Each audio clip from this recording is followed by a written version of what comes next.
about making it competitive again to build, manufacture, grow, and produce in America.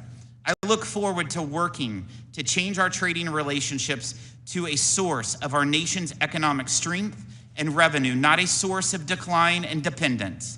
Thank you for coming before the committee, and I look forward to hearing your testimony. I'm pleased to recognize the ranking member, Mr. Nill, for his opening statement. Thank you, Mr. Chairman, and I want to thank you, Ambassador Greer, for being with us today. There's a new political caucus, as you know, that has been formed in this town. It's called Republicans for Tariffs. This is the first time that we've heard them ever embrace tariffs. And I must point out that Liechtenstein doesn't stand a chance. From the economic soft landing that President Trump was handed, and low unemployment rate, 2.9% average growth GDP, and millions of jobs created during the previous 4 years, it's only taken him 79 days to inflict this permanent damage. Recession odds are getting higher by the day. We are following the largest tax and tariff hikes in decades. The average family will confront about $3,800 in new costs. Look at one's 401k, retirement savings, education plans, new home and auto sales been wiped out. The layoffs continue, and the plant closings that the chairman referenced today are continuing as well. Trillions of dollars have been lost just in the last week. The National Review and the Wall Street Journal, hardly left-wing publications, have both warned against the tariffs, and National Review saying today it's time for Congress to assert itself and end this trade war. Last night, the president said he's now coming for higher drug prices. Between the cuts they've planned to our programs at lower cost and the rising prices of these tariffs, their giveaways won't make a dent in the higher cost our colleagues have planned, apparently, for the American people.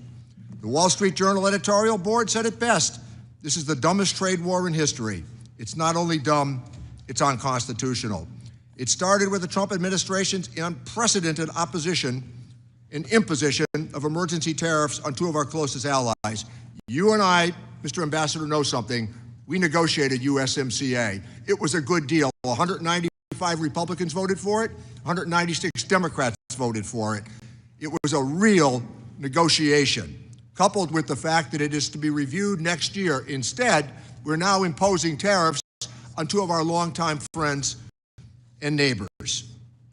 The president has given himself delegated powers under the International Emergency Economic Powers Act, IEPA.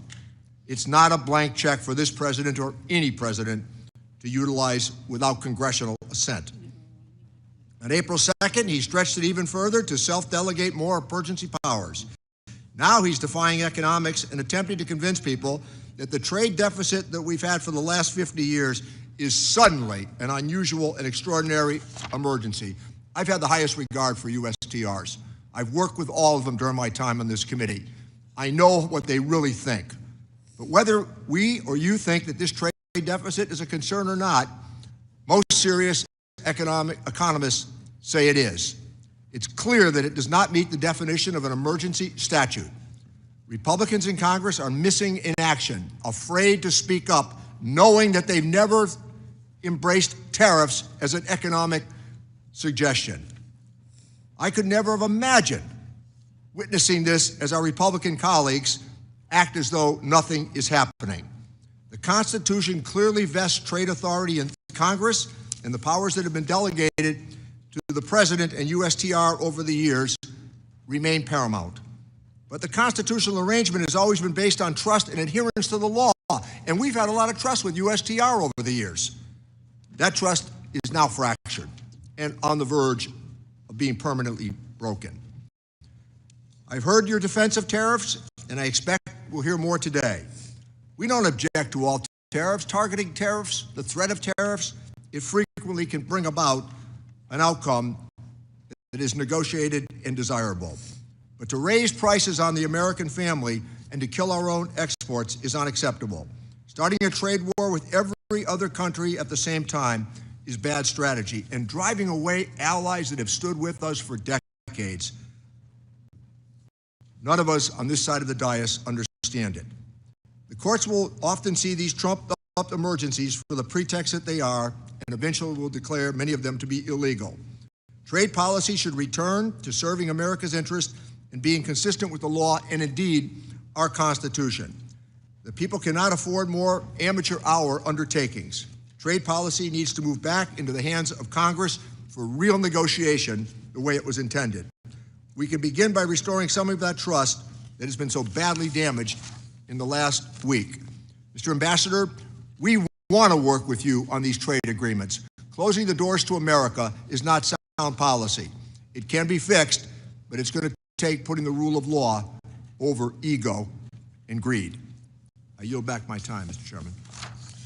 Thank you, Ranking Member. Today's sole witness is the United States Trade Representative, Mr. Jamieson Greer. The committee has received your written testimony, and it will be made part of the formal hearing record. Ambassador Greer, you have 5 minutes to deliver your remarks, and you may begin when you're ready. Chairman Smith, Ranking Member Neal, and members of the committee, thank you for taking the time today for this hearing. Chairman Smith, I appreciate your opening statement and the details of some of the effects that prior trade policy has had in your district. And Mr. Neal, I appreciate the work we've done in the past and your willingness to continue working with us. Last Wednesday, President Trump declared a national emergency in response to the large and persistent trade deficit that has built up in recent years. This deficit is driven in part by non-reciprocal tariffs, trading barriers, and other economic policies pursued by our foreign trading partners. President Trump imposed tariffs to address this emergency. These measures are aimed squarely at achieving reciprocity and reducing our massive trade deficit. This national emergency declaration and tariff action is the most significant change in U.S. trade policy since we allowed China, unfortunately, to join the World Trade Organization. The American working class, in particular, has suffered concentrated losses from the so-called China shock and other adverse effects of past trade policy and the conditions that give rise to our massive trade deficit. The United States has lost 5 million manufacturing jobs and 90,000 factories since 1994. President Biden left us with a $1.2 trillion trade deficit in goods, the largest of any country in the history of the world. The United States share of world manufacturing output declined from 28% in 2001 to 17% last year. In the fourth quarter of 2024, U.S. manufacturing as a share of gross domestic product was the lowest it had been in 20 years. During COVID, we were unable to procure semiconductors to build our cars or materials for pharmaceuticals and personal protective equipment. During World War II, we built nearly 9,000 ships. Last year, the United States built only 3 ocean-going vessels. Our agricultural trade balance, which historically resulted in trade surpluses for our farmers, was in deficit the last 2 years of the Biden administration and likely will take some time to recover. These are all serious indicators of an economic and national security emergency. One important driver of these negative trends has been unfair, unbalanced, and non-reciprocal trade. This includes the effect of higher tariffs imposed by other countries on the United States, the effect of non-tariff measures that promote other countries' exports and obstruct U.S. exports, and other foreign economic policies favoring overproduction and degrading America's manufacturing capacity. This lack of reciprocity is an important driver of our global trade deficit and with particular countries. For example, the European Union can sell us all the shellfish they want, but the EU bans shellfish from 48 states. The result is a huge trade deficit in shellfish with the EU. We charge only a 2.5% tariff on ethanol, but Brazil charges us an 18% tariff. The result is we have a huge trade deficit in ethanol with Brazil. Our average tariff on agricultural goods is 5%, but India's average tariff is 39%. You get the picture. Our trade deficit, driven by these non-reciprocal conditions, is a manifestation of the loss of the nation's ability to make, to grow, and to build, and it's dangerous. And the president recognizes the urgency of the moment. On the very first day of his second term, President Trump issued a comprehensive memorandum setting out his trade policy direction. And over the past 10 weeks, he has executed on nearly all of these priorities. He has tightened tariffs on steel and aluminum, imposed new measures on auto and auto parts not made in the United States by American workers. On April 2nd, he declared his national emergency and imposed the reciprocal tariffs. The president's strategy is already bearing fruit. Over the past few weeks, a planned layoff for an auto production shift in Tennessee has been suspended. That shift continues to operate. Another automaker is hiring additional employees and expanding overtime to increase auto production in the United States. Companies have announced $4 trillion in new investment in the United States. Nearly 50 countries have approached me to discuss the President's new trade policy and explore how to achieve reciprocity. Several of these countries, such as Argentina, Vietnam, and Israel, have suggested they will reduce their tariffs and non-tariff barriers. These obviously are welcome moves. Our large and persistent trade deficit has been over 30 years in the making, and it will not be resolved overnight, but all of this is certainly in the right direction. We must move away from an economy based solely on the financial sector and government spending, and we must become an economy based on producing real goods and services by American workers in our communities here. This adjustment may be challenging at times. This is a moment of drastic and overdue change, but I'm confident that the American people will rise to the occasion as they've done before. I trust them. I trust that they can do this. I appreciate this committee's interest in President Trump's trade agenda, though we may not agree on everything and may have some severe disagreements at times. It's my hope that our shared interest in doing what's right for the country will allow us to collaborate in the coming weeks and months. Thank you again for your time, and I look forward to our conversation. Thank you, Ambassador. We'll now proceed to the question and answer session. I'll start with the Vice Chair of our committee, Mr. Buchanan. Thank you, Ambassador. Thanks for being here. USMCA did an incredible job, and we had a good chance to get to know you there, and we miss Bob Lighthizer as well in that process. But let me just say, being on the committee and being on trade for 10 or 14 years, whatever, we always seem like we come up short everywhere, even with our friends. Like Japan, I like Japan.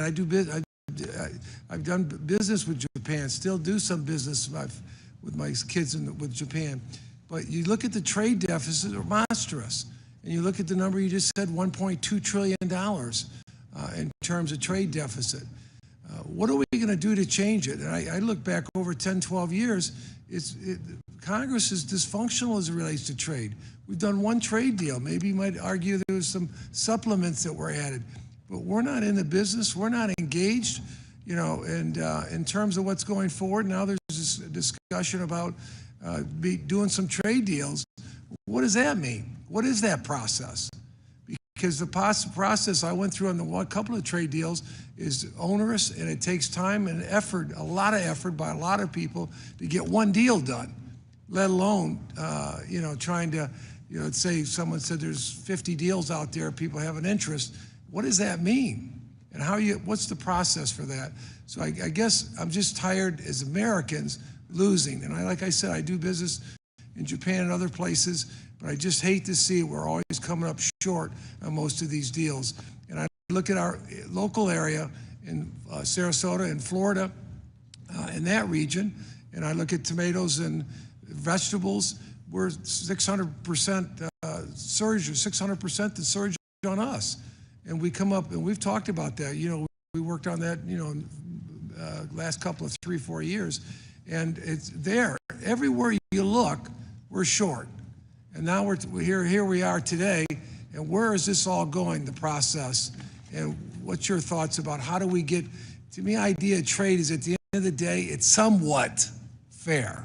Somewhat fair. It doesn't have to be perfect. Some countries, maybe you might give them a, you know, smaller country, work with them a little bit more. A lot of countries in Africa, it's you know, it's one thing, try to give them some advantage. But these bigger countries, they're killing us, and they've been doing it on a long-term basis. So, as the ambassador moving forward on trade, what's your thoughts? Well, Mr. Buchanan, thank you. I think that's the right way to be thinking about this. The president has stated very clearly over the last few days that he is open to negotiate with countries that actually want to pursue reciprocal trade and get their trade deficit down with us, or where we have a surplus, give us the market access that we should have, so we can treat them like they treat us, and that it's better treatment all around. That's certainly part of this. In the very near term, I can just tell you, yesterday I had a meeting with my counterparts from the EU, from Korea, from Ecuador, and Mexico. And that was after talking to the Senate for 4 hours in the morning. So there are a lot of countries who understand exactly what the problem is that the president has set out and are willing to talk to us and willing to negotiate. And so I think in the near term, there is an opportunity for these countries, if they want to have more reciprocal trade, to bring down their differential tariffs, bring down their I'm non-tariff going to run out of barriers. time. Let me Yes, sir. just ask you, is when you talk about these countries, and I heard there's 60, 80 of them, there's a lot of them that seem to have an interest, would want to do something, but what's your idea what that process is?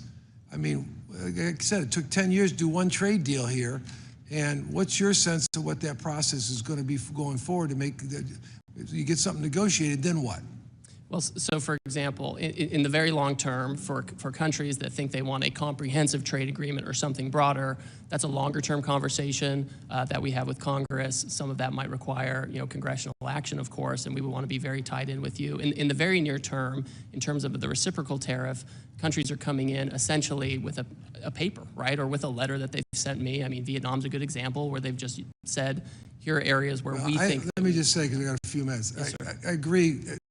Hopefully that works out, but we do need to get back in the trade business in a serious way with the process that we have here in Congress, because this might work for some deals, but not all deals. But we have to get serious about trade, and at the end of the day, it needs to be fair. It might be a little one way or the other, but if we're buying their stuff, they need to be buying our stuff. And that's very clear to me, and I just feel so frustrated because I've watched this show for 10 years, and we get little done. It's not Democrat or Republicans, it's both parties. We don't take the initiative on these fronts. Thank you, and I yield back. Thank you. Thank you. I recognize the ranking member, Mr. Neal. Thank you, Chairman.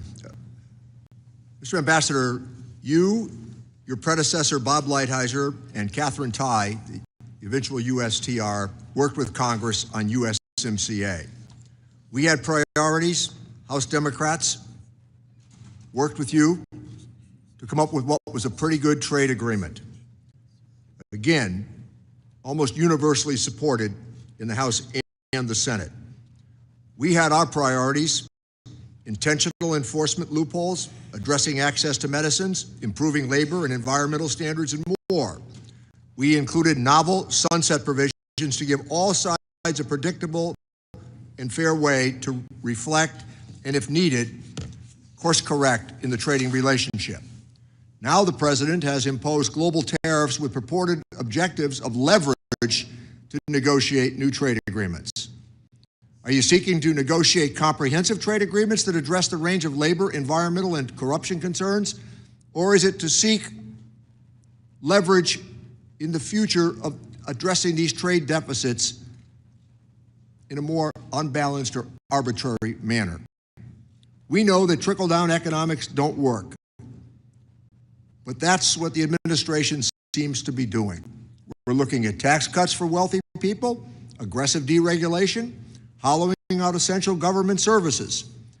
And let me, with long history, remind all, when NAFTA was negotiated by this committee, at that time the Republican position was you could not amend a trade agreement. No human rights, no labor provisions, no enforcement mechanisms.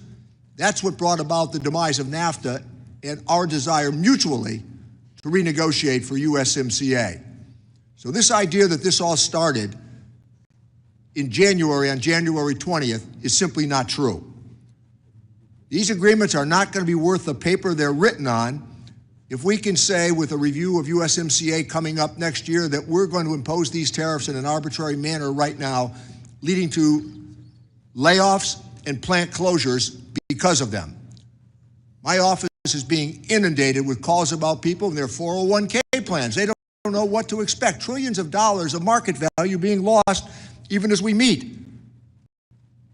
I understand the desire to address the issue of trade imbalances. It's important for all of us. But some of the suggestions have been clearly exaggerated as we've gone forward, hyperbolic to be sure. We need to go back to what we did, Mr. Ambassador, with USMCA, with a real solid negotiation that led to a desirable outcome. With that, I yield back my time, Mr. Chairman. Thank you. The Trade Subcommittee Chairman, Mr. Smith.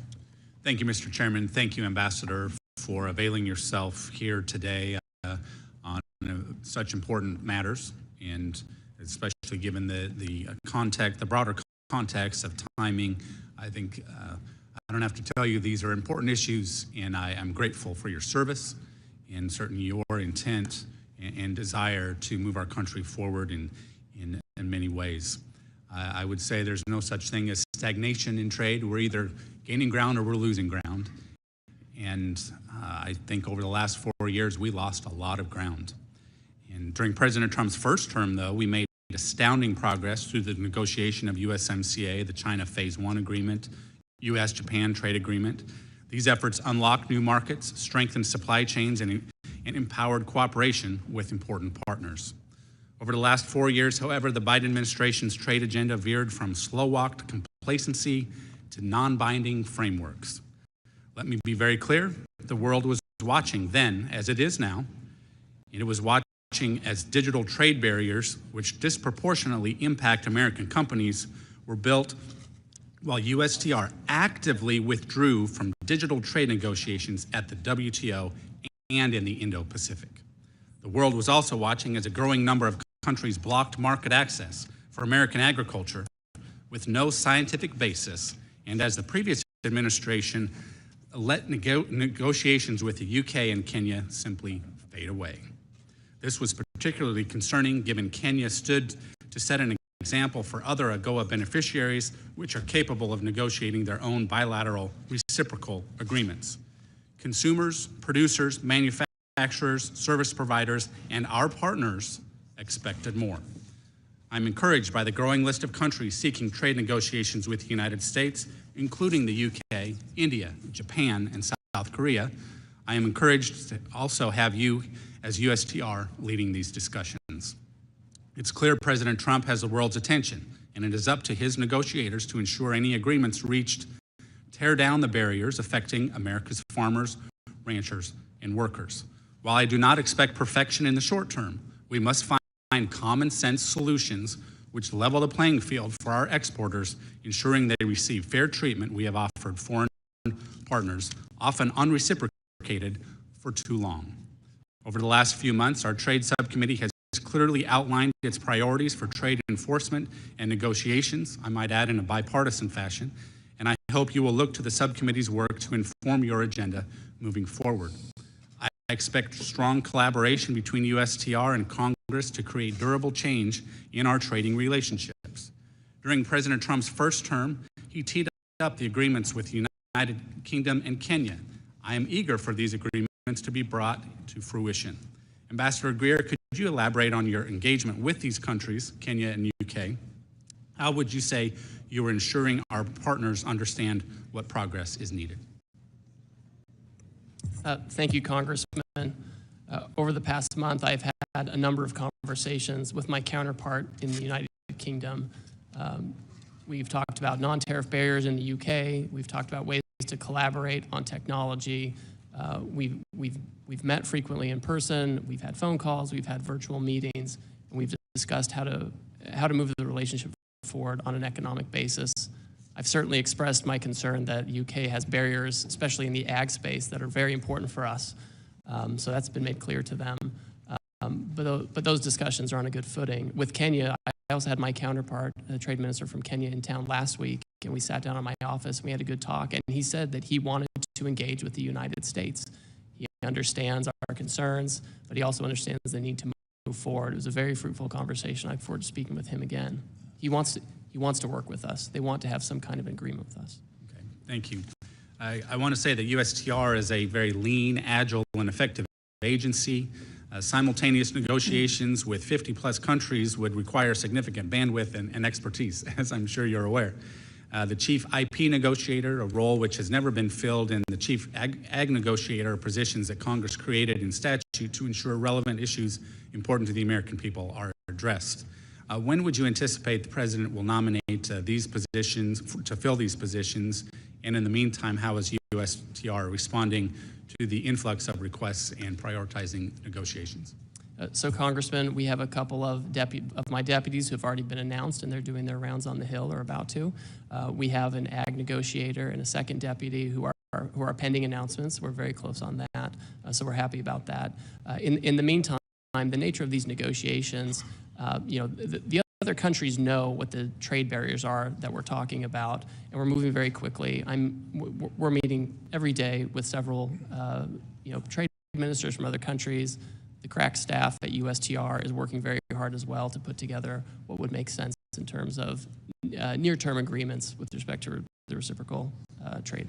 Thank you. I think it's important to note that oftentimes, even if we have a trade agreement with a friendly country, for example, we still need to stay on top of these things, whether it's investor protections in Mexico or beef in Australia, with the expectation of a level playing field. So thank you again for being here. Look forward to the discussion. Thank you. Mr. Doggett. Thank you, Ambassador. I have a number of yes-no answers, and if you feel you cannot answer them yes or no, just say you cannot, and I'll move on to the next question. The first of these, yes or no, the Trump tariffs will soon be levied on pharmaceuticals from abroad. I'd like to discuss that in more detail with you, sir. Is that true or not? Well, the president, he wants to get manufacturing production back here, and so he's going to conduct an investigation to see what's appropriate in terms of tariffs. So he hasn't decided to impose them as he said he would last night at the Republican fundraiser. He said that he will impose them. Right. Now what the extent of that is subject to an investigation. Reclaiming my time. A simple question, Ambassador. Yes or no, do you agree with the president's senior Trump trade advisor, Peter Navarro, that higher tariffs are tax cuts? Sir, I don't get involved in the tax discussions, but we know tariffs have a revenue effect for sure. You think tariffs are tax cuts? I think that tariffs are an imposition on foreign goods that can protect American workers and American products. And again, yes or no, do you agree with senior trade advisor Peter Navarro that as Americans watch their savings erode and the stock market losses approaching $7 trillion, that what Americans need is patience? I think we all need to work through this period as we try to reshore and get over the $1.2 trillion deficit that President Biden left us with. Do you agree with Commerce Secretary Howard Lutnick that we're not going to reverse course no matter how much the markets implode, and that these tariffs will be permanent? Well, the president has directed that we're negotiating with willing partners, and that's where I'm keying my guidance from. You just referenced the United Kingdom, and you have claimed that these trade deficits require these tariffs. Is it correct that large Trump tariffs were imposed on imports from close allies like the United Kingdom and Australia, even though we have a sizable trade surplus with each of those allies? There's a global deficit, and those surpluses should probably be larger because of the barriers they have. Again, sir, can you simply answer yes or no? Did we impose tariffs on allies with whom we have a trade surplus, not a trade deficit? We impose tariffs on every country because it's a global problem. So the answer is yes, even though you don't want to say it, apparently. Let me ask you also about experiences during the first Trump administration, because at that time there was discussion about the impact of the retaliatory tariffs from China on farmers. And as a result of that retaliation, there was a significant amount of farm welfare payments that were paid. We know this time that the tariffs and the retaliation are much broader, like the Chinese substituting Brazilian soybeans for American soybeans. Will American taxpayers be asked once again to finance welfare payments to farmers that lose foreign markets? Yes or no? It's not clear yet whether that will be necessary. Might have to and might not. Similarly, last time there were concerns about the selective nature and the exceptions that were made to these tariffs. And it seems that those who hired Republican contributors, lobby firms, did much better on exceptions. The whole exception process was criticized by the Government Accountability Office. Can I be assured that if one of my businesses hires a Republican lobbyist and contributor who can get a table down at Mar-a-Lago, that they will not get an exception to these tariffs or an exclusion? There are no exceptions or exclusions to this program for the president. All right. You know, it's not one of my regular allies, but the National Taxpayers Union sent me a question yesterday, and I'll pose it to you as they did to me. They note that the United States has run trade deficits for 48 straight years, during which time the U.S. economy has grown by 255% in real terms, that these decades of trade deficits have corresponded with increases in American wealth and household incomes that far exceed the progress in Canada, China, and the European Union. Do you think that this growth in American wealth as a result associated with deficits is something that constitutes a national emergency? The giant and massive persistent trade deficit that Biden left us with is an emergency. It's not like the small deficits from the 60s when we had auto workers here making production. We've offshored all this stuff, Mr. Doggett, and we are really in an emergency situation, and we're not passing the buck. Time, we seem to have done much better than in the Gilded Age, which the president prefers. I would just say that on the eve of his inauguration, the president promised to bring prices drastically down, and there's nothing that you've said in your answers or non-answers to me today that will give Americans any assurance to believe anything other than that their prices will continue to soar and their savings will continue to shrink.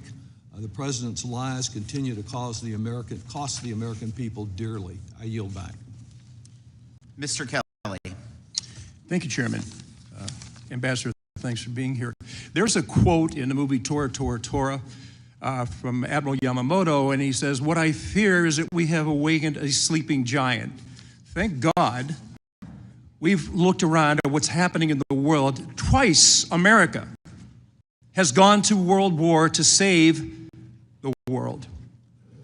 We did it in World War I, we did it in World War II, and after World War II, the people that we saved and some of the people that we fought against were absolutely devastated. They had no way to build themselves back up again. So what did America do? We opened our markets because we have always been the most generous people in the world, and we're always the first responder. No matter what happens anywhere in the world, who's there first? It's always the Yanks.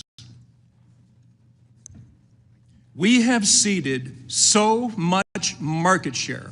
We have rebuilt, for most of the world, an economy that they never could have achieved on their own. Now we're facing a situation with all of those who we've helped don't like us playing in their market. They love coming to America, but they don't want America coming to them. They make it very hard for us to do trade with them, whether it's through tariffs or barriers, which our manufacturers can't meet. And we sit here today trying to make this a political event instead of a country-saving event. I come from a little town called Butler, Pennsylvania. Butler at one time was a home of a steel mill. Still is. We built railroad cars. Pullman was there. We built the first Jeep.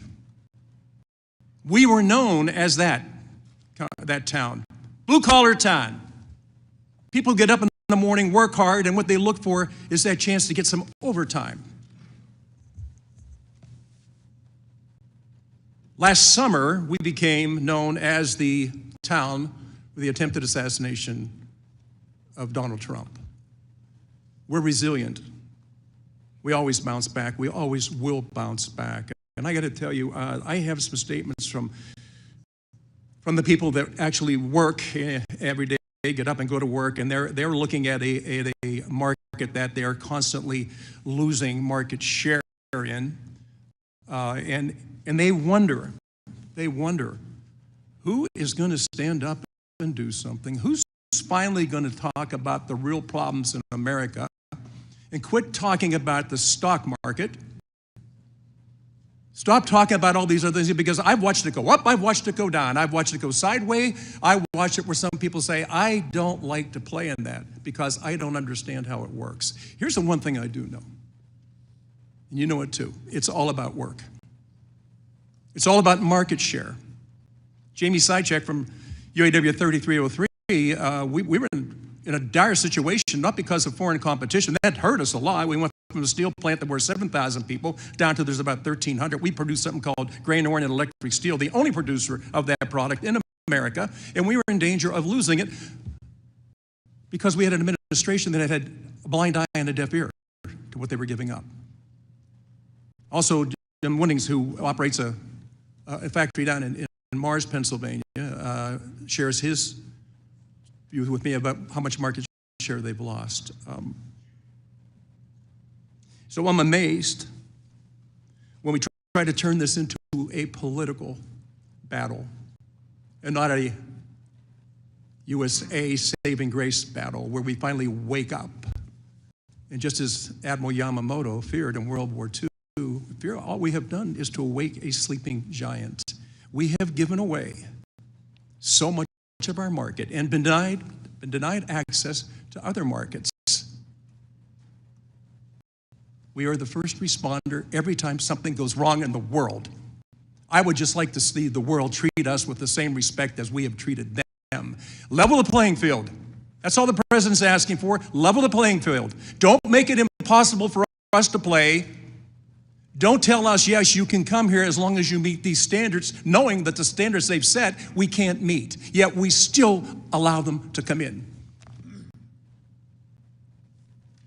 I sell Chevrolets. I sell Hyundais. I sell Kias. I sell Toyotas. And I sell Mitsubishis. People say, why is it that you have to do that? I said, to make payroll. Most of these companies have factories in the United States, and they have come here to help build, not to tear down with American workers. I really applaud what you're doing. I applaud the President of the United States for having the backbone to stand up and fulfill a pledge that others have made before him. They've stood on the floor of the Congress and talked about this and railed about what's happening to our markets and done not a damn thing about it. He stands up into a stiff wind and says, it's going to hurt for a while until we get back to where we need to be. It's always should be America first, and anybody that doesn't think that way, please tell me what the hell country you think you're going to take your wife and your kids to and your grandkids to. There is no other place in the world like America, and we have been so generous and so welcoming, and as I said earlier, we've saved the world twice. Now it's time for us to say to the world, if you want us to be the first responder, you can't keep stealing our market and not allowing us to play in yours. Ambassador, you've got a hell of a task in front of you. The biggest task you have is this has become a political agenda and not as saving the United States of America. America first, please, for everybody. I am red, white, and blue. I could care less whether you're a Republican or a Democrat. Just wake up and understand that we cannot stand to lose any more market share, and we better be tough on this one, or we turn our backs on the future. And I've got 10 grandchildren. They're relying on me to stand up, and hopefully other members of this committee will do the same thing. This is not about tearing Trump down. This is about building America up. Thank you. Okay. Mr. Thompson. Thank you, Mr. Chairman. Mr. Ambassador, thank you for being here. I believe in our great country. I love our country. I put a uniform on and served in combat for our great country. And I'm not here to talk about politics. I'm here to talk about policy, trade policy today. And both the chairman and the ranking member talked about the USMCA. I was honored and privileged to be on that negotiating team when we negotiated that bill and was signed into law by President Trump in 2019. And at the time, the president said it's the best trade deal ever. And I'd like to submit this article into the record explaining what he said. Without objection. Now the president is shredding that deal, creating chaos in the world economy. The numbers speak for themselves. $3,800 higher prices for American consumers, 900 laid off U.S. auto workers, trillions in lost retirement savings, tens of billions in lost agricultural sales for farmers. The Trump administration says that the tariff taxes will raise $6 trillion over 10 years, which would be the biggest tax increase in our history.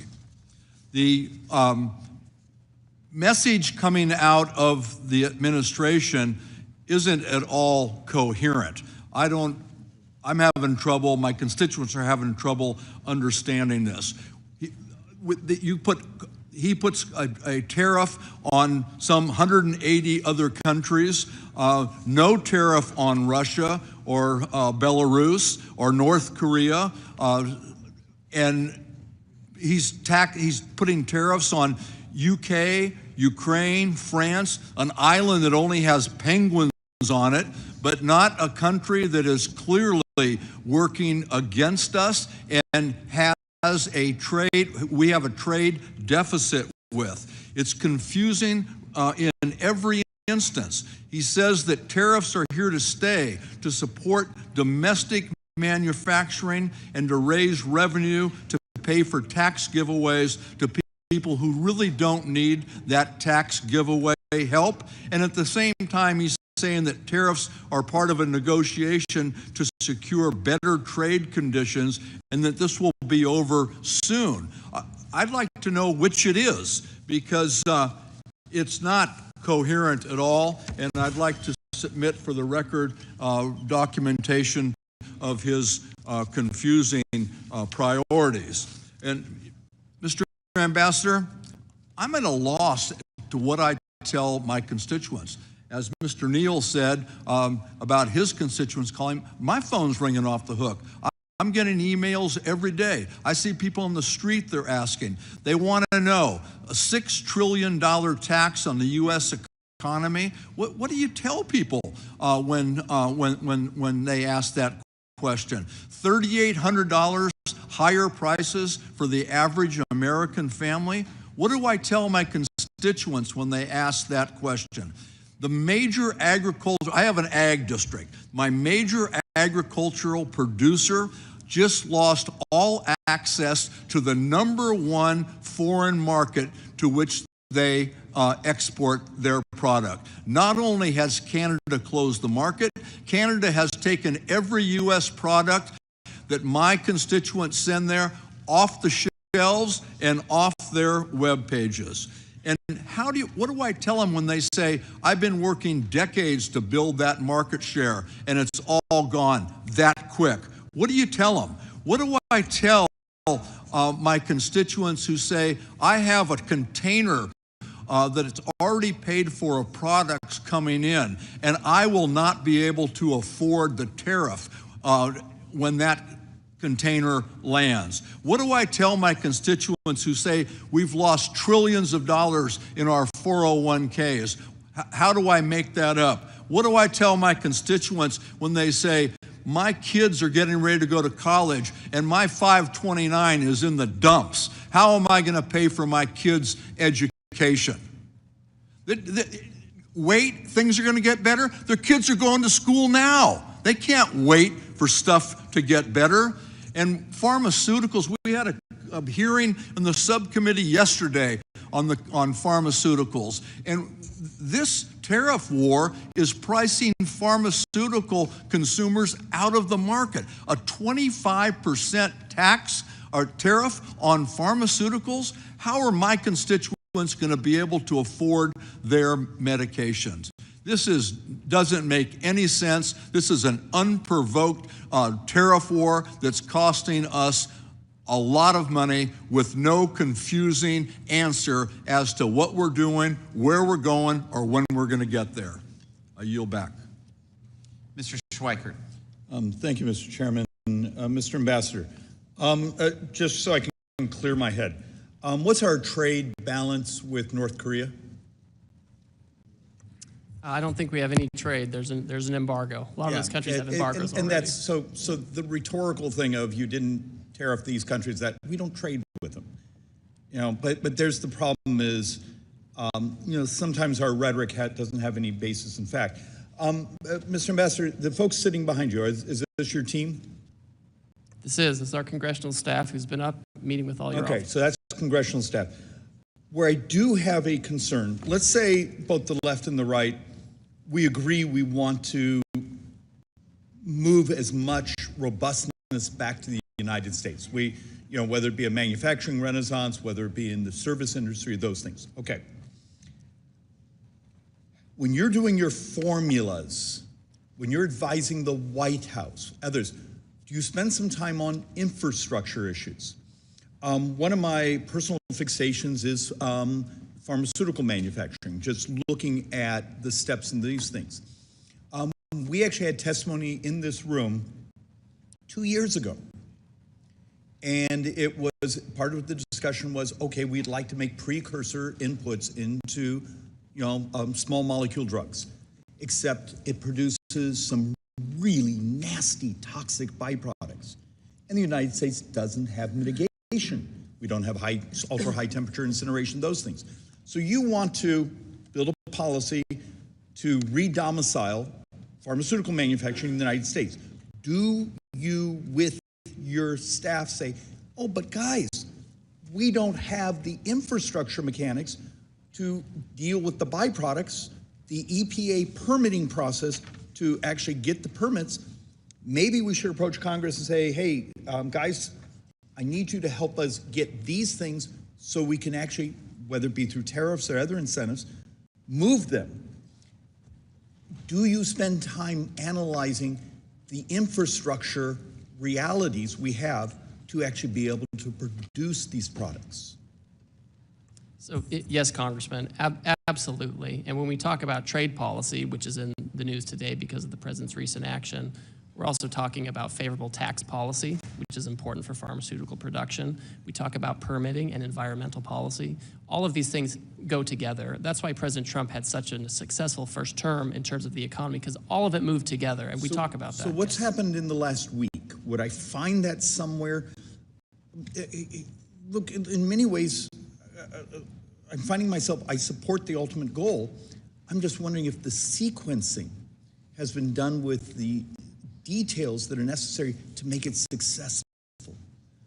And then I've been waiting for the team to provide people like me the input saying, David, I need you to get off your backside, and we need this on permitting reform, or we need this on certain regulatory issues. And I haven't seen that input yet on, do you see where I'm going? Is if this is the ultimate goal, how do we get there? Is it straight through a tariff regime, or do we have to have our series of sequencing before this actually happens? I think we certainly would welcome Congress supporting the reshoring of manufacturing. I think, unfortunately, during the last administration, we saw a lot of studies by the Biden administration about how to reshore pharmaceuticals, which is valuable. But we could kind of do studies for years and years and never reshore this. So you have the information, so you have the studies, so you know what we need to do.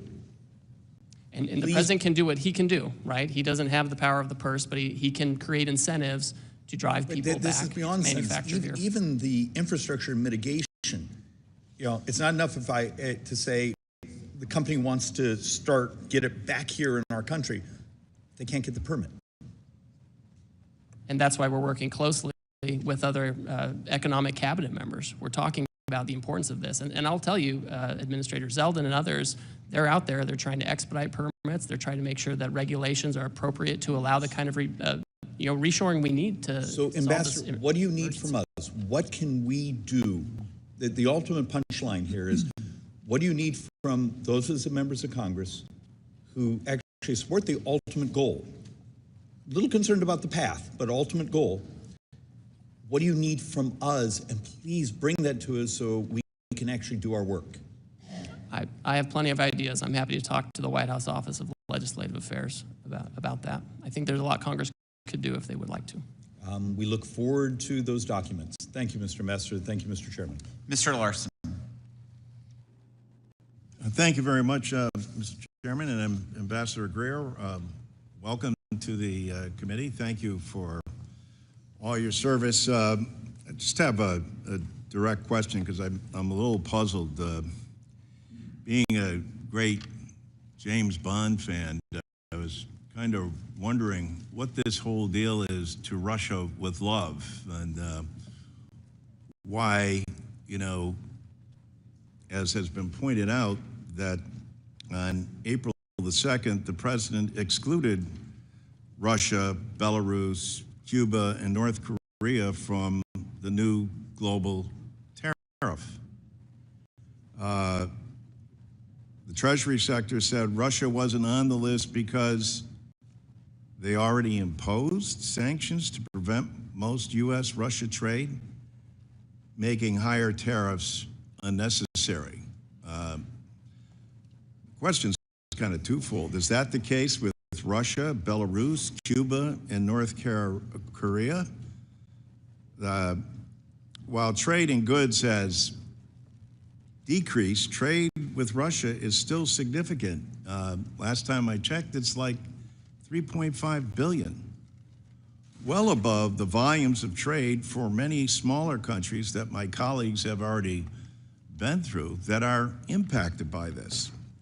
So first, was this an oversight, or is the president trying to reinvigorate trade with Russia? So there's no effort to reinvigorate trade with Russia. Congress did the right thing a couple of years ago and revoked permanent normal trade relations with Russia, so put it in the bad category. And so Belarus, Russia, North Korea, they already have their own high tariffs already in a category that Congress has established. So it doesn't matter. They're not part of this. Well, it does matter. They already have these high tariffs. They don't have permanent normal trade relations. We have normal trade relations with these others. And I think if there's So trade why with are the Russia, penalties that much more, why are the tariffs that much more higher on other country and allies than they are in Russia? Because we're already doing enough with Russia? No, it's because in the sanctions law, there's always an exclusion for agricultural products, and I think that's the only type of trade we really have with Russia. But all of those folks, they're sanctioned, they're subject to embargoes of one type or another. Congress revoked permanent normal trade relations, and that's certainly the right answer for those folks. We should not have normal trade relations with those countries. Well, let me ask you this then. Would you commit here that if we see trade increasing from last year, that USTR will take action to increase tariffs on Russia? Oh, I'm happy to monitor that and advise the president accordingly. I agree with you. I'm sorry, what? I'm happy to monitor that and advise the president accordingly. What does that mean, you're going to monitor that? Well, you asked if we would see if the would change, if we would see if the trade level would change. I'm agreeing with you. I'm happy to see if the trade level with Russia changes. If it does increase, you will add additional tariffs. Well, it's the president's choice, but I'll advise him, and I'll say this is affecting the trade deficit. We should consider this. So sure. does that mean you would advise him to raise the tariffs with Russia?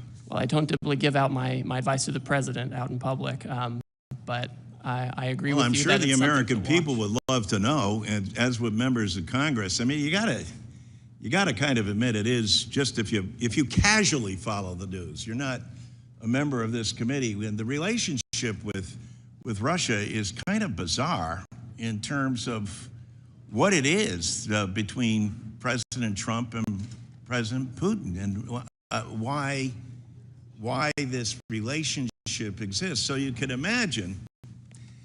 I don't know. Have you ever been to Augie and Ray's? No, I haven't. You should. It's a great spot in East Hartford. It's right next to Pratt & Whitney Aircraft, et cetera. And they're deeply concerned about this, and they always say, hey, what's going on with Russia and what's going on with the president and Putin? So I'm going to be able to tell them, don't worry. I spoke with Ambassador Greer, and currently Russia's apparently paying enough. Their sanctions already are sufficient. But if we see greater activity and great trade amounts, we're going to make sure that tariffs are levied on them. Is that a fair thing to say? Well, on the last part, I can't make the president's decision for him, right? I mean, Russia. But you would recommend that you would increase tariffs on them. Well, I'm not going to disclose my recommendations. So we're not going to recommend, we're not going to say, see, at Augie and Ray's, they would say, hey, come on, you're BSing us now. We know what's going on here.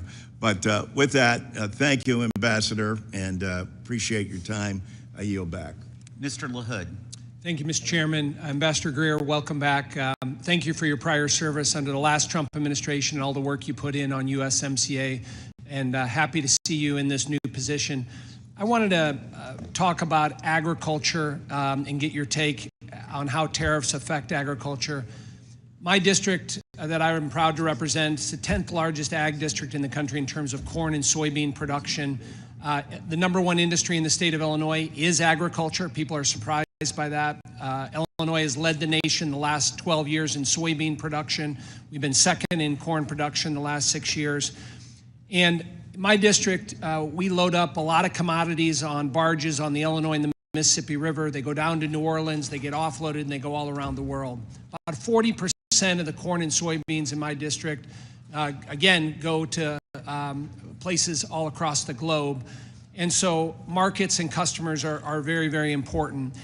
And I will just say at the outset that I appreciate what President Trump is doing in terms of addressing long-standing trade deficits and bringing down barriers to trade, and also your commitment for looking for new trade deals and entering into negotiations to address tariff and non-tariffs across the globe. But as I talk to my farmers, there's a lot of anxiety, a lot of stress, a lot of uncertainty, because when we get into a trade war, usually the first pawn in the trade war is agriculture. And as we look at the timeline and chronology moving forward, Ambassador Greer, what would you tell my farmers in terms of that uncertainty and anxiety that they're feeling right now? Well, the first thing to note is that almost all countries have announced that they're not going to retaliate against the United States. Obviously, we have China that has made its own choice. They've always given us a hard time. They've always limited our access over there, and they're doubling down on that path. It's an issue of Chinese agency. Indonesia, India, so many other countries have affirmatively said we're not retaliating. And those are actually many of the countries that are coming to us and saying we're willing to take down our tariffs. Vietnam unilaterally decided to reduce its tariffs on apples, cherries, certain corn products, ethanol, et cetera. So we're already seeing the kind of movement we would expect, and that's something that I think is an important message to our farmers. Thank you for that. I want to switch topics to digital trade.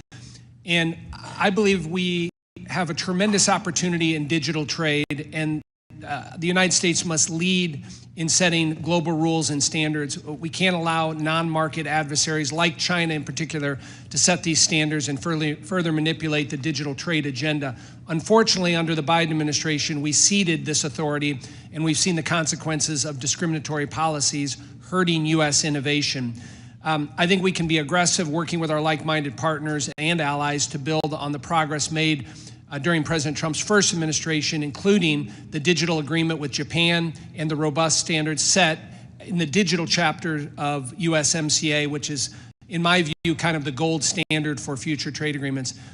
What can you say today, Ambassador Greer, on how you view the expanding U.S. leadership in digital trade moving forward in this administration? Well, I think it's a huge comparative advantage that we have. Our digital commerce companies and digital trade companies are the most competitive in the world. And they're competing with ones from China. And in that competition, we have to win. And if I have other countries discriminating against our champions, that's bad for America, it's bad for our companies and workers, and it's bad for the world. And I know we're having a national conversation, politically on how to regulate, digital tech, et cetera. But in no case can we allow discrimination to undermine our competitive advantage here. Thank you, Ambassador Greer. I yield back. Thank you. I now recognize Mr. Davis for 5 minutes. Thank you, Mr. Chairman, and thank you, Ambassador. It is important that the executive administration respect and recognize that Congress has authority over trade agreements, and its purpose is to guide and or direct the administration on the content of that agreement. Unfortunately, what we have seen from the Trump-Musk administration in the trade and tariff space over the past month has been anything but comprehensive, well-balanced, and measured. In fact, the president's recent approach to advancing his America First trade policy has been confusing, chaotic, inconsistent, and at times even contradictory. Ambassador Greer, I represent companies in the vehicle supply industry that assemble and produce parts for the automotive industry. The vehicle supplier industry employs more than 930,000 people directly and 4.8 million indirectly. Individuals across the country representing the largest sector of manufacturing jobs in the United States. Tariff impact on the automotive industry is massive and may result in shutting down businesses within the automotive supply chain, which will harm the U.S. economy as a whole. The automotive supply chain is not agile in its ability to make changes. However, the motor vehicle parts sector and many others have adjusted supply chains to support more regional production. My question is, since it would take years to adjust production and supply chains back to the U.S., in the meantime, the auto sector will be hit with multiple layers of tariffs that will soak up any free cash that could be used for the very investments in the U.S. that the administration is seeking. Is the administration planning any relief for auto part suppliers and the auto industry? And what other help can the government provide to these suppliers due to the most recent changes in tariffs? So, Congressman, the autos action is under the Department of Commerce. But I'll make two brief points. First of all, right now, if the parts comply with USMCA rules of origin, the agreement we all agreed to 5 years ago, they continue to come across duty-free. So that's a good development. And second, the United Auto Workers are huge supporters of the action on autos and auto parts. And they put out a long statement supporting this long overdue issue. We have Chinese vehicles flooding global markets. The only reason they're not in this market is because President Trump put a tariff on Chinese automobiles in 2018, and the Biden administration kept them and put them in place. It's really critical that we protect our auto industry, and the auto workers understand that. We've accounted for parts that have U.S. content and content from Canada and Mexico, and we have to be very deliberate about doing this to save this industry. Thank you. And let me ask you, have you conducted an analysis on the net impact of tariffs across different sectors of the economy? And what steps is your office taking to mitigate negative employment effects? So with respect to, we have a lot of historical data about tariffs. For example, the International Trade Commission, they put out a report following the Trump first-term tariffs, and they found that there were positive effects on domestic production in terms of employment and better profits for domestic production.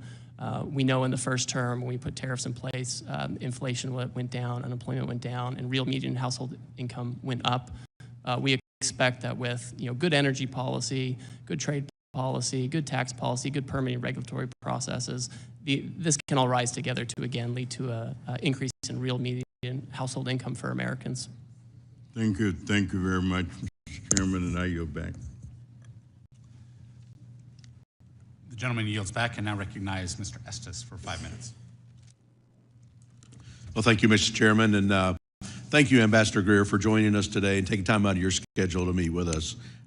Ambassador, I just welcome you again to the Ways and Means Committee, which has the sole jurisdiction for trade issues in the House.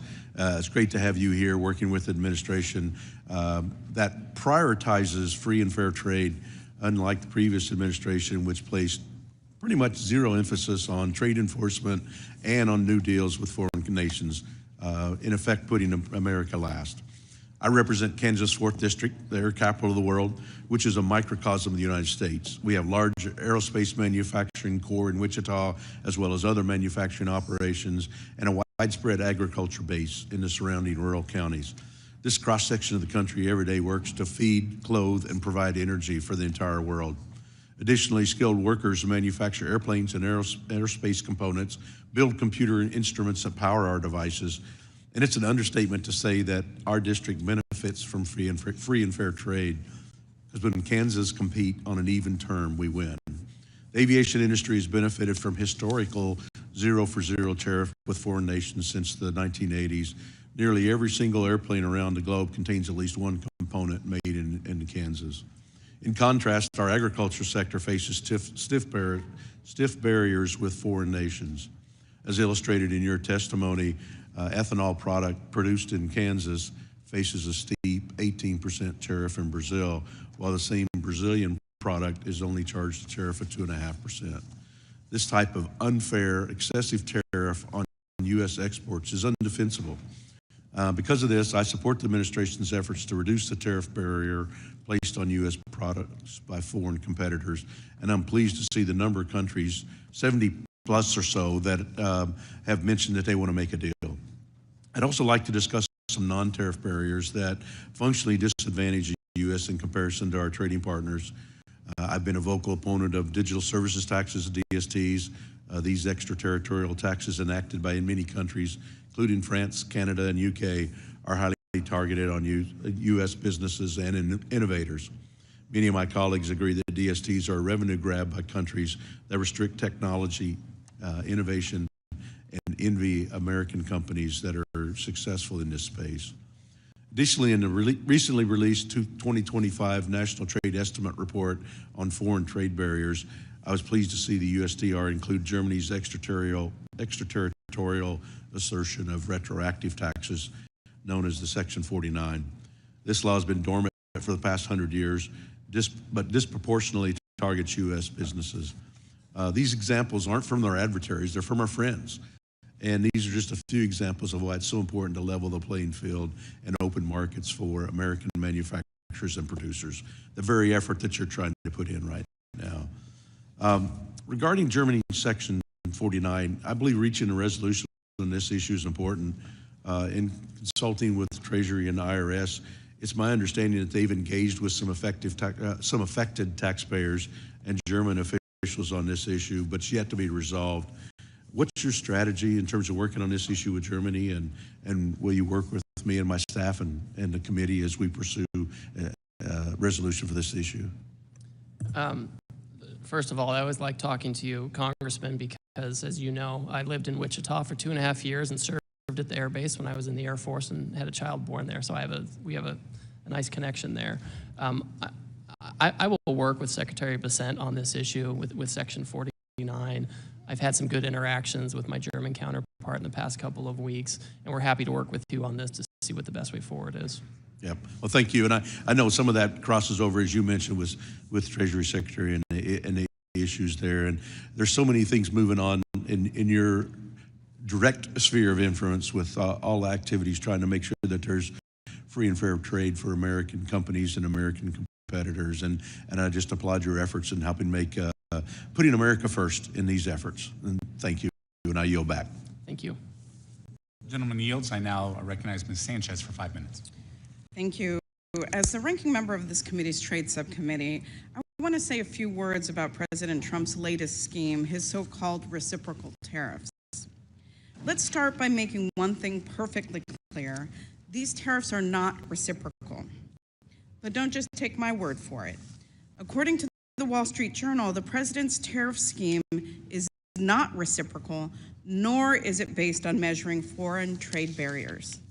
Before getting into Trump's latest scheme, I just want to note that I recently returned from a NATO bureau meeting, and I witnessed firsthand how President Trump's chaotic trade decisions have damaged our global leadership with our allies. And it's appalling to see how Trump is treating our friends and allies compared to how he's treating our adversaries. It was mentioned that under this tariff scheme of Trump's, Russia gets a free pass, while our allies, including those who stood with us after the terrorist attacks of 9/11, are hit with increasing tariffs. Russia's tariff rate is 35%, and we have hit our trading partners with far higher tariffs. It's sad to say that our NATO allies don't trust us anymore, so his scheme isn't just damaging our economy, it's actually undermining our long-standing security partnerships around the world. And in addition to undermining our relationships with our allies, Trump's scheme imposes randomly high tariffs on numerous countries, including our FTA partners. For instance, under the Korea-US Free Trade Agreement, Korea eliminated tariffs on most goods from the United States. Last year, Korea's effective tax rate for goods imported from the United States was less than 1%, yet Trump has imposed a 25% tariff on South Korea. Trump repeatedly insisted that he wanted to impose the same tariffs on other countries as they impose on us.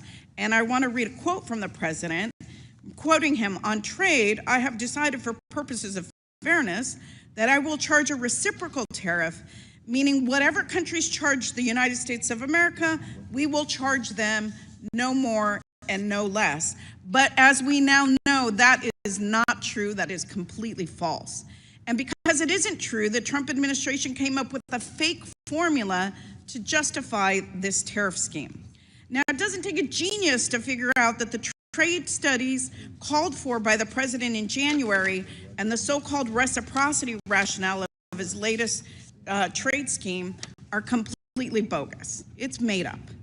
To understand why Trump is pursuing this crazy scheme, you need to understand his MO. First, he threatens a huge tariff. Second, he tries to use those tariffs as leverage to extort countries, many of them are allies. And third, he declares anything that they promise as a huge victory, even when it's an insubstantial deal meant only to appease Trump and his cronies.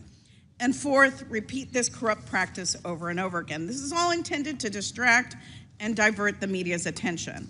I urge everybody to take a step back from the daily chaos that comes out of the White House to consider the bigger picture here. Trump should not fool around with the economy. American families should not be forced to pay higher prices to fund tax cuts for the rich, which leads me to suspect that these tariffs are not temporary in nature because they need the revenue to give tax cuts to the wealthy. Trump shouldn't fool around with workers. Workers aren't pawns. Instead of this chaos, workers need robust industrial policy paired with workforce development and targeted tariffs to reshore certain American industries. Yet the president doesn't have a comprehensive plan to do any of that. Trump shouldn't fool around with our democratic values. Trump's trade agenda is all being done behind closed doors. There's no transparency. Backroom deals are corrupt and they're anti-democratic. As members of Congress, we need to reassert our voice in the face of Trump's insane trade policies.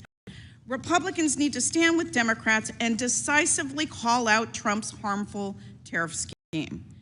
As I said in our previous hearing, House Democrats are open to new trade agreements with partners that are committed to advancing workers' rights, protecting the environment, defending human rights, and safeguarding our intellectual property. Unfortunately, the president's corrupt tariff scheme is trampling on our Constitution by sidelining Congress's jurisdiction over trade. Let this administration's record in trade policy and elsewhere serve as a grave warning, and there is no denying that this president and his cronies are rapidly working to consolidate power. With that, Trade Representative Greer, I have a couple of questions for you. In the April 2nd announcement, did the president issue tariffs on the European Union, Japan, and South Korea? Yes. Yes, every country. Okay, I don't need an explanation. I just need a yes or no answer.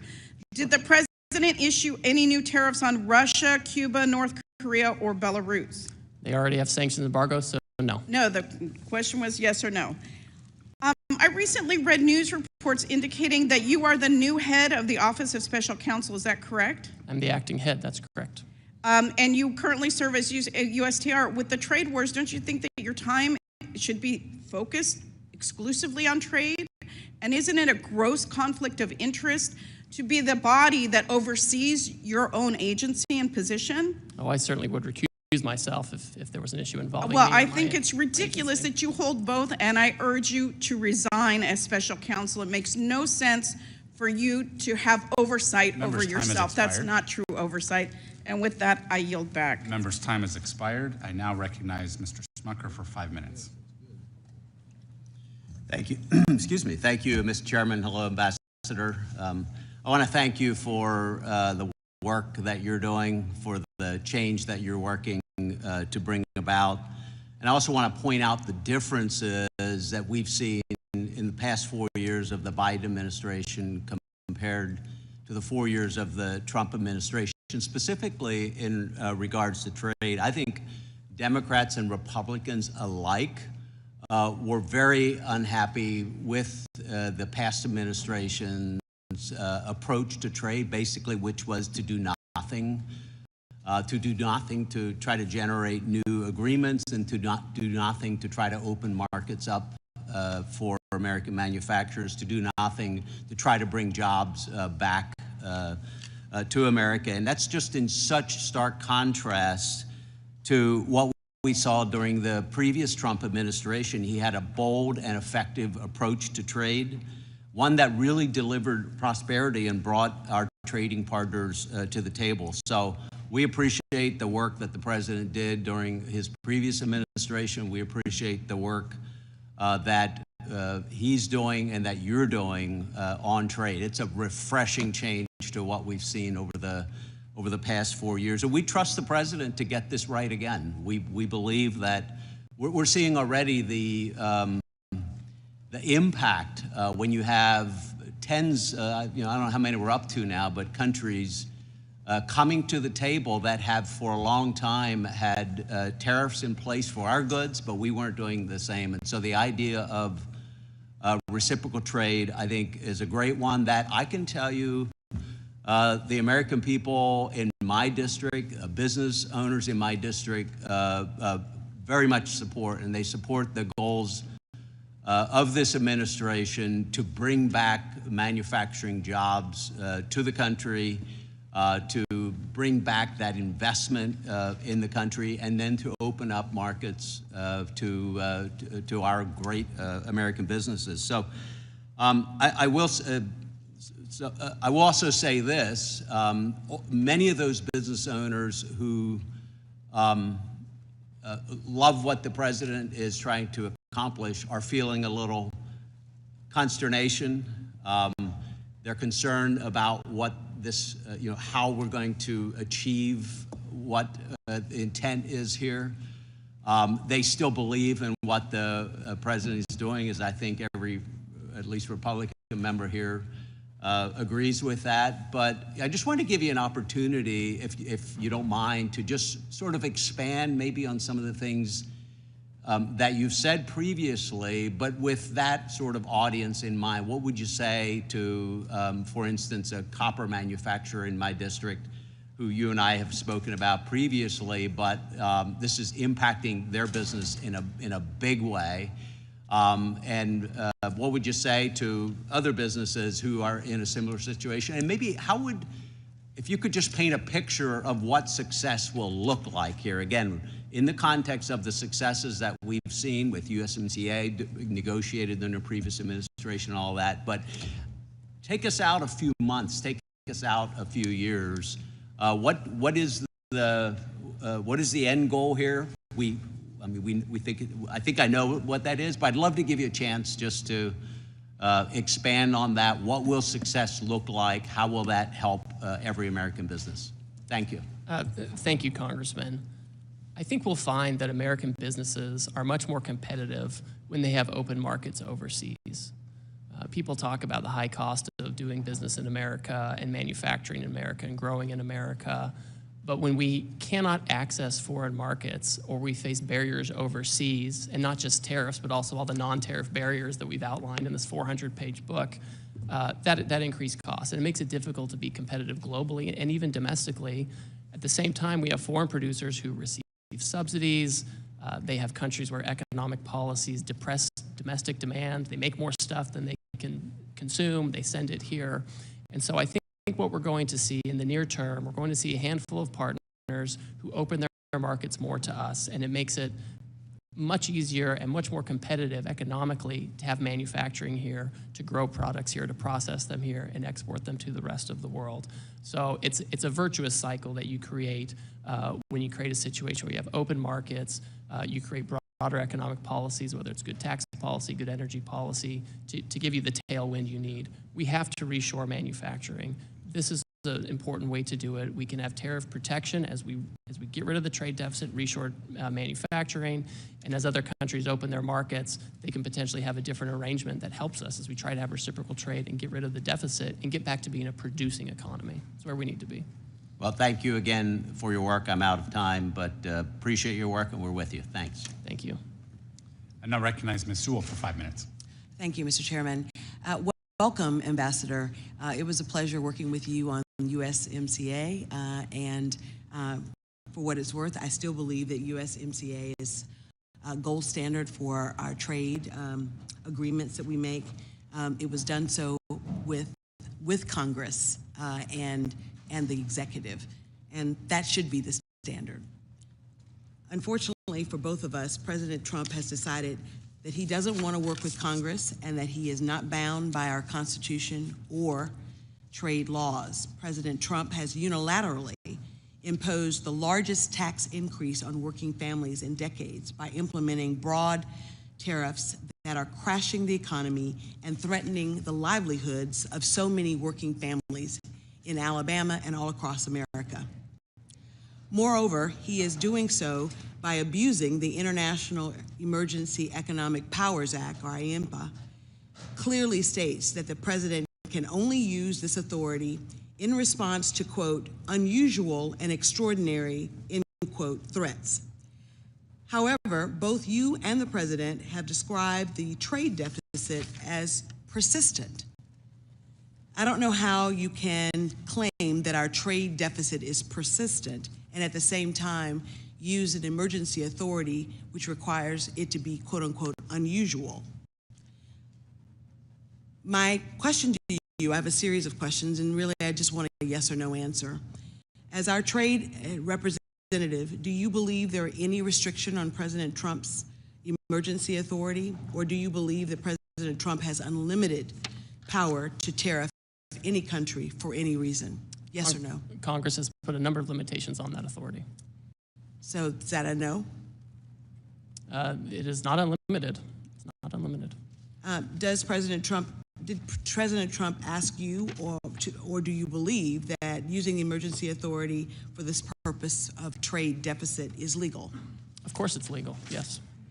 Do you believe Congress has any role in providing oversight of this administration's implementation of tariffs? Certainly, that's why I'm here today. Many of us on this committee have serious concerns that foreign nations will be pressured into negotiating as a result of this. And those negotiations could also extend to them purchasing the Bitcoin with the president's name and face on it. That would be illegal, right? I have never looked into Bitcoin purchases by foreign countries. Reclaiming my time. With this, are tariffs regressive or are they progressive tax?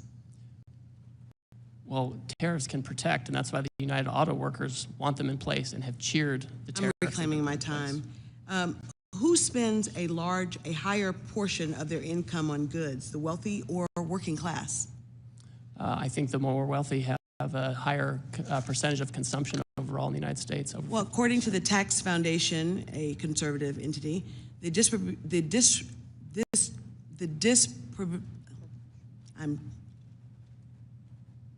how things are distributed are more regressive and put a higher burden on lower income households more than higher income households.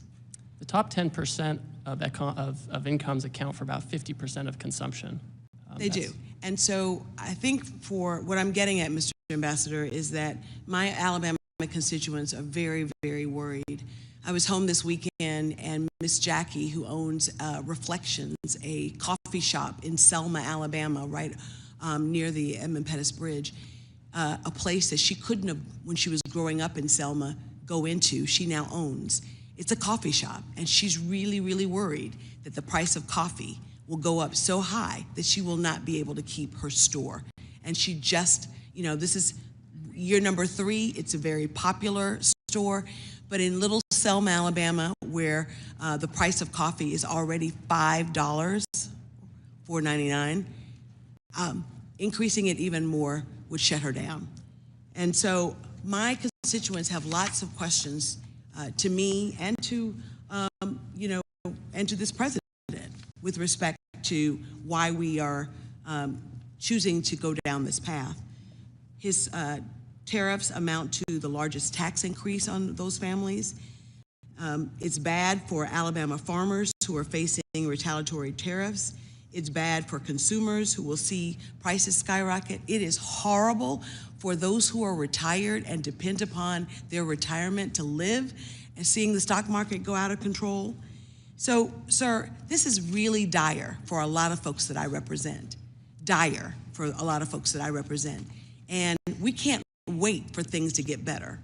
And so I really urge you and the president to think about the least of these, the most vulnerable in our society, and how they're going to weather the storm. And to my Republican colleagues here on this committee, I hope that you will push back on these escalating, sweeping tariffs that have done so much damage to our economy. Thank you, and I yield back. Members' time has expired. I now recognize Mr. Hearn for 5 minutes.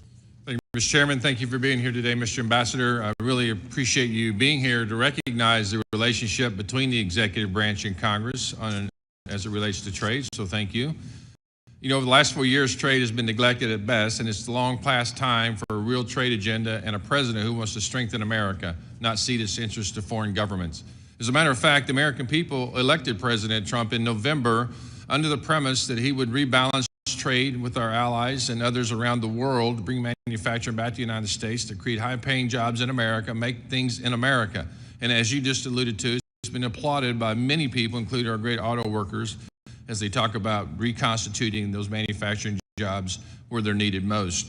You mentioned in your testimony that Israel is one of the countries looking to negotiate, and to my knowledge, they were the first to remove all tariffs for the United States. It is heartening to hear that our allies are coming to the table and taking quick action to remove trade barriers with the United States.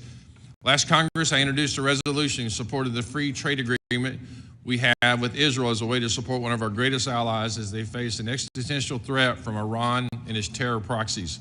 I appreciate President Trump's strong support of Israel, and I hope that this first step by Israel to move to a zero tariff policy will lead the way to an even stronger trade and economic relationship between our two countries.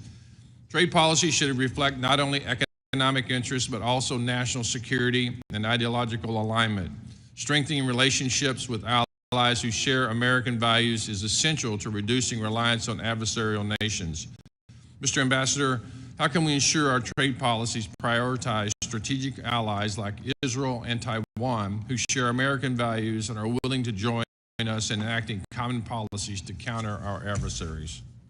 Thank you, Congressman. I'm happy to report that Sunday night I had a meeting with Prime Minister Netanyahu about this very issue, and the Taiwanese have also reached out. So this is something where we're having close, high-level talks about how to move forward. I would also say, as we talk to our allies, we're encouraging them and hoping that they will align with us on things like export controls and investment screening to make sure that as we trade with them, we're trading in a way that increases our economic security and not just our economic growth. We know calculations are going on and into the reciprocal tariffs, include more than just tariffs other countries place on the United States. And as you're undergoing negotiation with our allies, is the President and your office taking into consideration things like export controls, as you just mentioned, foreign military sales, foreign direct investment as it relates to their relationship with the United States? So we certainly consider those things and appreciate them. Remember, with foreign direct investment, because they export so much to us, they have all these hard dollars, and the best place to put them is here. And so that's kind of a natural outgrowth. We are very focused on making sure that we have a trading goods that is fair and make sure that we're not getting dumped on or have overcapacity overflowing into the U.S. and that we have export market opportunities. But we certainly are encouraged by and the $4 trillion in new investment that's been announced by foreign companies. Are military sales included in that? So that's a good question. We've thought about that. When you look at the trade numbers, I think foreign military sales, official ones, don't normally show up in those trade numbers. But I know that's been raised by several of our allies, and of course we want our technology to be the technology that allies are using. The last 4 years under former President Biden, USTR failed to adequately address discriminatory extraterritorial taxes and digital trade barriers harming American companies. Last year, I raised concerns with Ambassador Tai when USTR failed to include digital trade barriers in the 2024 National Trade Estimate, the NTE, report on foreign trade barriers. The internet and digital technologies have revolutionized commerce, enabling businesses of all sizes to access global markets and consumers like never before. However, this potential is being undermined by the rise of digital trade barriers imposed by some of our trading partners. Those barriers come in various forms, from data localization requirements to discriminatory regulations and censorship measures. That not only stifles innovation and economic growth, but also undermines the competitiveness of American business in the digital age. In 2023, the U.S. exports of digitally enabled services accounted for 64% of all U.S. exports, and the U.S. had nearly $300 billion in digital trade surplus. Will you make it a priority to, unlike the last administration, to address this digital trade barrier? Yes, we're focused on this. We're not political or choosing sectors we like or don't like. And we've recorded in the trade estimate this year different digital trade barriers. Obviously, Congress is going to, regulate and decide how we're going to, manage digital trade, competition, those kinds of things. But we just can't have discrimination, and I won't accept that by our foreign trading partners, especially in this area where we're so competitive. I want to thank you again for coming here and appreciate you answering everyone's question. Again, it shows the understanding of the relationship between the executive branch and Congress as it relates to trade. Thank you again. Appreciate it. I yield back. Ms. Del Bene. Thank you, Mr. Chairman. Thank you, Mr. Ambassador, for being with us today. Tax day came early this year. It came on April 2nd, since Trump's sweeping tariffs are raising prices for American families by $4,600 this year, according to the latest estimates. It keeps going up. Families are struggling. Businesses are panicking. I talked to a business in my district that talked about being tariffed out of business. We have businesses who have a lot of export, who manufacture right here in the U.S. and export, who are losing business. Even Republicans are beginning to break with the president. We've seen several joint bills that would make clear that the president does not have the ability to single-handedly impose sweeping tariffs. The real question we're all wondering is, how do we get out of this mess that Trump has created? Chairman Smith recently said he hopes that the Trump tariffs will give USTR leverage to negotiate new trade deals. But Ambassador, how can any country trust the U.S. enough to make a trade deal?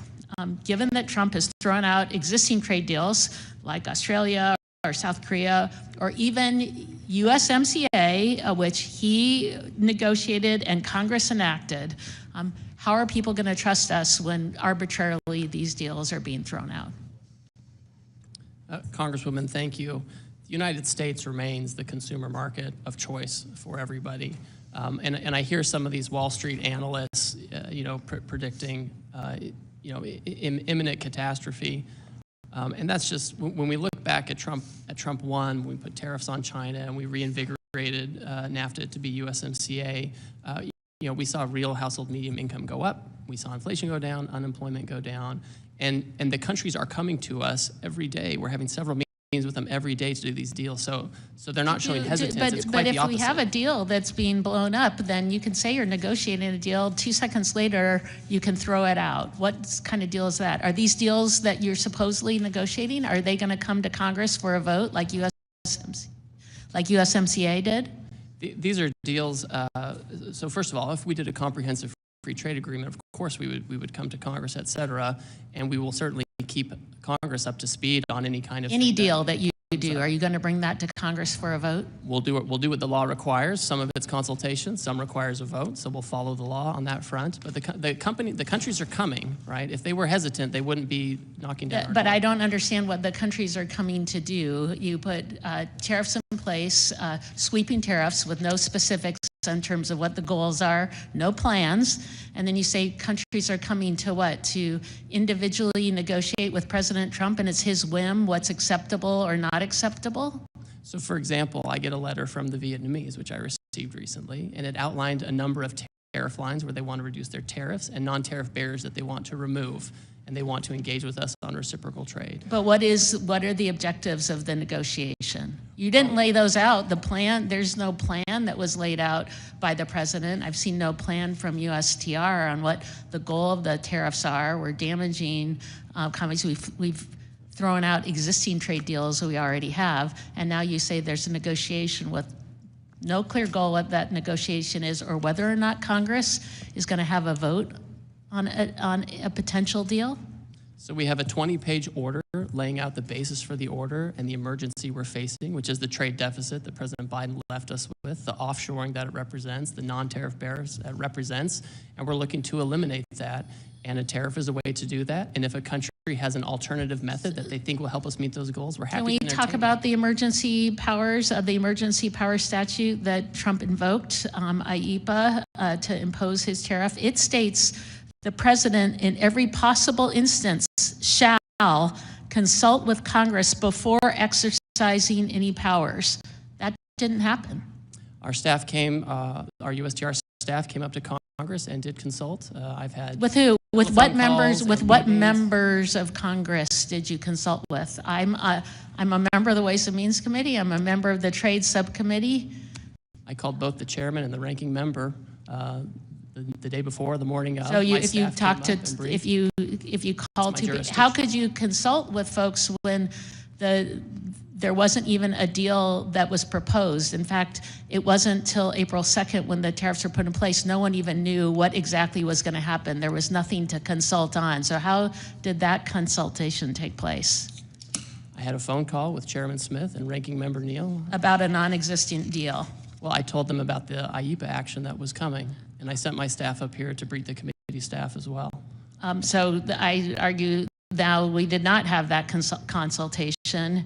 Here we are. There was no plan in place. There's no plan in place going forward. The American people are hurting, and now in the rule vote that we're going to have just after we are done with this hearing, Republicans are already putting in a provision to make sure that they don't have to vote on the tariffs that are in place. Congress should have a role here. It's terrible that my colleagues on the other side of the aisle aren't willing to have a vote too. Thank you, Mr. Chairman. I yield back. Ms. Miller. Thank you, Chairman Smith. Welcome, Mr. Ambassador. Thank you for being here. It's my opinion that part of the reason President Trump has taken such drastic action on trade is due to the fact that there was no trade agenda under the Biden administration. And I didn't hear any sniping from the other side about that. The past administration's failure to engage in meaningful conversations with our trade partners opened the door for countries to run afoul of the World Trade Organization tariff agreements and to impose excessive non-tariff barriers. These countries have had no incentive to negotiate, and they've been massively benefiting from the system as it is. For example, in my state, the hardwood companies have been pummeled by China, dumping their hardwood in the American market. China gained at our expense while we were asleep at the wheel. Thankfully, that is not the policy of the United States today. Due to President Trump's swift action, more than 70 countries are knocking down our door, ready to negotiate a trade deal. Today, I want to focus on the future of our trade agenda. Looking to the very near future, the administration is required by statute to undertake the United States-Mexico-Canada Agreement review process in 2026. I can't understate the importance of the USMCA to my constituents. The growth in the manufacturing sector, spurred on by our cooperation with Canada and Mexico, has helped sustain thousands of jobs in my district. I'm well aware that this agreement is not perfect, and we are fortunate to have the review process in place in order to make the necessary improvements. Ambassador Greer, what commitments can you make to us today in regard to the USMCA review? Specifically, how will you use this opportunity to advance President Trump's goals of promoting domestic manufacturing, and how will you engage with Congress to facilitate this process? Thank you, Congresswoman. And I'll just note that goods coming from Canada and Mexico right now that comply with the rules of the agreement continue to enter duty-free. This is an important agreement. I met with my Mexican counterpart last night. I have worked in the works. I have a meeting with my Canadian counterparts, and we expect that we will initiate the public consultation process that's required by the statute at some point at the time required.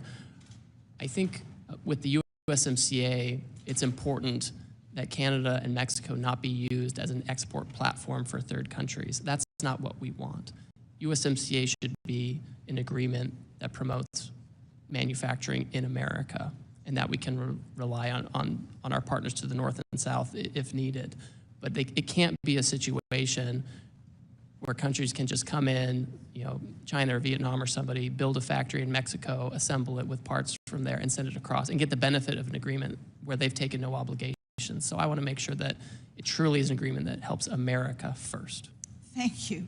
I've greatly appreciated your leadership in protecting American digital companies abroad. You and I are in agreement about the dangers of South Korea's anti-competitive policies towards American digital companies. I intend to reintroduce legislation that seeks to ensure that American companies are not being harmed by one of our closest allies, while Chinese companies are left unscathed. The digital trade sector is rapidly growing, and it's important that we do not lose market share to China in this critical field. Several countries are considering legislation that mimics the European Union's Digital Markets Act, which has undisputably caused a digital winter for American tech companies operating in Europe. What are your plans to address these harmful policies and to ensure the prosperity of American digital trade? And do you think that digital trade will play a part in the imminent trade discussions regarding the Liberation Day tariffs? Thank you. So first of all, I understand that there's obviously a national conversation going on about, how digital trade should be regulated, and there are lots of views on that. What I will say is we're not going to outsource that regulation. We're not going to let the European Union or Korea or any other jurisdiction, set the rules for digital trade. It will be us, and they won't be able to do it in a way that's discriminatory either. That is impermissible, especially when we have, as you noted, the Chinese competition out there. If we're going to have companies that operate in this space and are so competitive in this space, we need to make sure that they're American companies, right? That's what we need to make sure. And so this is certainly something that we can talk about in any negotiations that come up. Thank you. We have historically forged some of our strongest alliances based on procuring critical minerals, which are difficult or nearly impossible to obtain in the U.S. Will you commit to exploring trade discussions and partnerships with like-minded partners to protect and build up our critical minerals today? Yes. Thank you. I yield back. Mr. Neal. Thank you, Mr. Chairman. I want to invoke a moment of a point of personal privilege. When the ambassador called me, it was more to inform me of what the administration was going to do. It wasn't to consult or to seek my opinion as to what they were going to do. Mr. Murphy.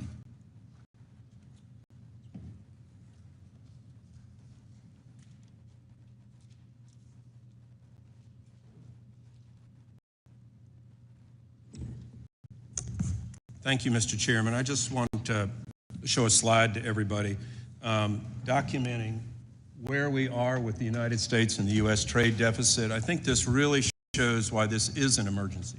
If you look at where we are with manufacturing goods, that's in the red column here. If you look at what has happened to the manufacturing capacity of the United States, we have plummeted, absolutely plummeted down. Here in 2022, we have such a trade deficit with manufactured goods. This is critical. This is why the president has said this is an emergency. The same thing with fuels and other total goods. We have plummeted in this nation's capacity to actually produce things.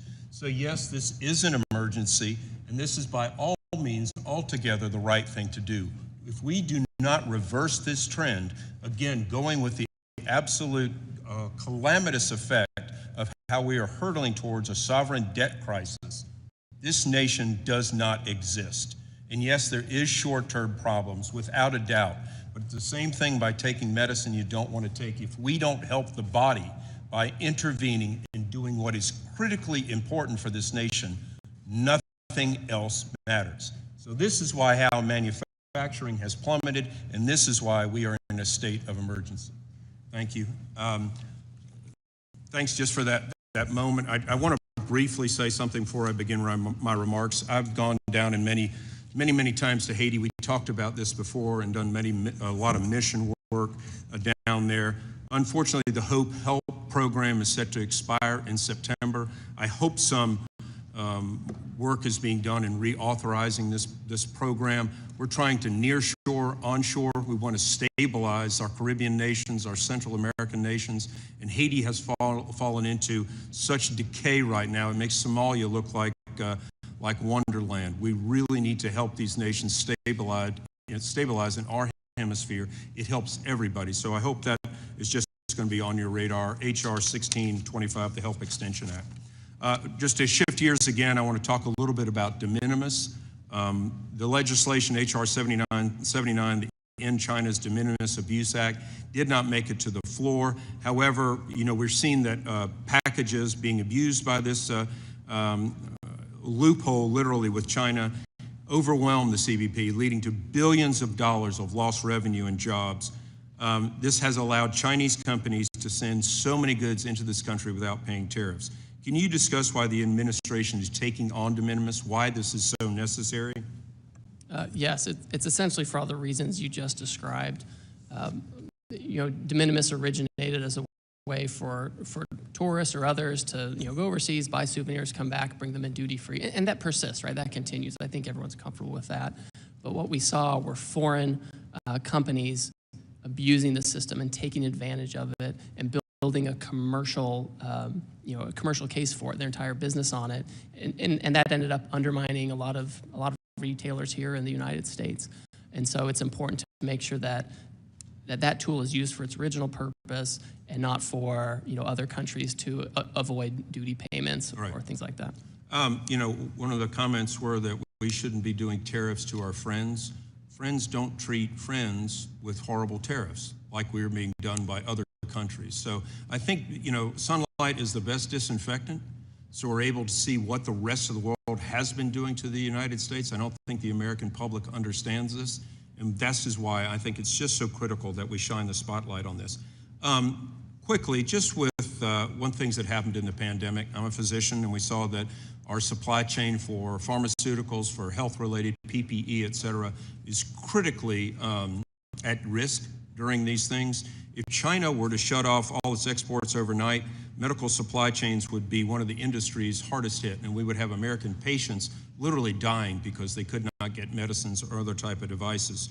Can you discuss how the Trump administration's trade is helping to secure our health supply chain?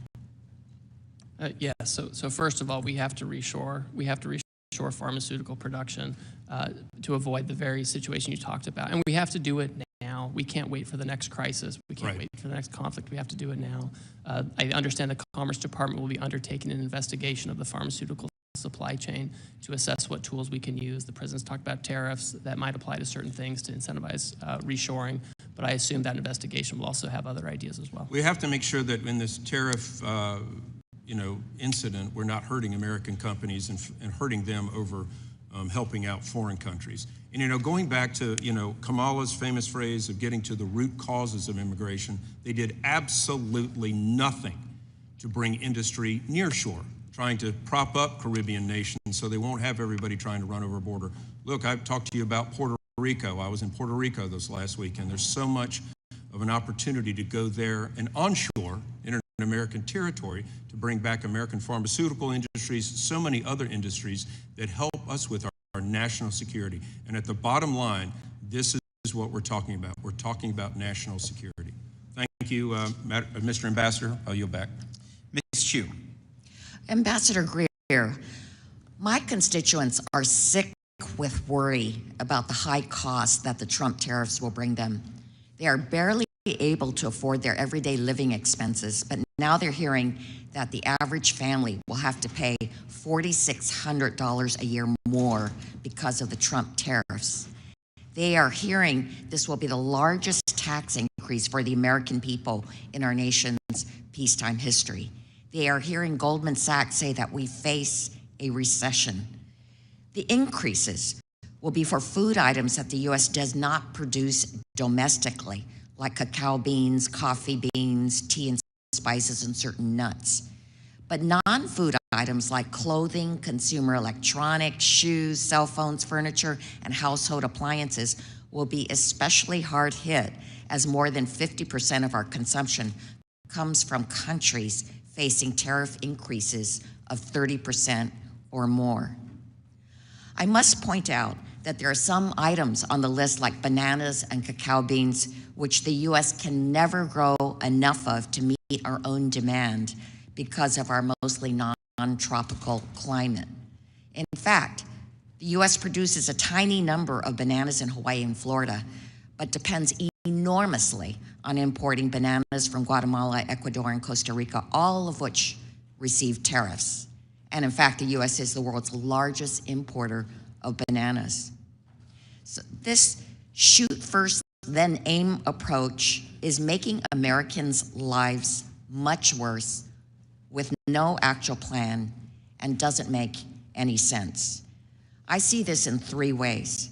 First, the president said that these tariffs would bring manufacturing business back to America, but thousands of Americans were immediately laid off, and manufacturers are telling you that this will crush them. And why would the president impose this tariff tax on tropical countries when America can by far not produce their own bananas, coffee, and chocolate? Is the president aware that these crops only grow in tropical climates? Second, in imposing these tariffs, the president claims that the U.S. is being ripped off by other countries that are profiting off of us. Yet these tariffs are being imposed on countries with whom the U.S. has trade surpluses, including the Netherlands, the UK, Belgium, Panama, and so on. Using the formula that USTR released to the public to justify this chaos, no country with whom the U.S. has a trade surplus should be subject to additional tariffs. How can you and the president justify forcing the American people to pay more for goods from these countries that already import more of our goods than we do theirs? Third, then if there's an actual formula, why would the Trump administration decide to reserve its most severe punishment not for Russia, which was entirely spared, but for some of the poorest, least developed countries in the world? For instance, Madagascar, which has a poverty rate of over 75% and where the average worker lives on less than $2.15 per day. The president placed a 47% tariff.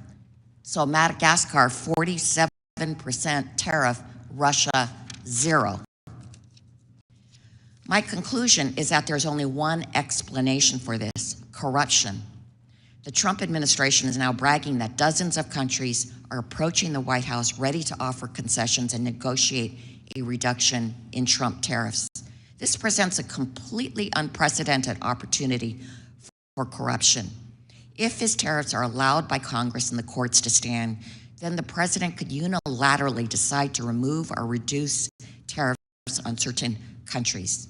With no transparency, a country could pay the president or his family money through memberships at Mar-a-Lago or payments through their various cryptocurrencies in exchange for a reduction in tariffs. His cronies could pay him directly to remove tariffs from certain imports. So, Ambassador Greer, I would like to ask you 2 yes or no questions. My first question: you're putting tariffs on crops that we, for the most part, don't grow, like bananas, cocoa beans, coffee, and vanilla. Is the president aware that these crops only grow in tropical climates? My second question, yeah, you answered yes. Can you promise that there won't be a pay-for-play system where companies and donors make the pilgrimage to Mar-a-Lago to get exemptions? You have my promise. Well, my constituents don't have that access, nor do most of the American people, but because of these Trump tariffs, it is they who will have to pay the exorbitant costs of these actions, and that's not right. Mr. Kustoff. Thank you, Mr. Chairman, for convening today's hearing, and thank you, Ambassador Greer, for appearing today. Ambassador Greer, I represent part of Memphis, Tennessee, and most of rural West Tennessee. And in Memphis, Tennessee, last year, 2024, we had a great opportunity with Elon Musk when he made an announcement to create a historic investment in Memphis through his company XAI. And the investment will lead to the world's largest supercomputer called Colossus. So Colossus is the core infrastructure behind Grok, which is the artificial intelligence system that Mr. Musk is developing or has developed, and that I use and probably a lot of other people use. I've toured Colossus, and frankly, the capabilities are absolutely remarkable. From what I understand with this project and with Elon Musk is he places a strong emphasis on sourcing American-made products with XAI whenever feasible, demonstrating a commitment to domestic innovation. The issue is that supercomputers like Colossus depend on a variety of advanced components that right now are not produced in the United States. And I think we can all agree that we want the United States to be the absolute leader when it comes to AI.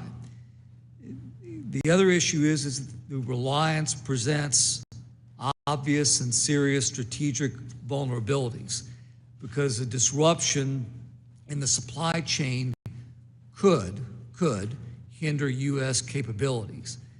So I understand that the entire industry is working on building domestic capacity. And thanks to President Trump and his efforts and the efforts of the administration, we've seen massive investments from companies like NVIDIA and Taiwan Semiconductors. But I think we all also realize that that transition is going to be several years, or it's going to take several years. So could you talk about how USTR is balancing the near-term need for components with the long-term goal of onshoring these critical supply chains? Certainly. So when the president took his action on reciprocal trade, there were some items that were not covered by the new tariff because further investigation was needed. This includes pharmaceuticals, as I've discussed, but it also includes semiconductors. And so many semiconductors are not covered by the reciprocal tariff because the Commerce Department, as I understand it, is looking into doing a further investigation to see where tariffs may or may not be appropriate on semiconductor chips or the downstream components. And that's something I know that the Commerce Department is looking at very closely. Thank you, Ambassador. If I can, because there's been a lot of talk here, some talk about Russia and the suggestions that the Trump administration has let Russia off the hook when it comes to tariffs. My recollection is that this committee several years ago took the lead on bipartisan legislation to change the trade treatment as it relates to Russia, specifically revoking the permanent normal trade relations, specifically banning the import of all energy products from Russia, specifically by providing a path to raise tariffs on many other products from Russia. So in fairness, I know that both the Biden administration and the Trump administration have added to this legislation by imposing a wide range of sanctions on Russia, which cut off most of trade and investment. So my question to you is, would any Russian exporter feel that it has better access to the United States market than our non-sanctioned trading partners who may face higher tariffs right now? Oh, no, by no means. Russia is subject to a very high tariff due to the good work you did here in Congress, as well as other kind of bad actors that fall into that category. Bipartisan. On a bipartisan basis, that's right. Thank you, Ambassador. Thank you, Mr. Chairman. I yield back. Ms. Moore.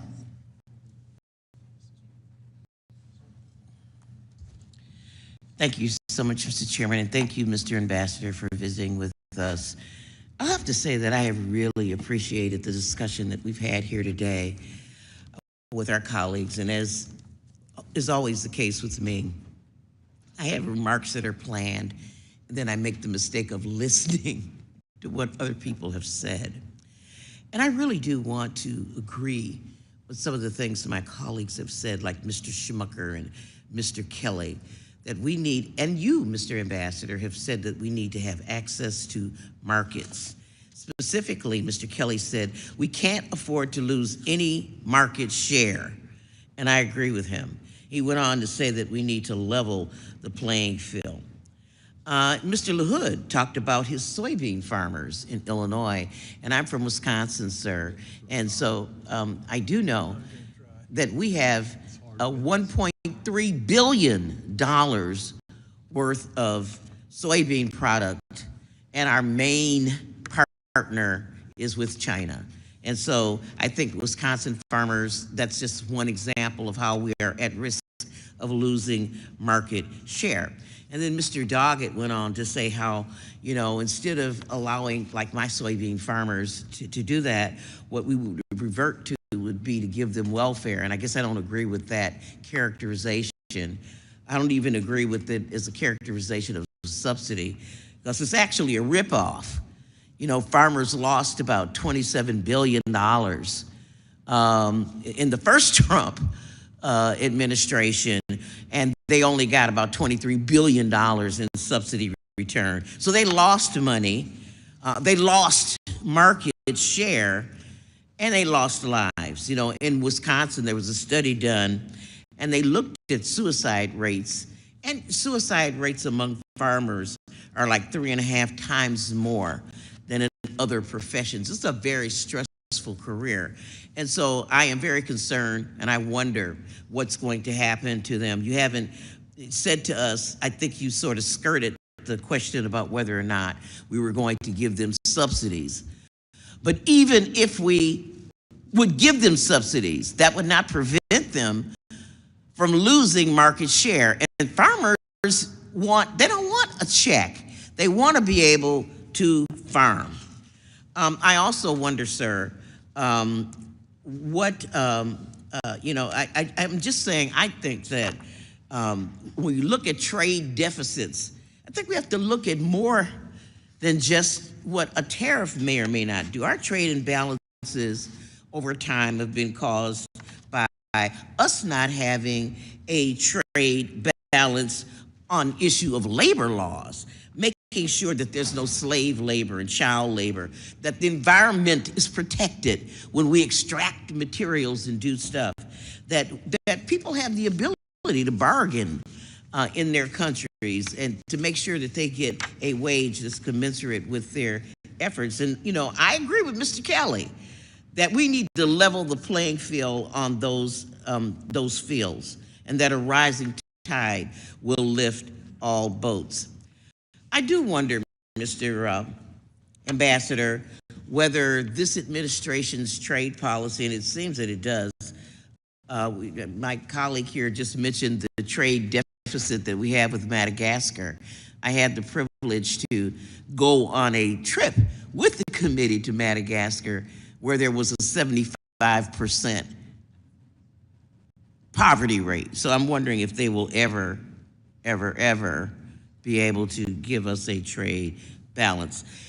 Speaking of Madagascar, they belong to AGOA.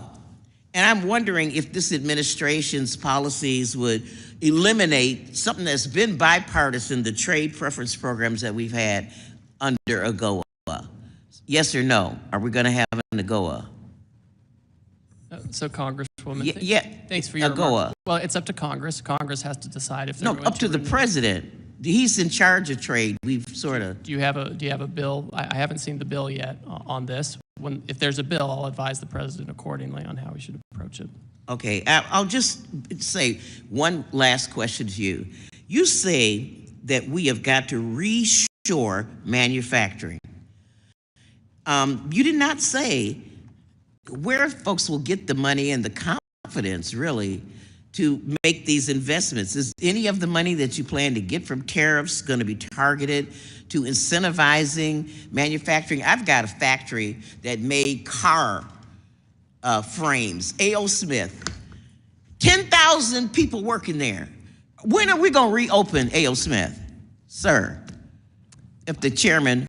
I would love to reopen that. And when? Will I be alive? I'm going to be 74 in 9 days. I hope so. We should go there, you and I, and talk to them about what they need in order to reopen. We put tariffs in place. I mean, on they've been foreign shuttered auto parts for years. We want to create incentives so they can reopen. What's the timeline between the suffering that they're doing now and when A.O. Smith is going to open again? Part of the problem is it's offshore jobs for so long, and no one's taken action. We've sat on it. We have this huge, it is an emergency, and I agree with you, and I think your comments have been very thoughtful. I don't have that much time. I mean, I'll be 74 in a few days. It's 10 years. It takes a long time to open up a factory and to get the investments. That's why the president... And is it going to be 10 years? How long before we just have to be patient? That's why the president's acting now, because we can't wait anymore. We have to reshore now. Now, like a microwave now. Thank you, Mr. Chairman. And I yield back. Thank you. I'll recognize myself for questions. Ambassador, thank you for calling and consulting with me before a lot of these trade agreements, so I appreciate the correspondence there because you have. I also want to just raise the significance that I believe AGOA has for this country and those trade preferences with those African nations from a security perspective is extremely important. And I hope that the administration continues to see from a security perspective that trade preferences with those African countries is extremely important. Well, Chairman, I will certainly share your views with the president, and I've shared them before with others in the White House. And I understand the importance of AGOA to this committee and Congress, and I would encourage the committee, as you look at it and potential renewal, to think about ways to improve it. And I would love to work with you all to make sure that we can do that. It's just very important. I also I've heard a lot of conversations today, and one thing that I appreciate is Secretary Bessent's comments that I've read, that he says over the last 4 decades, Wall Street got very wealthy. But over the next 4 years, it's Main Street's turn. And that's in fact who the president's been fighting for, is for all those forgotten people in Southeast Missouri, in rural America, that their place of employment is now vacant. My mother was one of those individuals. I have numerous family members that's one of those individuals, and people will talk about their 401ks. But the reality is that the top 10% own 88% of all the stock market. The top 10. Then the next roughly 12%, as the secretary has said, the next 12% ownership of the stock market is the next 40%. So that bottom 50%, the people who make less than $42,000 a year, those people, they're worried about their debt, their credit card payments, their interest rates. And that is who President Trump is fighting for in bringing more jobs and manufacturing, open up factories and coming down here. And I want to thank you for standing here. I want to thank you for working for this cause. And I think it's extremely important, and it will be transformational. It may be bumpy for a while, but it's about time Main Street is representative instead of Wall Street. I want to ask you a few questions about the European Union. As you know, I have shared my opinion about the European Union and how disappointed I am of how they've taken advantage of U.S. farmers and U.S. agricultures. I heard them say that they're willing to lower their tariffs on industrial goods. That's not good enough, Ambassador. They have to address their non-tariff barriers when it comes to agriculture goods. The country of Honduras purchases more pork than the entire European Union. And there's only 10 million people there. There's 450 million people in the European Union. And then you look at the country of Angola, one of those African countries. They purchase more chicken from us than the entire European Union. And the European Union has a GDP times 200 of that in Angola. These are trade problems. And this administration better continue to fight for the American farmer, that Missouri farmer who's been screwed for such a long time by our friends. And I want to thank the president. I want to thank you for continuing with it. I do want to ask you, do you agree that there's a serious trade problem when it comes to agriculture in the European Union? Yes, Chairman, it's fundamentally unfair. It's structurally unfair. It has been for decades, and I've been very clear with them that any kind of agreement or negotiation or anything, it has to have an ag component for all the reasons you described. Super important.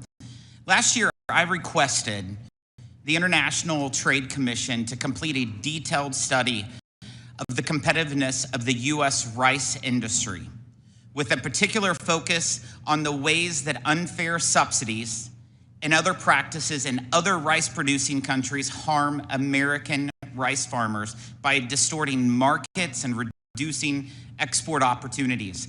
The study was completed earlier this year, and I was not surprised to learn that India is one of the worst offenders. Its subsidies and particularly are particularly problematic because of the lack of transparency around some of them. Do you share my concerns with unfair practices in India and elsewhere that harm American rice farmers? And will you attempt to address these issues through any negotiations with India? Yes, I will. And as you know, Chairman, I'm from Northern California, from rice country there too, so I'm particularly sensitive to that. Appreciate it. Thank you for being here. Mr. Boyle. Thank you, Mr. Chair, and thank you, Ambassador, for being here today. 3 times in this century, 3 times in the last 25 years, we've had a recession. 2001, right after the September 11th attacks, 2008, when the housing bubble burst, and 2020 with COVID-19 pandemic. All 3 of those were caused by some external event. Now, most economists and most Wall Street firms agree that it is more likely than not we're either in a recession now or headed to one. This will be the first recession in at least 25 years directly caused by the president's policies. The last week has been an unmitigated disaster.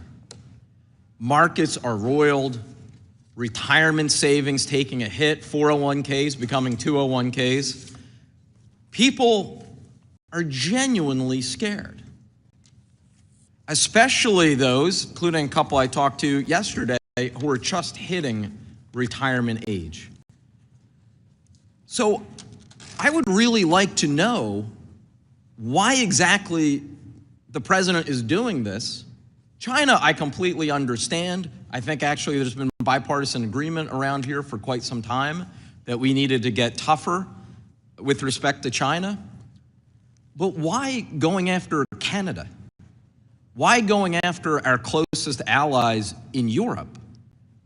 This does not make any sense. And frankly, it doesn't exactly inspire confidence when the so-called formula that was advertised last week came from absolutely no textbook that any of us are aware of. I mean, yes, it had 2 fancy-looking Greek letters. That does not make it well-thought-out policy. So I am curious what exactly the strategy is of going after Canada and our closest allies and actually uniting the whole world right now, not against China, but against the United States. Well, Congressman, I know that Wall Street and you and your colleagues want the status quo. That's what I'm hearing. Excuse me, reclaiming my time. That is not what I'm arguing. I want an end to the chaos. I represent a very working class district in Philadelphia. I don't think there's one person in my district who counts as one of the top 1% of Americans. Hardworking families, whether white, black, Hispanic, Asian, from Northeast Philly to North Philly to the River Wards, are all being directly impacted by what is happening over the last week. So I want to know, they want to know, why is it that 3 months ago, no one was predicting a recession? Everyone had growth projections. The Fed, most economists, whether liberal or conservative, and now the base case is a more than 60% chance of a recession. That is directly because of White House policies. So when will it be enough? Really, I can't take all this winning and nor can the American people and the folks in my district I represent. These Wall Street analysts are the same ones that predicted decline in the first Trump administration, where real household median income went up by $7,000, coupled with tariffs. The president has to get the trade deficit down. We've lost 5 million manufacturing jobs. It has been a massacre in American manufacturing, and we have to have those jobs back, and it's urgent, and we can't keep passing the buck. President Biden did nothing on trade for 4 years. That's what I've heard from both sides, and we have to act. We have a huge trade deficit with the European Union, which we heard about from the chairman. We have a huge trade deficit with foe and friend alike, and we have to deal with it. And that's why our friends are coming to us and saying, why don't we talk about how to achieve reciprocal trade? They're not running away. They're not announcing retaliation. So since I have just under a minute left, can we look forward to hearing about these big, beautiful trade deals over the next week, like with Canada? What exactly is going on? These countries that are clamoring, talking to us apparently right now, according to your words, do you have any hope that you can offer us that we're going to see one of these trade deals inked very soon? Well, Congressman, I can't prejudge the timeline, but I'm spending all my time when I'm not here with you all doing consultations, talking with them.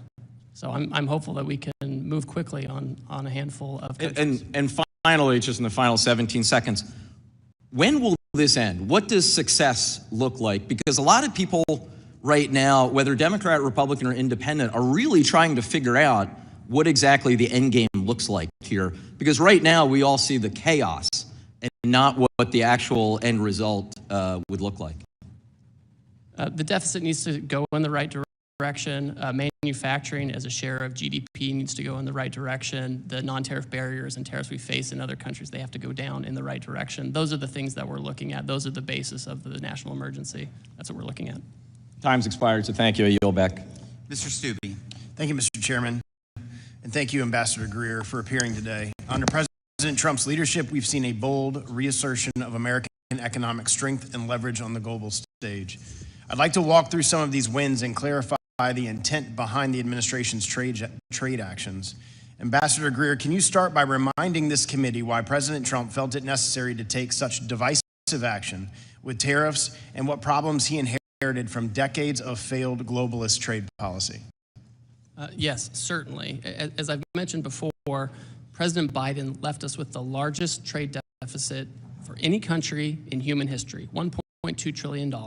It's extreme, it's unsustainable, especially when we have a $36 trillion debt and a $2 to $3 trillion budget deficit. None of these numbers are sustainable, and anyone who wants to pass this on to the next generation or to our kids or to the next session, they're doing a disservice. We have to deal with it now, and we need to deal with the reshoring and remanufacturing now before we're in another crisis, whether it's a conflict or a pandemic. That is not the time to try to get back pharmaceuticals and semiconductors and autos and all these kinds of things. We have to do it now. What distinguishes the Trump approach from the past 30 years of so-called free trade policies that gutted our manufacturing base? Well, Wall Street, we've heard a lot about Wall Street today and how important Wall Street is and all their analysts. And their entire goal has been just to make money for that top share of, the elite, right? That's been their goal. And so they've been focused on offshoring so they can have more efficiencies, so they can have cheaper labor, no environmental regulations. They can go to these low-cost jurisdictions. And what does that mean? It means that we have workers who train their replacements in foreign countries, they lose their jobs, and then they're in their hometown without a factory, without a job, and they live lives of despair in many cases. And that's what's different with President Trump. He wants to reverse that, and he wants to change it. And isn't it true that over 60 countries have already come to the table to negotiate since the president announced the new reciprocal tariff structure? Well, I'm starting to lose count, but yes, that's the neighborhood of the folks who want to come in and work with us on reciprocal trade. And what does that say about the global leverage we've regained under this administration? Well, that's exactly right. We are the market of destination for both consumption, investment, et cetera. And other countries want access to our market. They understand now that we have to have it on fair terms, and that's why they're here. They'd be running the other way. That's why almost all of them have said, we're not going to retaliate, we're going to work with the administration. And how important is it from a national security standpoint that we reduce our dependency on foreign steel, aluminum, and automotive components, and how have the tariffs moved us in that direction? That's a great point. With steel and aluminum, the president put tariffs on steel and aluminum in his first term. The Biden administration kept those in place. He's tightened up some of those tariffs now, and so we are able to maintain a steel industry. We're able to maintain an aluminum industry. These are things you have to have as inputs for weapon systems, for our infrastructure, and a country that doesn't have that kind of hard manufacturing power behind it isn't going to have the soft diplomatic power you need to navigate a challenging world. And do you believe that President Trump's tariff policy has reestablished American economic sovereignty, where we no longer have to beg foreign governments to treat us fairly? Yeah, I think there's no question about that. And we can see it from the first term when we imposed tariffs on China in an effort to get them to change their unfair trading practices. When that happened, we saw our trade deficit with China decrease, which is really important. So it shows that we can become less dependent on foreign powers for the most critical goods and services. And how important is President Trump's leadership, his willingness to stand up to global elites and foreign governments, been in reasserting the United States as a trade power? Well, it's been historic. It's been historic because in the past we've had leaders and politicians who were either in the pocket of Wall Street or they had some other special interest, and he's been willing to take a stand and do hard things and show others that he's not going to cave. This is really important because if other countries think about power in a different way. Some politicians want, foreign countries to say nice things about them. That's like their end purpose in foreign policy or trade policy. President Trump wants the right thing for Americans, and sometimes it means you have to stand up for yourself, draw a line in the sand, and say, we're not going to do this anymore. What would you say for the first time in decades, American workers have a president who fights for them, not for multinational corporations or foreign bureaucrats? That's exactly right, Congressman. That's why workers voted for him. That's why unions support the tariff actions. That's why we see, op-eds in the newspaper about union presidents wanting to work with President Trump on trade. That's why we're seeing all of that change, that realignment. And I'll end with this. What evidence have you seen that President Trump's tariffs are driving jobs back to the United States and helping to rebuild our manufacturing base? Well, for example, the auto tariffs that were imposed, we've already seen that one company is increasing employment, including temporary employment. In Indiana, we've seen in Tennessee, there was a shift that was going to go down to another country. They kept that shift in America. Everyone knows if you want certainty, if you want access, you build in America and you use American labor. Thank you. My time's expired. I recognize the acting ranking member, Ms. Moore. Thank you, Mr. Chairman. And I'd like to ask for unanimous consent to enter a letter into the record to Wisconsin Republican members of Congress from Wisconsin Governor Tony Evers, his objection to the Trump tariffs. Without objection. Thank you. Thank you. Mr. Byer.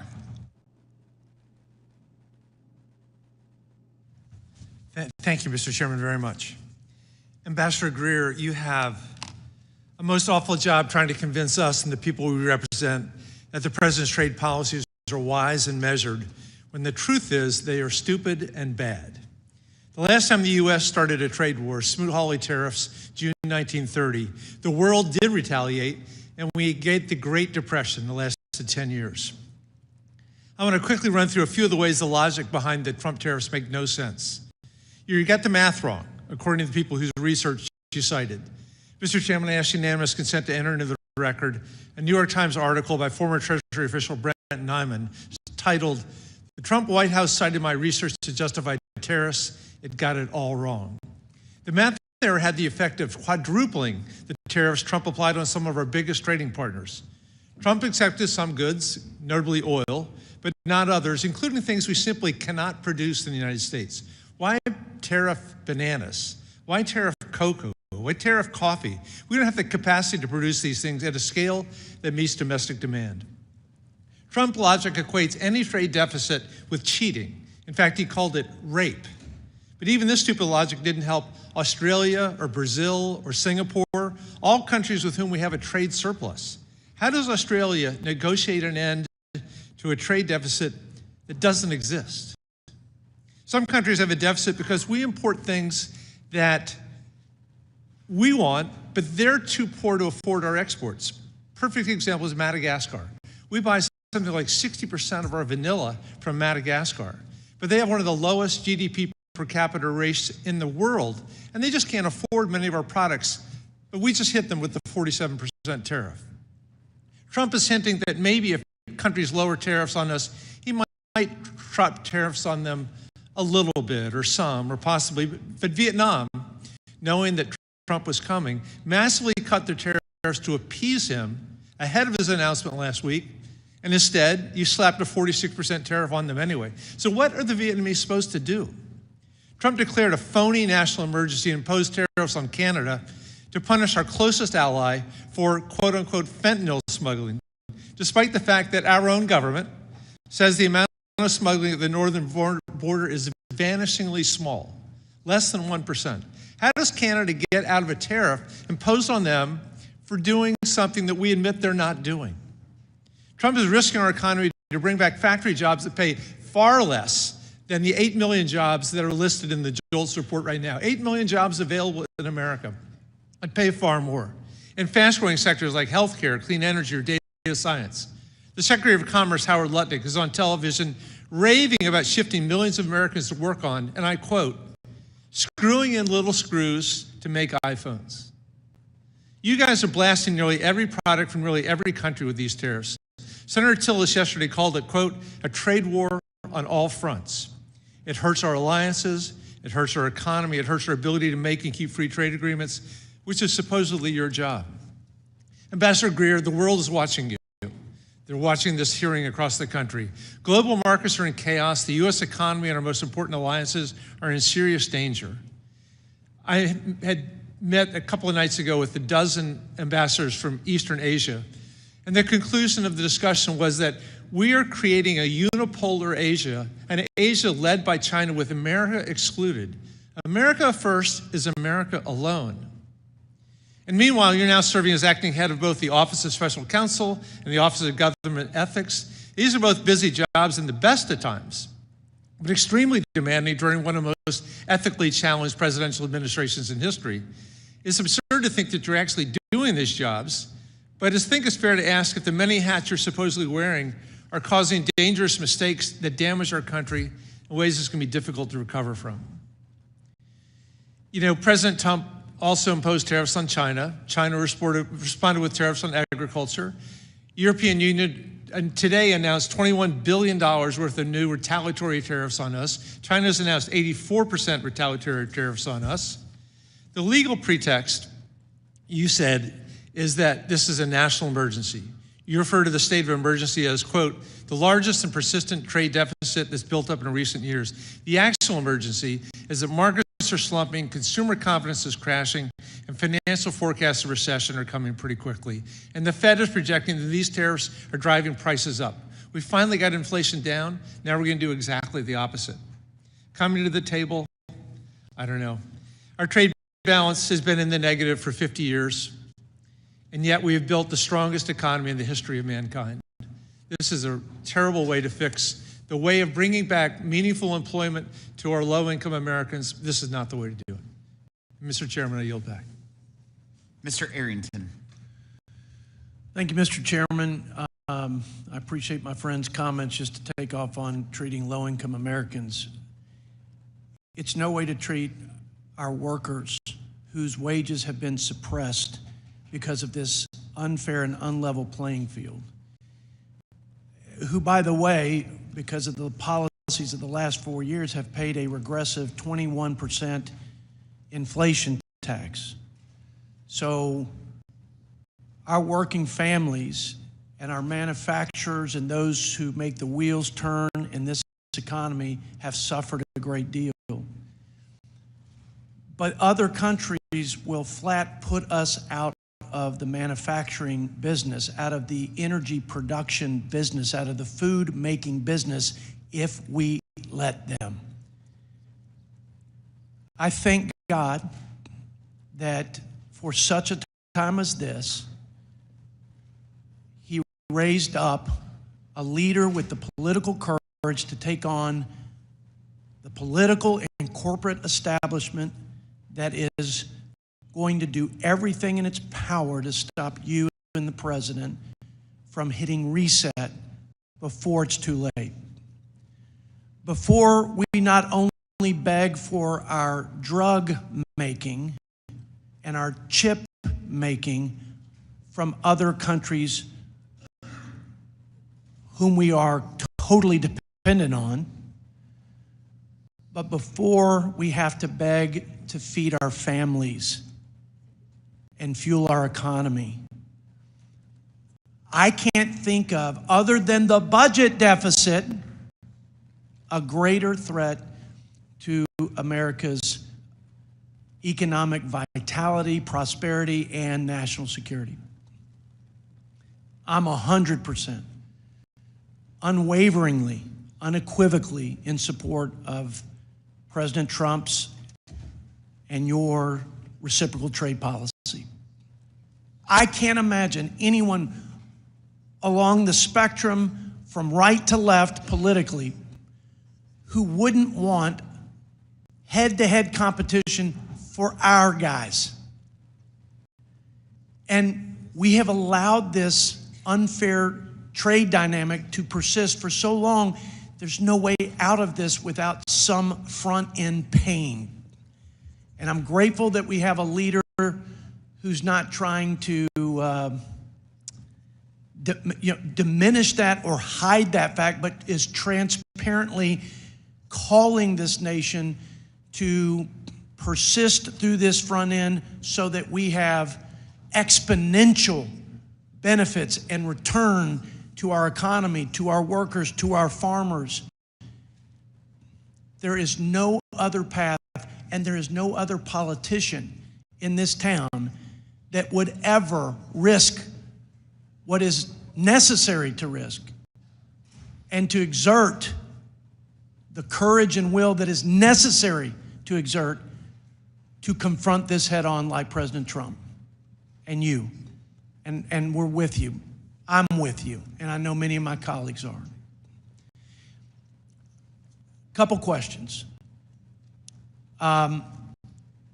When we went through this before, in the first Trump administration, we were, I'd say, wildly successful with the reforms in China, with new free trade agreements, agreements in 5 nations that represented almost 50% of our entire export markets. So how important was the reciprocal trade posture in the first administration to getting lower barriers, greater access to those markets where we benefited by 26+% in export activity? Our wages went up, investment went up, job creation went up, poverty went down. How important is this posture to getting there? And is there any other way, Mr. Ambassador, to this greener and more glorious economic pasture once we establish the reciprocal trade dynamic? Congressman, thank you for your support and your words. You're exactly right. There are a few different approaches to trade negotiations. One is the typical one, which is where you ask others nicely to give you market access, and they do a dialogue with you for several years, and at the end you have no more market access. And then there's the Trump way, where he says, we'll have reciprocal trade, and we can do it my way, or we can do it your way, but we can work together because we should work together, and we should have fair trade among us. And that's what we're seeing now. We're seeing countries come and say, we understand the issue, we're happy to talk about this, and we know that there's an alternative path. There are alternative pathways here, and we can choose which way we want to go, and that's the way to do it. I'm grateful for both of you. Thank you, Mr. Chairman. Thank you, Ms. Tenney. Thank you, Mr.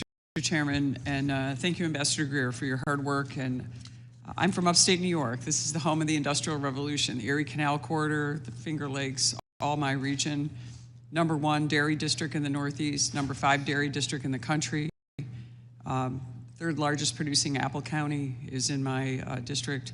Really important when it comes to trade, and we have always been grateful for the work of President Trump and the administration for trying to understand that we've been hollowed out by China and Asia and other countries, and we want to bring those jobs back. Really important part of not just the building of New York, but the building of the entire United States and our strength leading up through to World War I, World War II, and into today. I got a couple of questions I just want to talk to you a little bit about, because there are a few nuanced issues here dealing with Canada, which is my entire northern border. Number one, we have an emerging and really strong Finger Lakes wine region, and many of our wineries have reached out to us. We are at the cusp of putting out some really incredible wines, groundbreaking. We have wonderful water, soil conditions, and we're producing top-level wines. A little bit about some of these markets we'd like to have opened up for us so we can trade, and we appreciate the work that the President is doing.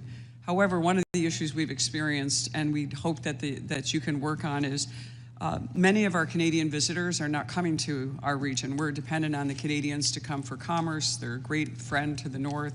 And we've seen a 23% drop just since February in visitors to our wineries. And we just want to know if we can get your assistance and help in making sure that this sort of very important yet fragile relationship that my district has with Canada, an historically strong relationship, we can continue to work to make sure that we get that kind of trade and the kind of tourism that we've been getting from our Canadian friends to the north.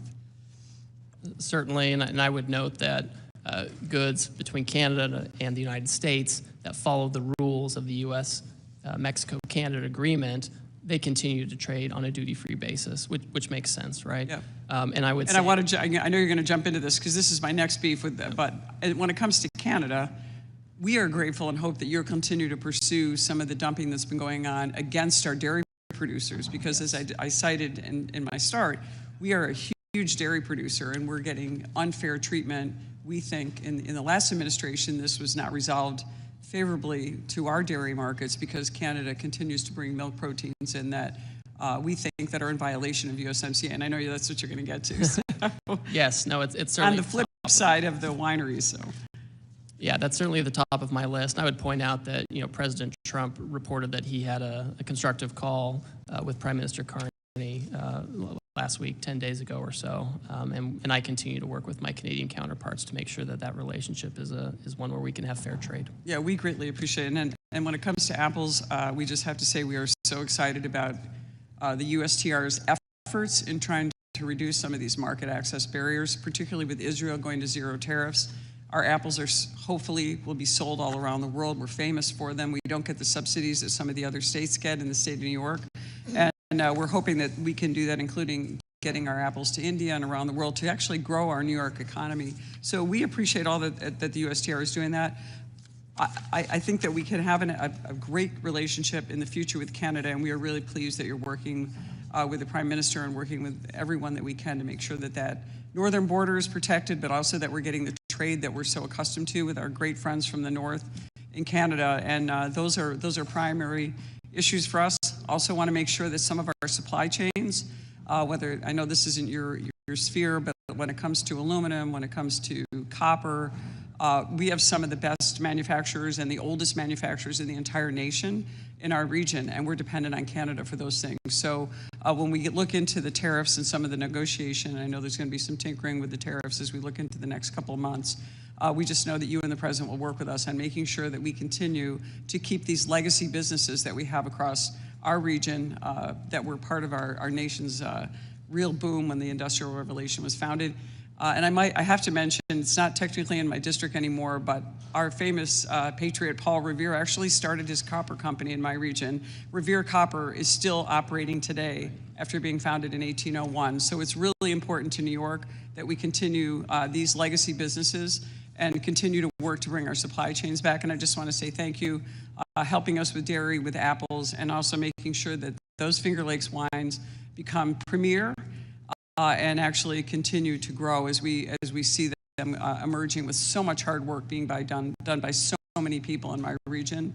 And we're grateful to you, and so continue to work. We appreciate the effort on behalf of our district and on behalf of the President. Thanks so much. Well, thank you, and I look forward to continuing working with you and your staff on these issues. Thank you. Mr. Evans. Thank you, Mr. Chairman. Mr. Ambassador, I'm deeply concerned about the tariffs, and we are talking about it today. Philadelphia is the poorest big city in America, and it's hurting lower people income.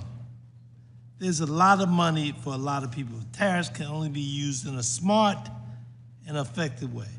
And I feel from what I heard, it is not. It is something that we are concerned about. And I'd like to start out with this question, Ambassador Greer. My first question: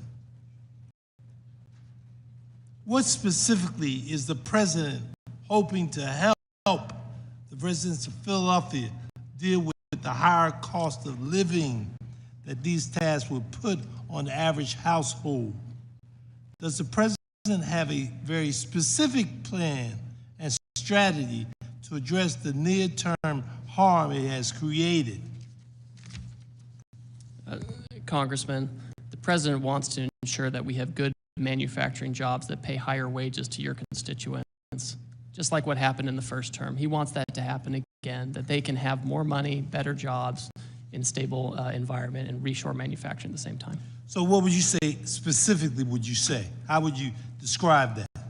Well, I would say to your members and your constituents that we've had a long period of 5 million manufacturing jobs going away. It's dangerous for our country. It's bad for our economies and our families. And the president is taking action to create economic conditions to have more factories here, jobs here in their communities where they can have the types of income that they need to have stability for the working class, for the middle class, not just for the super rich who go and get 3 or 4 degrees, but for people, honest, hardworking Americans who graduate from high school and need a job.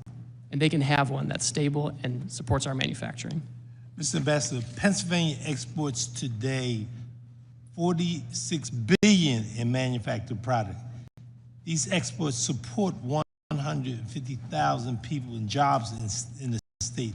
I'm concerned that the threat of retaliation from the trading partners will further help Pennsylvania. So can you specifically speak to that issue? Yes, this is something that we watch really closely as well. And so in advance of the tariff action, I had many conversations with our major trading partners, and we told them, wait and see what happens on April 2, and then we can talk about what comes next. And so now most of our major trading partners have said, we're not going to retaliate against you. We want to talk to you about how to have more reciprocal trade. And that's a good outcome. I want to also talk about industry and small business, the effect that it will have, specifically when you talk about Philadelphia, on small business. Can you speak to that? Certainly. I've actually tasked my staff to work with the Small Business Administration to make sure we're getting the feedback we need from our small businesses. I have an advisory council on small business at USTR, and I've asked my staff to convene that council so we can hear directly from them because we want to make sure that we are hearing feedback in real time. I can give it to the president, and we can understand how the program is working. I'd like to thank you, Mr. Ambassador. Thank you, Mr. Chairman. Thank you. Mr. Fitzpatrick. Thank you, Mr. Chairman, for holding this hearing. Ambassador Greer, thank you for being here. And thank you for your commitment to spend time with this committee today and answer everybody's questions. Leveling the trade relationship the United States has with other countries, I believe must be a bipartisan goal, especially when our nation's security and well-being are on the line. I do believe that the means by which we accomplish that vision, however, matters a great deal. My priority, which I'm certain that you share, and I hope this whole committee shares, is to ensure that any long-term economic gains which the American people could achieve in a more balanced trade environment are not washed away by the near-term pains they may feel at their local supermarket, hardware store, pharmacy, or restaurant. I believe it's essential that Congress and the administration come together to find that middle ground, to maximize the benefits and limit the costs of our nation's trade policy. Above all else, we must deliver greater certainty and economic stability for our consumers, our workers, and our families. I want to zoom in on medicines in particular, sir. What work do you believe can be done with our closest partners and American companies who are operating in the European Union to ensure that the cost of distinct, innovative prescription drugs and medical devices are affordable for our nation's seniors, particularly those with rare diseases or disabilities? Well, I think if we can have a supply chain that's more secure, more resilient, and more local, that's going to be something that's going to help with efficiency. This idea that we have this very fragile supply chain where we ship, initial inputs from China to India, and they go elsewhere, and they get finished in another country, and they come here. That may work in a world where there's just-in-time manufacturing and where you're ignoring manufacturing jobs in the U.S. But in a world like we're seeing now, where there's conflict, there are pandemics, there are wars, that model doesn't work very well, and the costs become very high. And so if we are able to reshore large aspects of that or have it with close allies, that's going to be helpful. Switching gears to national security, I want to thank you for your work to end the de minimis exemption for the People's Republic of China. This loophole has been more than an economic giveaway to foreign competitors at the expense of American retailers and manufacturers. It's also allowed our adversaries to funnel fentanyl and other synthetic opioid drugs into our communities. I was down at the El Paso Intelligence Center, EPIC as it's called. Their chief complaint, and this is coming from the Department of Homeland Security, they focus on the de minimis exception as a major vulnerability for fentanyl getting into this country. So in addition to the manufacturing issue, we had the fentanyl issue as well. As this administration evaluates how the U.S. should alter or eliminate the de minimis standard for other nations beyond the PRC, particularly those for which have credibly abused the process to the detriment of countless Americans' health and safety, what metrics do you believe should be prioritized? So de minimis it's really a customs and border protection issue. It's not my jurisdiction, but I think some of the things you've talked about, the loss of revenue, tariff evasion through use of de minimis, counterfeits coming through the de minimis program, illicit substances coming through the de minimis program. These are all the types of things that need to be captured, whether it's from China or elsewhere. I think it's a real problem, and I think Customs and Border Protection should look into that.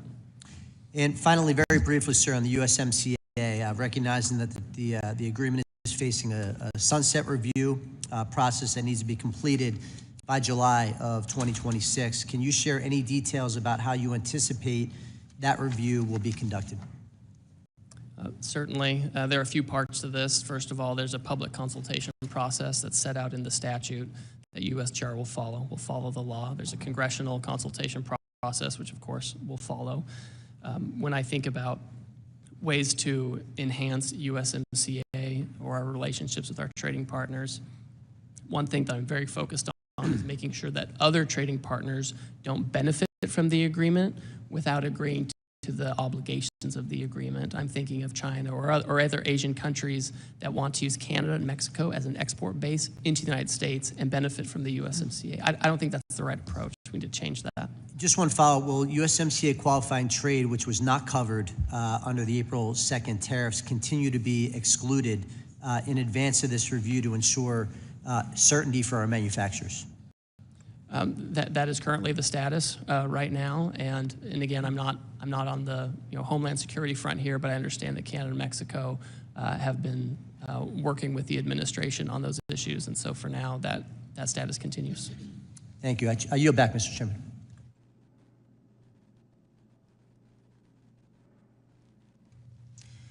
I now recognize Representative Fischbach from Minnesota. Thank you, Mr. Chair. And thank you, Ambassador, for being here and for all of the opportunity that we've had to have conversations or discussions about what's happening. And thank you for answering all of the tough or maybe not so tough questions today. So I appreciate it. And you may already know, but I represent a large rural, mostly agricultural district. And so we do it all. We've got corn, soybeans, hogs, turkeys, and dairy.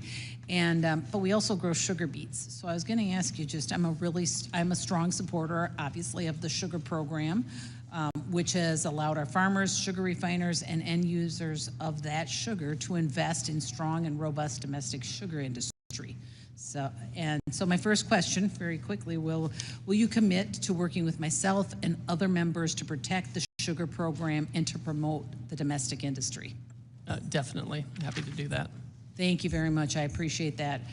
And many of the other farmers in my district rely on exporting their products around the globe. While China is a major customer of U.S. agriculture, farmers are constantly searching for new market access and expanding market access in other countries.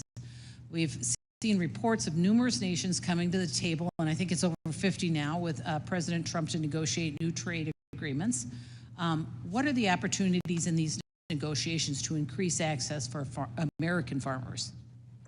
Certainly, as I think was mentioned earlier, perhaps by Congresswoman Tenney, Israel has come, and we've had a trade agreement with them for a long time. People are surprised to find out that despite the trade agreement, they still have tariffs on some of our agricultural goods. And so they've offered that that's something that they're willing to look at. We've heard from Vietnam, we've heard from India, we've heard from Argentina, we've heard from all kinds of countries that they're interested in not only getting the tariffs down, but getting down the non-tariff barriers, which often are more problematic than the tariffs themselves. So I think there's a lot of opportunity there if these countries are willing to really engage in reciprocal trade. And I think I know the answer, but I just want to will you work with me and other members of this committee to make sure that farmers have a voice in the negotiations so that we are heard and are part of it? Yes, certainly. We have a series of advisory committees that involve agricultural stakeholders. We manage those jointly with the U.S. Department of Agriculture. I've already talked to Secretary Rollins about this and the importance of meeting with these committees so we can have their feedback directly. And we are talking a lot about reducing America's reliance on Chinese imports to our country. And I think that's important, and I'm sure you do too. I think we learned a lot during COVID and over the last few years. But I think it's also important that we give farmers the opportunity to reduce their reliance on exports to China by providing them with new markets. And I know that we just kind of are talking about that, but I think it's important that we say it over and over and that we make sure that we include those farmers and that we are looking for new markets, because that is what they want to produce, and they want somewhere to sell it. So maybe that's not even a question as much as just a statement, but I appreciate your willingness to work with us, that protecting the sugar program, making sure our farmers are involved in these negotiations, and that we are doing our best, because it's been the last few years that we have not had that kind of outreach to create new markets and find new markets for our ag products. So I hope that we are going to be very aggressive about that and really helping our farmers, because it's important that we strengthen and build that market and the farms in our country. So thank you for being here. I hope I made it real easy on you, because you've had a tough day. So, but thank you very much, and I yield back, Mr. Chair. Thank you. Thank you. I now recognize Mr. Snyder from Illinois for 5 minutes. Thank you, Mr. Chairman, and I'm not going to make it any easier on you, Ambassador, but I will pick up on what Ms. Fischbach and Schweiker before said. Ambassador Greer, yes or no, didn't Israel zero out all tariffs on U.S. products before President Trump announced his across-the-board tariffs on April 2nd? They indicated they're willing. Just yes or no? They did not do it yet. They announced they wanted to. They announced it, but yet President still imposed 17% tariffs on Israel. Ambassador Greer, what's our trade balance with the elephant and fur seals, petrels, albatrosses, and penguins living unheard in McDonald Islands? They're part of Australia's customs union. But they're separate, and I'm going to reclaim my time. The president has imposed specific tariffs on herd in McDonald Islands while not taking any action against Russia, Belarus, North Korea, or Cuba. And I don't want to disappoint my mom and my wife or have them yell at me, but Mr. Greer, I'm going to say what I think almost everyone is thinking. WTF? What's the president thinking? What did he and you think was going to happen after unilaterally declaring a global trade war? Did you expect the so-called Liberation Day to become Liquidation Week, destroying more than $10 trillion of value and moving us from an extended bull market into a self-induced bear? Did you intentionally plan to decimate Americans' retirement accounts and 529 accounts for their kids' education? Did you and the president anticipate raising prices for American families already struggling to make ends meet? Did you mean to make American businesses less, not more competitive in global markets? Was the intention with the largest tax increase in U.S. history to put the United States and maybe the entire global economy into a recession because of what Wall Street Journal editorial board, let me repeat this, it was the Wall Street Journal editorial board said is the dumbest trade war in history.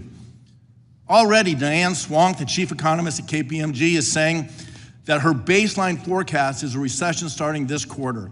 Jamie Dimon and JP Morgan have raised their probability of recession to 79%. The Wall Street Journal reports the betting markets have it at 70%, and Goldman Sachs recently again raised their likelihood, the second time since this trade war started, to 45%, and I expect that will rise again. Indeed, by the time you have finished this hearing, I wouldn't be surprised if we already were in a recession. Less than a week after President Trump's declaration of, again, the largest sales tax in U.S. history, global markets continue to roil as a result of tariff-based recession fears. The president's newly imposed tariffs have real-world impacts on every one of my constituents, who will see higher prices at the grocery store, shortages of critical products, and less money in their retirement accounts and the accounts for their kids' education. American families deserve relief, but instead, thanks to President Trump and you, they're heading to the store to panic buy essentials before retailers raise their prices.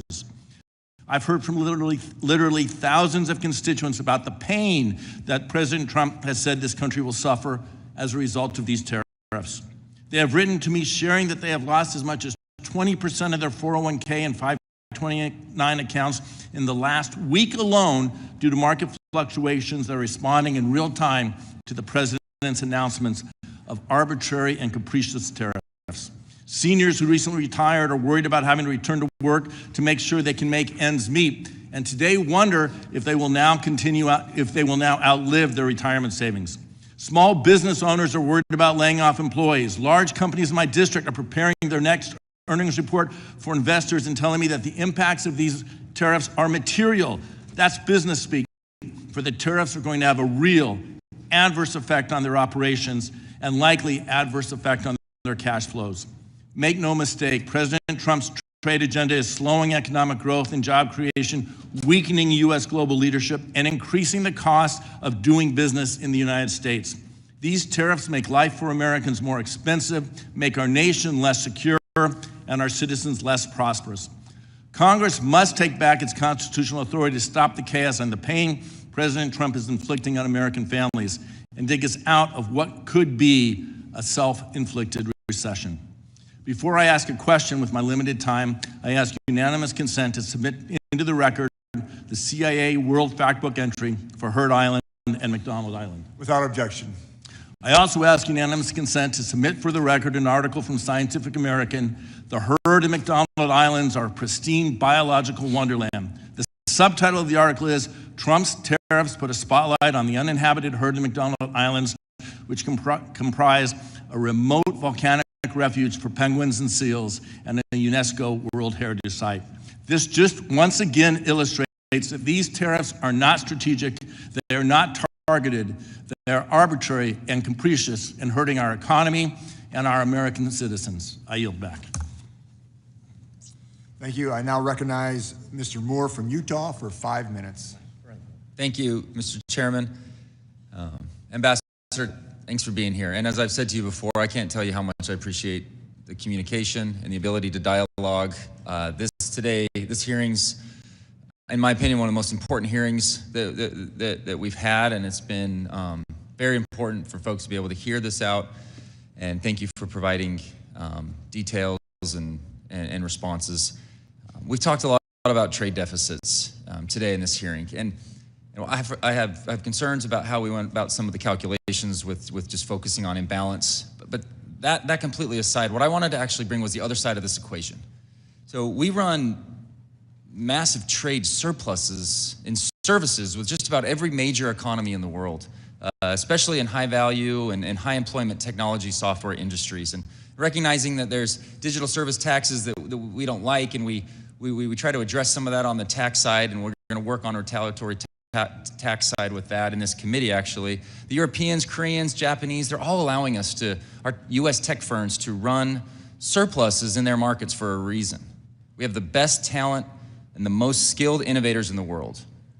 My question here is, what are the consequences for American power and national security if they were able to retaliate and restrict access to American services in their market because we've chosen to restrict goods in their market? In response to that. So the good news on this is all of these countries, most of them have said that they are not going to retaliate and they want to talk to us. And they're mindful that even though we have surpluses in many of these areas, they still have a lot of barriers against our folks, right? And this giant book that we put out, that I hope one day we never have to put out again, a lot of this are about the services barriers we have, including in our friendly partners. So my expectation is that they will bring those barriers down. That's my expectation. And this is where I draw some optimism. But we're really early in this. If this is prolonged, does their position on no retaliatory commitment, does that wane? And that's something we have to be hyper focused on, and we've got to be vigilant. I have a big concern, and I would, to what extent would you have a concern? Are we at the risk of losing the AI race to China if we lose our innovative edge and our exporting advantage over China? So I think that we benefit from having huge innovation here in the United States. We have an economy that cultivates innovation. We prioritize it. We have an intellectual property system that protects it. You don't have those kinds of things in China, right? You don't have that level of protection. You don't have that level of attractiveness. Now, we can't be complacent by any means. I think it's incumbent on us to continue to have domestic laws and incentives to make sure that we're innovating here. And it's important to have manufacturing, because manufacturing and innovation go along with each other. I'm going to add to that. So really what this boils down to, and I'll try to make it a little personal here. You and I went to rival universities. We're still working through some of those challenges. For now. Yeah. We may never see eye to eye on it, but we were both probably 40 minutes away from world-class ski resorts on the Wasatch Back during those college years. During college, I always went to the Sports Den. It's a local sporting goods store, and I've known the owner, Mark, for over 30 years. I took my, every banner at every Little League thing has his banner there. He's committed to the neighborhood, to the community. He's weathered the e-commerce revolution. He's weathered COVID. He's been able to sustain this business through some of the toughest times. I took my son's bike in there on Saturday to get fixed, and I've never seen him like this. I've never seen him so anxious, so nervous about what's going on. He pointed to everything in his shop. I buy ski equipment from him. We rent stuff from him, all the gear. I've never seen him like this. And I would ask you, what do I say to him? He's really nervous right now, and I know it's impacting, and I know it's just a lot of concern. What do I say to him? Well, I wish there was a silver bullet for this, Congressman, because I'm sensitive to this, and you all have constituents, whatever side of the aisle you're on, who are talking to you about this. The challenge is that we've seen 90,000 factories leave the United States, and we can have either the status quo and continue to lose that and continue to be dependent on other countries, in many cases foreign adversaries, for our businesses. I mean, to me, that's very fragile. To me, that's very high risk that we have to be so import dependent for our well-being. We're always going to trade. We have to have this reset. We need to move quickly. We have countries in right now trying to negotiate their way to more reciprocal trade. A country like China, they're always going to have their own agency and make their own decisions, and they've never been a reliable trading partner in a lot of ways. We've always kind of been at the mercy of that. So, it's hard to go into your constituent and say that, because they'll say, well, Ambassador Greer said this kind of macro thing. I understand that. Please keep in touch. I mean, as we hear these, the effects of this, it's good for me to know about it so I can tell the president and I can continue to communicate this. We've heard stories about this, and we are concerned. So that's what I said to him. I said to him, because of our communication, he's still just as nervous, and that's just why I wanted to share with you and your team how important and crucial your job is over the next little bit. Is if this is looming, you have an incredible opportunity to do some of the good we did in the first Trump administration to get us to there. We're not there. I'm scared that we're not gonna get there. I don't see the strategy to get there, but I know we can, and I really have a lot of confidence in you and your team to be able to get us there, and I yield back. I now recognize Mr. Panetta from California for 5 minutes. Thank you, Mr. Chairman. I appreciate that. And Ambassador Greer, thanks for being here. I admit, before this week, talked to a lot of my colleagues about you. They actually said a lot of good things about you.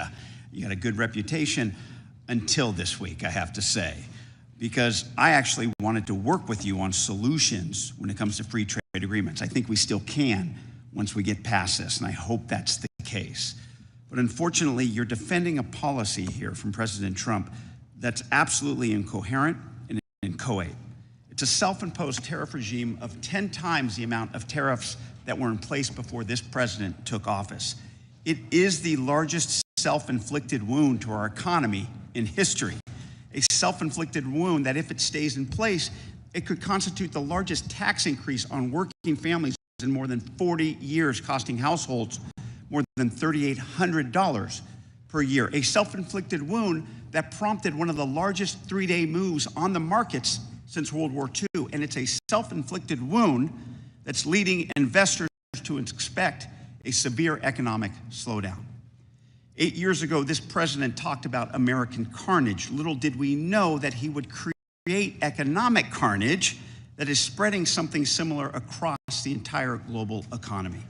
Now, the reason for these tariffs is based on a national emergency that we have trade deficits, according to him and you. Unfortunately, the president's thinking about trade is reflected in this policy. This weekend, after the markets tanked, after small businesses fretted, and after the president played golf all weekend, the president said, "I consider any trade deficit a loss."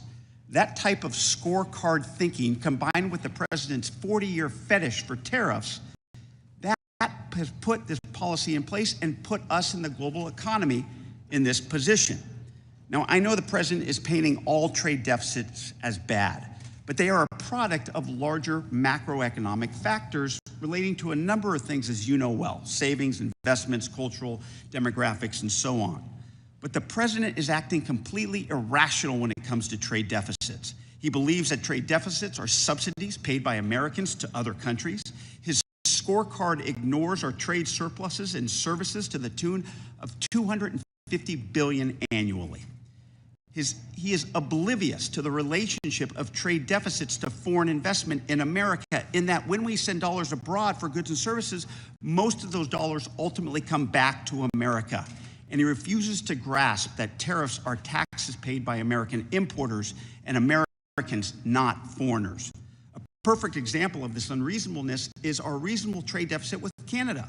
The reason we have a trade deficit with Canada is because, starting with FDR, we entered into an agreement that would sell us oil at well below market prices. We entered into and maintained that deal because we maintained a trade deficit with Canada so that we can buy cheap oil, which is a huge benefit for America. And if we took that oil out of our trade relationship, guess what? We'd have a trade surplus. Yet Trump says we're getting ripped off, even though we are actually getting the benefit of that sweetheart deal. Now, absolutely, sometimes a trade deficit is a loss. Foreign trade barriers are a problem that includes tariffs and non-tariff barriers, but there are ways to remedy these things. Free trade agreements, as I talked about. Free trade agreements that don't require a tariff policy that cripples our economy. Yet, due to the president's fetish for tariffs and superficial thinking on trade deficits, the president has imposed a trade policy that makes the global baseline of 10% with countries that have trade surpluses like Singapore, Australia, Netherlands. Countries we have free trade agreements are getting tariffs at 10%. Countries that are free trade countries are getting tariff at 10%. It does make no sense. It makes no sense of exactly what the president wants to fix or how he's going about these tariffs. Now, it's really contradictory based on the lack of clear messaging out of your administration. If other countries eliminate their tariffs and we eliminate ours, that's just deal making, and we don't raise revenue, and businesses don't relocate to the U.S. If it's a permanent revenue source and you want to relocate to the U.S., then going to have these tariffs permanently, and there are not going to be any deals. So what is clear is that you can't have it both ways. Additionally, tariffs undermine our national security, as we're seeing in the Indo-Pacific region. Look, I know the president wants to bring back the Rust Belt. I get that, but a big part of that is political. It's nostalgia, and nostalgia, as they say, is the rust of memory. We are not victims here. Our economy is the envy of the world, partly because it was our choice to invest in other other countries over saving. It was our choice to have bilateral trade deficits. This is not some unexpected crisis here. This is no extraordinary or unusual threat. This is because we chose to invest in other countries where labor is cheaper and therefore products are cheaper. And as we know, it's okay for working families to want to pay low prices for products in this country. I know that the president is saying we're getting screwed, but the fact is that Trump is screwing us with these incoherent, inchoate tariffs that in the short term and in the long term, domestically and internationally, and for our economy and for our national security, they are making us weaker. Thank you. I yield back. I now recognize Ms. Van Dyne from Texas for 5 minutes. Thank you very much, Mr. Chairman. Ambassador Greer, I'm sure it's been a long afternoon for you, but thank you for sitting it out. I want to thank you for being here today and for your engagement thus far on trade matters that are very important to all of us. Quite the contrast from your predecessor. I know that we've heard that the trade deficit, according to the president, isn't fair, but it's fact, is it not? That we are experiencing $1.3 trillion deficit in trade, that Americans pay out over $360 billion last year in tariffs, and yet the U.S. collects less than $80 billion. I would say that that's fact. That's not just what the president thinks. It's fact. And let me be absolutely clear. President Trump's tariff policy is not a fetish. It's results-driven. For decades, we let our trading partners take advantage of us. China flooded our markets with subsidized steel. India slapped double-digit tariffs on U.S. goods, and the EU buried our industries in red tape. And meanwhile, Washington shrugged. But thanks to this administration's unapologetic use of tariffs, countries like Israel, India, Vietnam, Mexico, and the European Union are back at the table. And they're engaging because they know the United States is now finally serious. And when I hear Democrats criticize tariffs as some kind of economic sin, I have to ask, what's their alternative? Appeasement? President Trump's approach isn't theoretical. It is producing concrete results, as we have seen in the last few weeks. Results that the last administration only talked about. Tariffs are working, and not because we like them, but because we need them. They're leverage. And now they're actually making deals from a position of strength. I think that is very important. In North Texas, look, I've seen firsthand the value of trade that is fair, reciprocal, and firmly rooted in America's strategic interests. These are principles that are championed by you and President Trump. And I also understand something too many in this town seem to forget, is that trade without enforcement is surrender. And under the previous administration, enforcement was weak, inconsistent at best. Mexico violated its obligations under the 1944 Water Treaty, and they violated the USMCA with impunity. And American businesses were the ones that had to pay. We saw it firsthand with the case of Vulcan Materials, a company that operated lawfully in Mexico for decades, but then had their property invaded, shut down, and seized by Mexican armed forces. As we approach the USMCA review, can I ask how the administration is planning to protect these American business interests and ensure that Mexico complies with its obligations? Yes, certainly, and thank you for your comments. What we see is that Mexico, despite their obligations under the USMCA, continues to discriminate against U.S. companies and U.S. products. We've seen this particularly in the energy sector, for example, where they have favored state-owned industries over American industries, which are cleaner and efficient. You mentioned the situation with Vulcan. That's something where we're paying attention. Mexico, we won a case against them about how they treat our corn, and they have a little constitutional amendment they're doing. We're watching that very closely to make sure they don't hit that. So there are a variety of unfair trading practices that Mexico has or threatens to have, where we're watching that very closely, and we expect any renegotiation or review of USMCA to focus on those types of issues. Excellent, thank you. And while the tariffs are seeming to make progress in the right direction, I'm still really concerned with China's third country subsidies and their transshipment to the steel and aluminum industries, specifically in my district. That is very important, which have enacted and enabled them to evade our duties and our tariffs. Can you comment on the specific actions that we can expect to see from this administration in terms of cracking down on transshipment and duty evasion through third country circumvention? Certainly, and this is, for example, you mentioned steel and aluminum. The president recently tightened exclusions and exemptions under steel and aluminum because of those types of issues.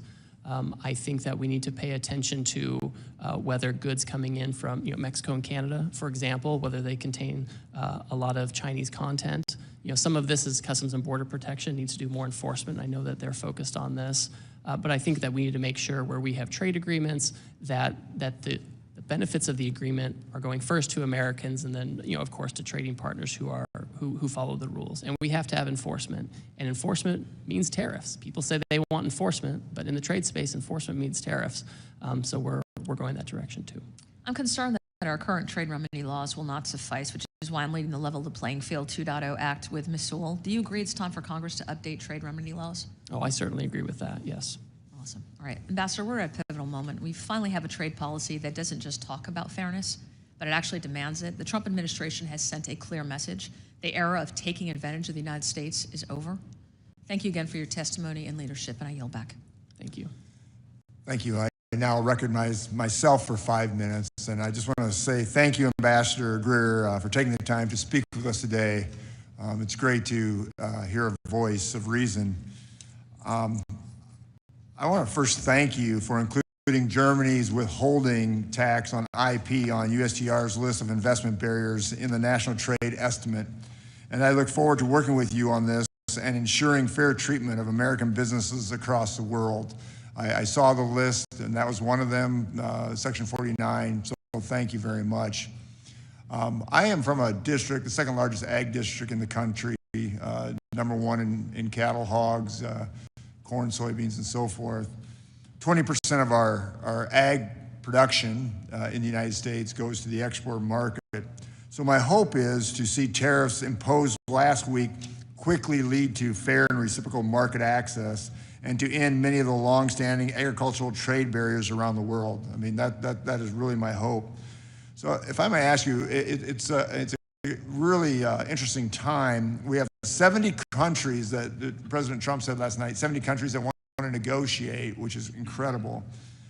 Can you talk to me, do you have the staff and resources to manage all these negotiations at this time, and how can we help?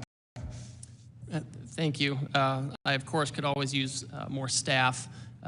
We had some folks leave, USTR career folks leave during the last administration. We have my deputies who are currently going through the confirmation process, but we have a strong staff. We have most of our political appointees in.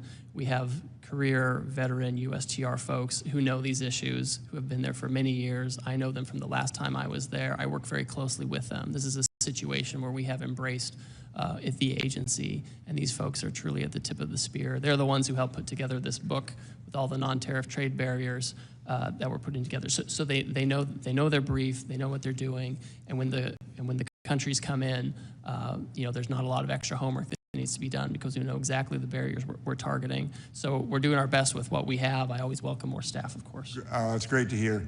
So there's two types when it comes to trade. Obviously, there's the barriers, the concerns, but also there's the opportunity. I think about agriculture, that we can expand our markets to the UK, to India, to Kenya. There's so many areas that we can expand. Can you just touch on that? We're negotiating with 70 countries, but then we also want to expand these markets, these other markets. Can you just briefly talk on how we can create expansion for our agricultural community? Certainly. Again, the foundation of the president's action is to achieve reciprocity, because we think we know the lack of reciprocity is a driver of this trade deficit that's left us in such a challenging situation. And so as you're seeking reciprocity, and again, we have countries coming and saying we're interested in reciprocity, part of that is making sure that they're treating us as we treat them. That means that they have to lower their tariffs, they lower their non-tariff barriers, and that's where you get the market access. That's where you get expanded markets. That's where our ag and other producers have the chance to really get their foot in the door instead of little bits and pieces here and there or an uncertain access. You get real access, you get reliable access, something that our farmers can count on. So just to clarify that, so I can tell my farmers by the end of the day, after this is all settled, we should have dramatically expanded markets for them. Would that be a fair statement? I think that's the expectation. Yeah, think that's the expectation. We certainly want to, I mean, listen, with some countries, it's easier. They have fewer barriers. With others, it's harder. It's going to take some time. And in the meantime, they'll have that tariff. But my hope is that we can have a lot of these countries have reciprocal trade with us and make it, we can be more competitive, whether we're farmers or manufacturers or producers, if we have real access to these other markets. We'll be more competitive here and produce here. Yep. I want to thank you for your response to my letter to the USTR's proposed measure on Chinese-built marine vessels and for discussing it with me last week.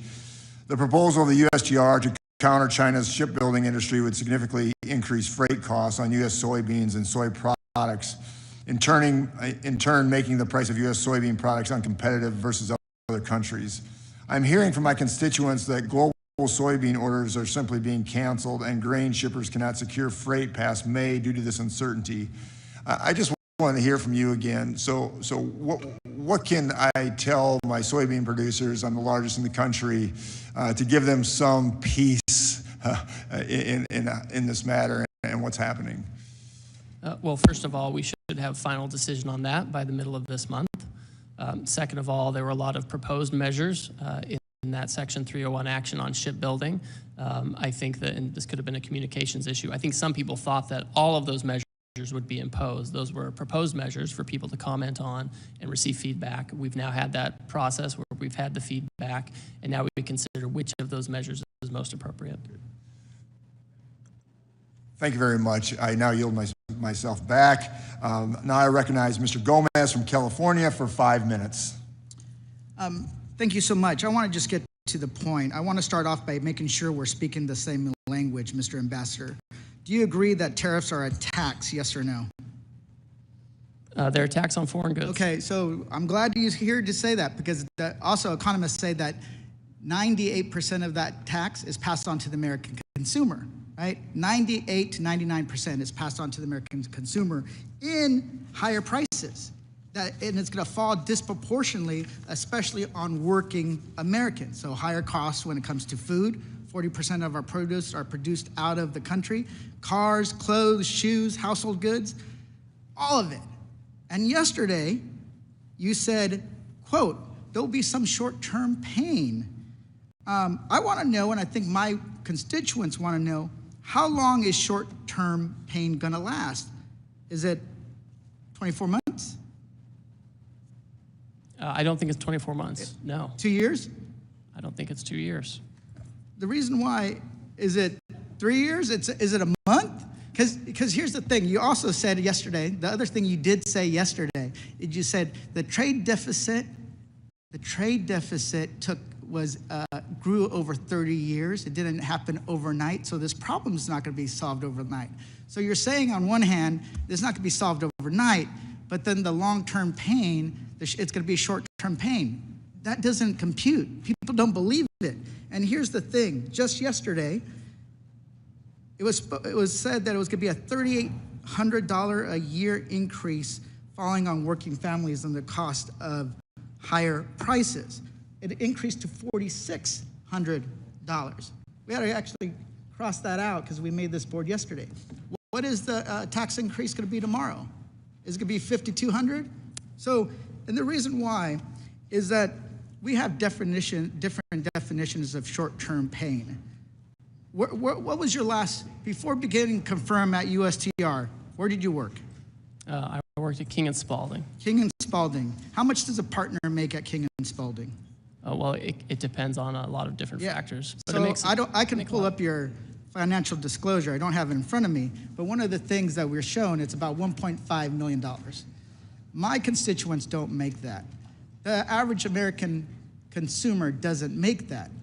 The way we do it is every single month, we look at our budgets and see how much we spent, and then actually have to decide what do we have to pull back on. I grew up in a mobile home working several jobs. So here's I know what it means. Here's the thing.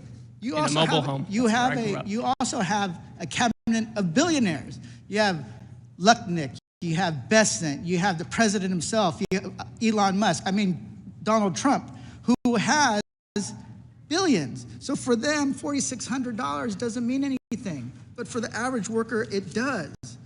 So this is where I say, you guys are out of touch when it comes to things.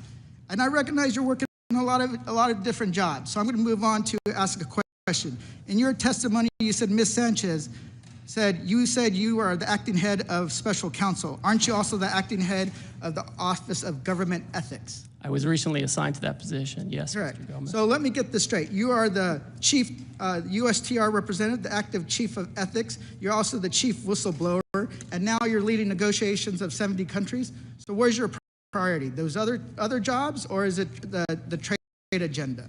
Well, my first job is USTR, and we have staff at the other agencies. So the to help reason why it doesn't seem right, here's why. Because I've learned over the years, if you want to make somebody feel special, you give them more titles. Because in the end, who did Donald Trump said was actually running the trade agenda? Well, the Commerce Secretary Lucknick, that's who he said. Here's another question. Are you using Signal to communicate with the executive branch? Yes or no? With the community, we do some logistics from time to time. Okay. Well, make sure you're as required by the Presidential Records Act and Federal Records Acts that you're submitting those for posterity. We'll talk to our general counsel to see what's required by law. Also, do you still stand by the formula that was used to assign the tariffs? Oh yeah, the White House economist. Yeah, it's driven by the deficit. Okay. The reason why is that conservative economists have said that this formula was actually, there's miscalculations in the formula. That some people are even saying that it was ChatGPT was used to come up with the formula. Well, that's not true at all. So here's completely false. Here's the reason. It's completely false that ChatGPT was used. The reason why is like nobody has confidence in what you're doing because you're basically, you guys are saying trust us. Trust that's going to be short-term pain. But here's what we see. We see a plan that doesn't make any sense, a formula that has flaws in it that people have torn apart, that you've seen the price increase in the stock market crashing and red lights blinking on a recession. So, and then you impose tariffs on an island that is inhabited by penguins. So the consumer confidence is plummeting and it's going down, down, down. And you guys are saying, trust us, that the Republicans, Donald Trump, Elon Musk, and you guys know what you're doing.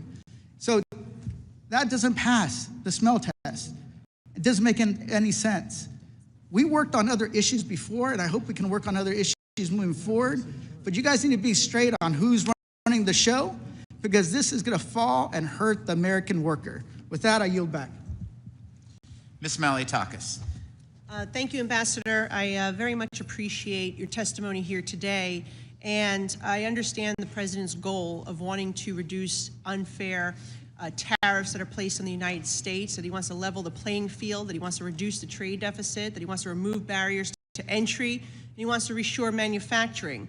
I think we need to be cautious. I get concerned about doing too much at one time, about biting off more than we can chew. To date, though, we have seen trillions of dollars in new private investment since the President has taken office. Domestic and foreign companies are expanding or opening new facilities here in the United States. And as you mentioned in your testimony, there's over 50 countries that are coming to the table because they want to make deals. I just want to bring up some of the concerns I've heard from manufacturers, importers from New York that I've spoken to, and they want to make sure that you're considering the impact that tariffs could have on materials, on parts, on supplies that are needed to manufacture here in the United States. Because obviously the goal is to bring those jobs home, to reshore as much as possible. But if there's tariffs on plastics, lumber, metals, it obviously makes it very difficult to manufacture here at home. And also, some of the importers that I've been speaking with have invested a lot of money to divest out of China and move into other friendlier nations, Cambodia, for example, Vietnam. And they're concerned that the across-the-board tariffs in Asia are impacting their supply chain and ultimately their businesses. And they're hopeful that deals will come forward very quickly. But they've made it also very clear that they can't wait 90 days for a deal to be made. And that it would literally close their business. And so I just want to hear from you on where you think you're making inroads there, on making deals with some of these countries to avoid that type of scenario. And if you could just answer those two, comment on those 2 points first. Certainly, I'm happy to do that. And again, just to reiterate, we've had these, this enormous trade deficit that developed under President Biden. These things are supposed to be self-correcting under normal economic theory. When they're not, it shows that there's something structural at risk here. So that's what's being addressed. We now have so many countries saying, we're not going to retaliate against you, we're going to work with you, we're going to try to figure out a way forward, that the president is looking forward to trying to find a way forward to make deals with these folks. China is on its own path. It's chosen retaliation for many years. It's chosen uncertainty. I won't comment much further on the U.S.-China relationship, but I think what you're talking about, Congresswoman, with respect to these other countries, I think we could count on having some deals with them within the next few weeks or months. Yeah, I hope it's more the few weeks, because I think, again, too many months may hurt the ability for these companies to survive there. At least if you're able to do some business in Vietnam or Cambodia, you don't have to rely on communist China, which they're already starting to move out. But I feel like that's a real issue, because even if we want to bring the supply chain home, this brings me to my second point about pharmaceuticals. We've all said it here today. 4 years that Joe Biden was there, he did nothing to reduce our dependency on communist China for our medical supply. In fact, from 2020 to last year, we saw $213 billion worth of medicine imported from China. That's a 2.5 time increase than the decade before. And so we are relying more today, post-COVID, on communist China for our pharmaceuticals, and that is a very dangerous thing. But my question is, with your goal of trying to bring facilities back home, I mean, it does take about 7 years to get one of these manufacturing plants up and running. How do you close the gap? If the president's going to do tariffs on pharmaceuticals, which I would really caution against that, but if that is the goal, to try to get them to come back home, we know it takes about 7 years for those plants to get up and running. How are we going to close that gap so we're not hurting ourselves in the process, but we are doing what we need to do, which is bring that supply chain home? Well, I think there's a role for Congress in bringing home the supply chains. The president can act with the authorities he's been given, and we found that a tariff isn't in the first term. We found a tariff is a way to become less dependent on China, for example. We know it works. It's just math. The data's there. That's how it is.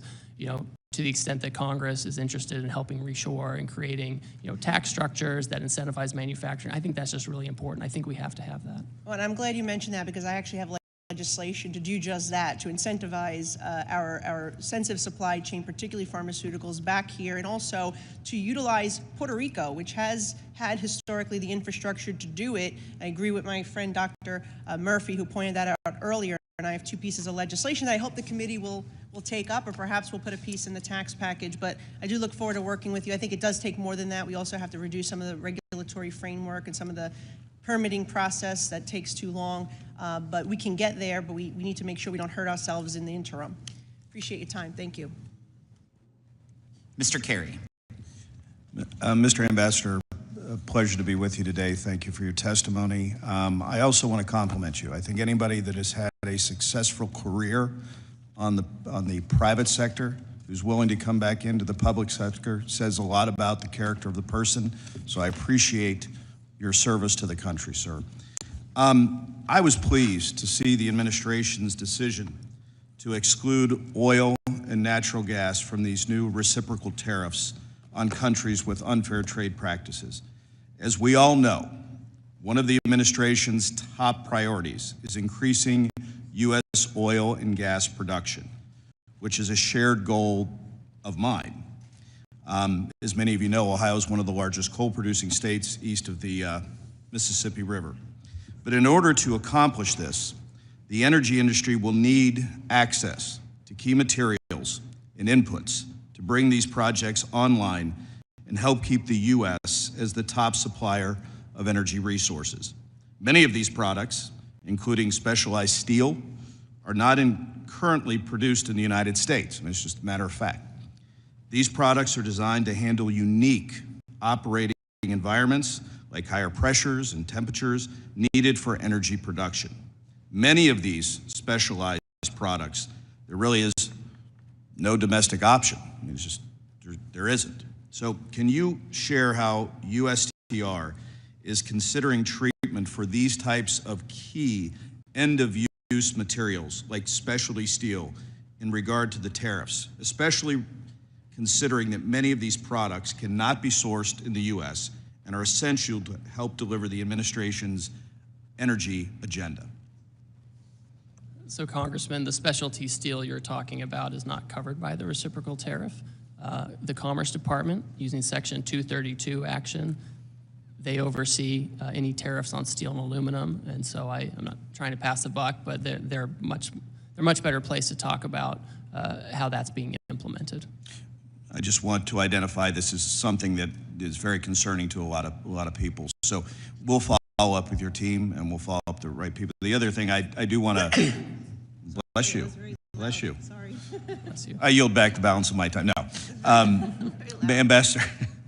I also want to echo Congressman Feenstra's comments about the Chinese-flagged vessels that are going into certain ports. That's a very, very big issue for a lot of commodities. I don't care whether it's corn or coal or soybeans, whatever it is. So I appreciated your remarks on that, but it's something that we will definitely follow up with you on. One of the things, President Trump unleashed the American LNG industry by ending the former administration's era permitting pause. And as you know, the U.S. LNG industry is already being targeted by nations that are subject to the president's new tariffs. So my question to you is, do you have any plans to prioritize America's newly restored LNG export capacity in conversations with foreign nations? That's something that comes up regularly. Obviously, we've been talking about the trade deficit, and many countries have been quick to say, one area where the U.S. is very competitive is oil and LNG, and it's something that they want to buy. And so it's been very common in these conversations for them to suggest that that is one way to help achieve, more trade balance, et cetera. I appreciate your answer. And lastly, I'd like to briefly touch on the USMCA sunset review, if you don't mind. USMCA qualifying trade was excluded from the tariffs announced on April 2nd. This will help many of the U.S. manufacturers. The reason I wasn't in the room most of the days, they were in my office, that have made investments under the rules President Trump negotiated 5 years ago. USMCA is facing a sunset review process that needs to be completed by the end of July of 2026. Will the tariff exclusion continue to the lead up of that review to give the manufacturers more certainty in the upcoming months? Well, that's the current status. All right, I don't want to get ahead of the president on how he wants to treat that, but that's certainly the current status, and I would expect that if Canada and Mexico continue on this path, that would continue to be the status.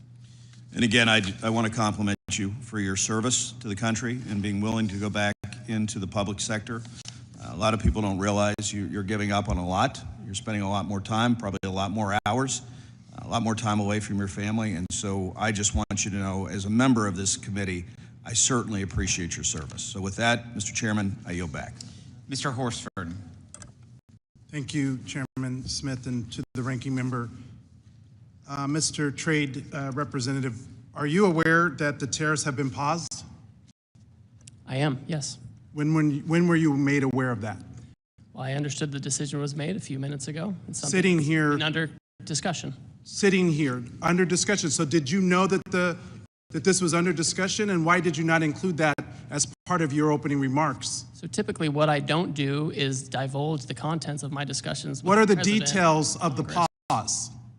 Well, my understanding is that because so many countries have decided not to retaliate, we're going to have about 90 days. No, excuse me? China increased their tariffs on the United States. Trump blinked. What's the blink, sir? What do you know about this pause? What are the details of it? Well, the details, as I understand it, is that China continues to retaliate. Other countries didn't retaliate. The president 2 or 3 days ago said we wanted to negotiate with those countries that asked for meetings. That's what we're doing. What are the We've had details? How long is the pause? How many days? How many weeks? I understand it's 90 days. I haven't spoken to the president since I've been So in the this trade hearing. representative hasn't spoken to the president of the United States about a global reordering of trade. Yes, I have. I've And just yet been in the hearing with you, sir. But yet he announced it on a tweet. WTF? Who's in charge? President of the United States is in charge. And what do you know about those details? Well, as I mentioned, it looks like your boss just pulled the rug out from under you and paused the tariffs, the taxes on the American people. There's no strategy. You just found out 3 seconds ago, sitting here, we saw you. We've been discussing a If variety you of came here knowing that you were going to be turned off, that these tariffs were going to be turned off, why didn't you include that in your opening statement? Why didn't you reference that as part of your testimony? Well, I don't disclose my conversations with the president, sir. These were specific questions we asked you all along. What's the strategy? These are real consequences for the American people and small businesses. I had a group of small businesses in my office earlier today talking about the impacts of these tariffs on aluminum and steel. This is amateur hour, and it needs to stop.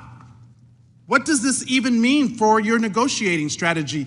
How are you in charge of negotiation if the president is tweeting about this from wherever the hell he is? The president was elected, and he runs the trade policy, and I advise him and execute his trade policy. Who executes the trade policy? I execute the trade policy. Did you know that this was happening? We have been discussing all kinds of And there's another options. member of the cabinet, Bessent, who just canceled coming to the Hill to avoid talking about the market because it's in turmoil. This in just days because there was no strategy, there was no plan. The president chose to take actions that he didn't even have the authority to take. He's put our economy in disarray and near collapse. We have small businesses and Americans who are concerned about their well-being, people's retirement, people's 529 accounts went down because of this administration. We have people that are planning to send their kids to college this fall. People who are retiring whose benefits have declined. Is this market manipulation? No. Why not? If it was a plan, if it was always the plan, how is this not market manipulation? It's not market manipulation, sir. Well, then what is it? Because it sure is not a strategy. We're trying to reset the global trade system. What has offshored all of our factories. What has that done? How have you done? How have you achieved any of that? But to enact enormous harm on the American people, which was our concern from the very beginning. Tariffs are a tool. It can be used in the appropriate way to protect U.S. jobs and small businesses. But that's not what this does. So if it's not market manipulation, what is it? Who's benefiting? What billionaire just got richer? And all the while, there are not even any Republicans left in this hearing. They all left because they don't even want to defend this. But meanwhile, the speaker is rushing to the floor to pass a budget reconciliation to screw America by passing the biggest tax cut in history on the backs of the American people. WTF? Who's in charge? Because it sure doesn't look like it's the trade representative. You just got the rug pulled out from under you. I wish I could feel some empathy, but the empathy I have is for the American people whose very well-being and livelihoods are being affected. This is not a game. This is real life. I yield back. Let the record reflect that there's more Republicans in this chamber than there are Democrats currently in this committee room. There's 6 of us, there's 5 of you. So let's make sure we get the facts right. I appreciate the president did not blink on China, as was said earlier, and it needs to be corrected in the record. In fact, he increased China by 125%. Would you yield, Mr. Chairman? I do not. Can we have a colloquy? No. We don't want to talk about the trade policy here in the Trade Committee. This is our jurisdiction. Your time has expired, and I'm more than happy to talk to you. I asked if you would yield. And I said no. because you don't want to defend the policy or the strategy. Mr. Yakum, you're recognized. Thank you, Mr. Chairman. Ambassador Greer, it's good to see you today. As we discussed in the past, Indiana's 2nd District has the type of production economy that he would like to make for the entire country. We manufacture 85% of the nation's RVs, 60% of artificial knees and hips, as well as boats, trailers, buses, auto parts, Humvees, you name it. We also have a ton of ag in my district. Corn, soybeans, eggs, dairy, ducks, beef, pork, lumber, potatoes, and tomatoes. I could go on. Lumber alone, I was actually just meeting with a cabinet manufacturer here a few minutes ago. I couldn't even remember if I had been to that cabinet manufacturer's site because we have so many of them in my district. I don't know how we do all that in one area, but somehow we do. All this to say, supply chains matter, both getting inputs in the door and outputs out to market. Small hangups can create expensive backups. A drip of price hikes can turn into a stream, and that stream can turn into a river for something with thousands of components. I hope we can get some good deals quickly. It probably won't come as a surprise to you, Mr. Ambassador, when I tell you that when an RV or boat is exported, it tends to not go very far. In fact, 90% of RV exports are to Canada. However, Canadian retaliation tariffs against RVs begin today, and boats are on the bubble. Are you consulting with industries and companies being targeted by these retaliatory tariffs? So, Congressman, in many cases, yes. I understand that the retaliatory tariffs by Canada are related to the steel and aluminum tariffs. And so that would be the Commerce Department, but we certainly, we meet with all these folks, right? Whether it's covered by the Commerce Department or someone else, they want a meeting, we take it, we listen, and we provide the feedback that's necessary. You know, and obviously we're talking to all of these countries to get to a position where we have better terms of trade with them, where we can ensure that we have domestic steel and aluminum manufacturing and the other critical sectors that are so important to our economy. Thank you, Mr. Ambassador. I also want to get your thoughts on a recent New York Times article titled, "The Tsunami is Coming." China's global exports are just getting started. It reports that Chinese state-controlled banks lent an extra $1.9 trillion to industrial borrowers over the last 4 years. But all those factories aren't just churning out gizmos and gadgets destined for their domestic consumption. China's promised shift to a consumption economy remains just that, a promise. Increased production paired with low consumption just means that China continues to double down on overcapacity. And these numbers bear that out. Exports rose 13% in 2023 and 17% in 2024. It seems like there's a global recognition that the threat posed by China's overcapacity is real. The EU, Brazil, Indonesia, Thailand, and others have also imposed tariffs on China to counter the flood of cheap exports. It's not just us. Reports suggest that Canada and Mexico are open to coordinating with the United States on China's overcapacity. Are you able to comment, Mr. Ambassador, on reports that Canada and Mexico are open to coordination on Chinese overcapacity? And if they were to coordinate with us, would that potentially create an off-ramp for Canada and Mexico on the U.S. tariffs? So in the first instance, I appreciate you highlighting that. And overcapacity in China, it infects the whole world, right? It can displace products in third countries that come to us indirectly. And that's often why we do a global tariff action, because the Chinese actions are not just bilateral. They cause a problem for the whole economy. And so we have to take global actions to make sure there aren't loopholes or Swiss cheese.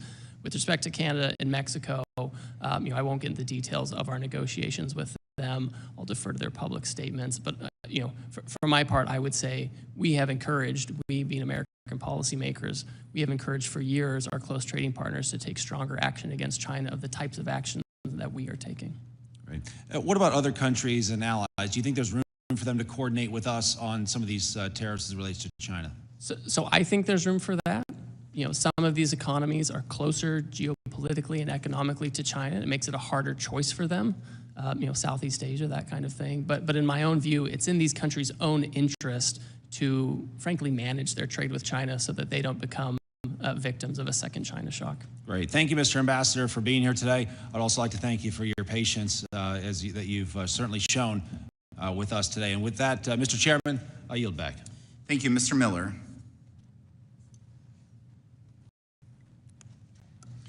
Thank you, Mr. Chairman. Ambassador, it's good to see you in a different capacity. I remember last time we were together in the last administration, I was seeing you for a visit, but it's good to see you and welcome. Thank you, Mr. Chairman, and thank you, Ambassador Greer, for your time and testimony today. From day one, this administration made it clear through his America First economic agenda that the United States will no longer tolerate unfair trade practices or accept the chronic trade deficits that have hurt American workers and industries for far too long. The farmers and manufacturers I represent depend on strong enforceable trade agreements that ensure their crops and products can compete and thrive in global markets. They are not asking for special treatment, only a level playing field. As you noted in your testimony, under the Biden administration, we saw consecutive years of agricultural trade deficits, a deeply concerning trend that reflects a broader lack of urgency to fight for American farmers, empower our workers, and focus on advancing U.S. economic interests abroad. Additionally, the prior U.S. trade representatives' retreat from efforts to negotiate critical market access from the American leadership in digital trade has created a dangerous vacuum, one that China and other adversaries are incredibly eager to fill. Without a clear, assertive economic strategy, we risk losing ground not just in agriculture or manufacturing, but also in innovation, technology, and long-term economic security. Now is the time to advance a bold, pro-growth trade policy that restores American leadership, defends our producers, and sets the terms of tomorrow's economy. Ambassador Greer, as you know, there are certain goods critical to supporting the United States manufacturers and consumers that are either not readily available in sufficient capacity or cannot be produced at all domestically due to geographic and climate limitations. Coffee and cacao are clear examples where small-scale production exists in places like Puerto Rico and Hawaii. However, this production comes nowhere near meeting domestic demand within our country. Given their importance to both consumers and domestic food manufacturers, could you please speak to how the administration is working with industry stakeholders and international trading partners to maintain secure, reliable access to these essential imports? Certainly. First of all, I appreciate your comments in pointing out this, because the global economy is complex. Among some of the countries that I have coming in to speak, I'm meeting, for example, with Madagascar within the next day or two. And as has been mentioned here, vanilla is sourced from Madagascar, among other things. So we're certainly engaging in conversations with those countries, including those who have some of those things that cannot necessarily be grown here. So that's certainly part of it. We're sensitive to those needs. And again, I've mentioned this before with respect to U.S., Canada, and Mexico, where we have a lot of components and parts that may come across. That's currently not subject to a duty if they comply with the rules. Thank you very much, Ambassador. In your comments yesterday to my colleagues in the Senate, you mentioned that roughly 50 countries have reached out in recent days to negotiate with this administration's following last week's trade action. I'm particularly interested in the engagement with countries of the Indo-Pacific and Africa, where many American businesses compete with companies subsidized by the Chinese Communist Party. Among the countries that have reached out, how's the administration considering these unique challenges while ensuring critical market access for advancing U.S. economic and strategic interests? So for example, you mentioned Southeast Asia. Some of the things we've seen Cambodia and Vietnam, for example, come forward and say that they want to engage in reciprocal trade. They've made certain proposals on lowering tariff levels. I think that, it can be challenging because they do have Chinese businesses operating there too. So I think if you're going to get to a situation where you're having to deal with some of these folks, one, you want to make sure it's real market access they're giving you, not just tariff levels, but also the non-tariff barriers. And you also want to make sure you're not giving a benefit to Chinese companies operating in those countries, right? We don't want some deal with them only to have it become Chinese companies, pushing product to the United States through Vietnam or Cambodia. So that's something we're looking at in terms of rules of origin, et cetera. Well, thank you very much for your attention to detail on this matter. It's big in our district, and so that's why I bring it up, and thank you for your answer. And if I may, and it's a little bit of a tough one, but on what timeline do you expect these negotiations to move, and the outcome, what should we be watching for as the trade commitments from our partners across the globe? Certainly. Well, before the action even went into place, trading partners knew action was coming, right? They heard the president, as everyone had, and so they came in advance to talk about possibilities where they could have more reciprocal trade with us. This afternoon, I have additional meetings. I'm working with other members of the cabinet to make sure we can work with these folks, understand where they're coming down, what their offers might be, and this is job one for the next few weeks and months. Well, Ambassador, I just want to thank you very much for your hard work, your dedication to this country, and the service that you're doing as ambassador. And just checking here, seeing as some of the tariffs that the president is doing have already adjusted a bit. The market's up 2,300. So I know it's in the beginning of the administration, but I feel very confident about your direction and leadership moving through with these negotiations. Thank you very much. Thank you, Chairman. I yield back. Thank you. Ms. Plaskett. Thank you very much, Mr. Chairman and Ranking Member. Ambassador, good afternoon. I had quite a number of questions about tariffs, but since that's on pause, I'm going to pause on those questions and deal with one that is more specific to my district and one that I'm concerned with, and that's regarding a proposed rule that you have that has been put out, and I know that there have been testimony about it. In the U.S. Virgin Islands and throughout the Caribbean, as well as some of the other territories in Hawaii, we import virtually everything needed for daily life, from food products, poultry, groceries, vehicles, etc. 97% of the food that's consumed in my district comes from imported goods. I'm deeply concerned about the impact of trade actions, particularly because it seems very apparent that I don't know if the American territories have been thoroughly thought through and the impact this will have on us in some of these tariffs as well as some of the proposed rules. Proposed action taken under the Office of the U.S. Trade Representative Section 301 authority right now does not provide a balanced solution, particularly when it comes to American businesses and jobs in the shipbuilding capacity. We know that you've proposed a rule to to impose fees on those ships which are not made, that are Chinese made, that are not American made. However, a large portion of ships which are much smaller than those that are made in American ports, the American ports are predominantly making those for the military purposes. It's cost effective for them to do it for the military, but not for those kinds of cargo shipping that's done in the Caribbean region.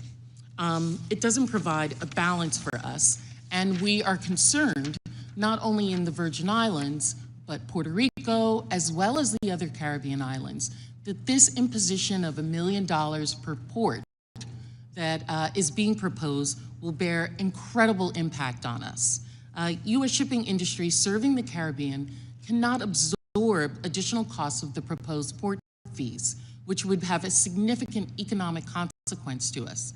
I have the median income, family income in the Virgin Islands is $30,000 a year.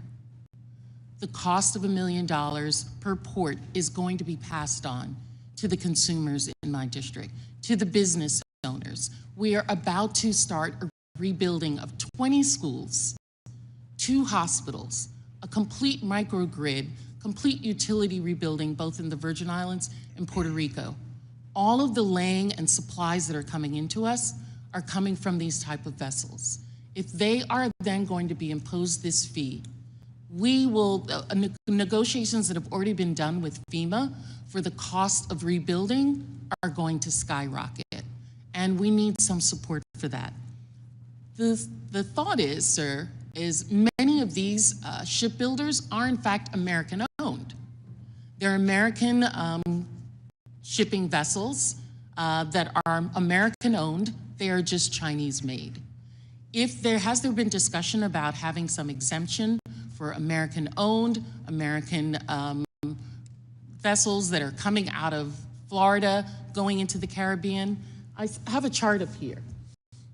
92 billion has come from the Caribbean into our imported from the United States. The Caribbean region, which only has 80 million people, is the fourth greatest trade partner with the United States. Have you thought about exemptions for those individuals who are in there? Thank you for your thoughtful comments and feedback. We've also heard from other territories that have expressed similar concerns, and so we've had a process going on with hearings and collecting comments, and this is certainly something that we take on board. I think it's very important. We have two things we're trying to thread here, right? One is the Chinese make all the ships mostly, besides Japanese and Koreans, and we don't make any ships, and so we need to change the incentives there. But then we have the issue you're talking about is, we're not going to make 25 ships on April 18th, the day after we put in any kind of measure. So I certainly think that there has to be accommodation made for circumstances, because we're not going to have all the ships on April 18th. So this is helpful to me. No decision has been finalized. I would also put this out. The other concern is one that has been mentioned by my colleagues as well, is national security. We cannot have Caribbean nations moving closer to China, who is already on the shores of these Caribbean nations, to try and do increased trade with them. If we are having a trade war with China, if we want to ensure that America is first, America needs to be first in its third border, which is the Caribbean. That was said by President George W. Bush. That is the third border. That is what we need to secure. And we're not going to do it if we are pushing American shipping companies outside of the Caribbean, and they have to go to China to do that. So I want to thank you for your consideration of this. Thank you. Mr. Bean. Thank you very much, Mr. Chairman. A very, very good afternoon to you, and good afternoon, Ways and Means Committee, and a special welcome to our special guest, Ambassador Greer. Thank you so much. As I look at the clock, you have sat in the hot seat for 4 hours, and the hot seat is gotten hot. I know it's gotten hot. It's gotten hot because you and this President Trump, have chosen to not ignore a problem anymore. It would be so easy just to ignore it. It would be so easy to ignore our collapsing manufacturing base. It would be so easy to just ignore that we're subsidizing the rest of the globe right now, but it's not how you roll. It's not how this president rolls. We're determined to make things better. The problem is, as you know this already, since 1994, we've lost 5 million manufacturing jobs, 90,000, I'm looking at a camera somewhere. I want the American people to know what's at stake. 90,000 manufacturing plants have closed. You have said enough. You have said enough. This President Trump said, I'm going to fix it. I'm going to leave it better than I found it. And for our kids and grandkids, no more. Ambassador Greer, can you tell the American people what's going to happen if you just ignored it?